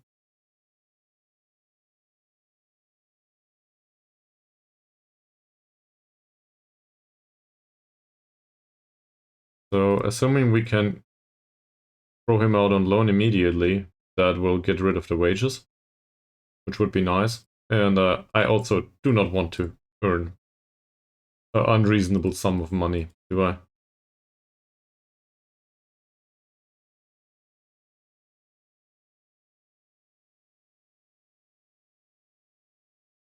Maybe somebody's interested in him. His contract isn't that expensive, and he still has a few years to go with his current contract as well, overall with the career. So as long as he plays somewhere, that's probably good for his development.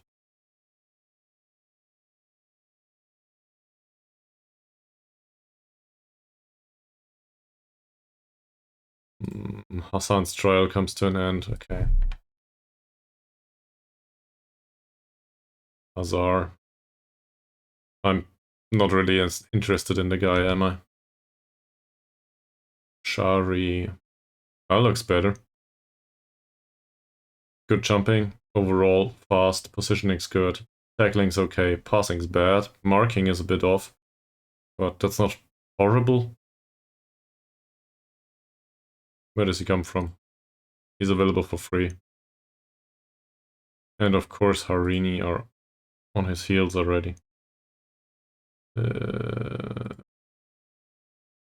He's fairly inconsistent and hates big matches there.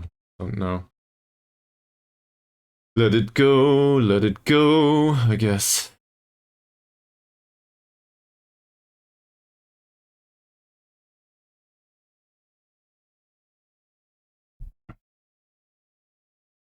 Funnily enough, I'm less excited about the youth team than about a 39-year-old player. Where is he? Akil? Here. I will probably call him the Silver Striker or something. I think Bravo recommended that. If I cannot remember the name. Assumed to be a very consistent performer, and well... It doesn't show here. But he made some progress actually. He declined physically, as expected, but he increased in the other areas. Overall, I think he's a good fit. That's just how it works over here. Many contrasting personalities throughout the club, don't you say? What's with mentoring groups? I think we have Dicky with the squad now. There you go. Do we have some younger players? Maybe Abba and Rusdi. We'll throw someone else in here. From group significant, yeah, okay. Significant influence from the group on Dicky. I guess I do not care much about his personality after all. These though.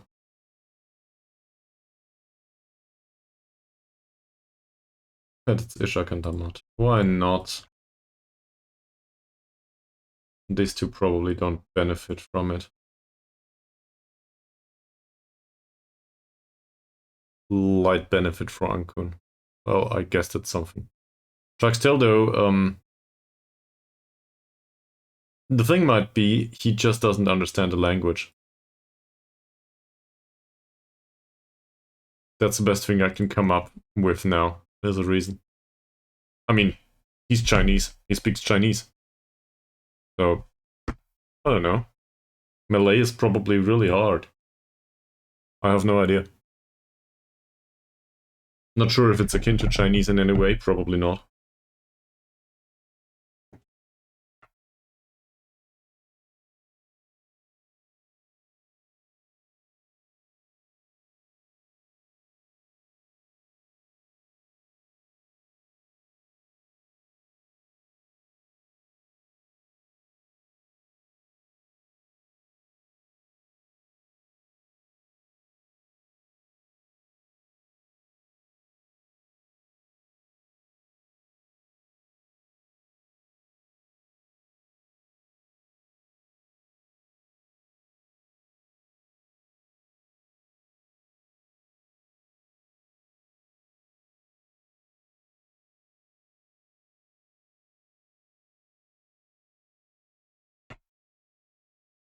I think this is a good opportunity. Well, we will probably have another friendly. But I think this is a good opportunity to grab some food, actually. In the middle of the night in Germany, in case anyone's wondering. It's not like I have much else to do at New Year's Eve, I guess. So, there's that.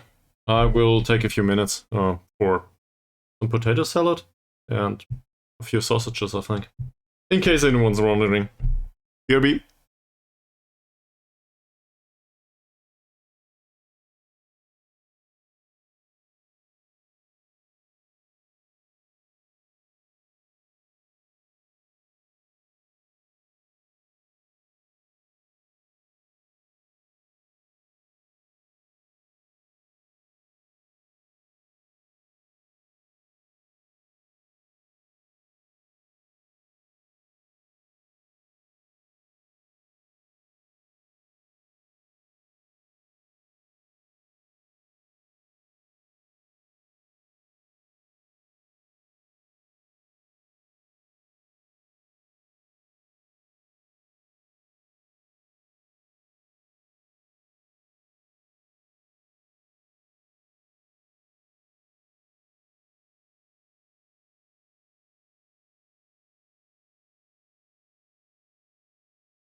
Alright, so much for a break.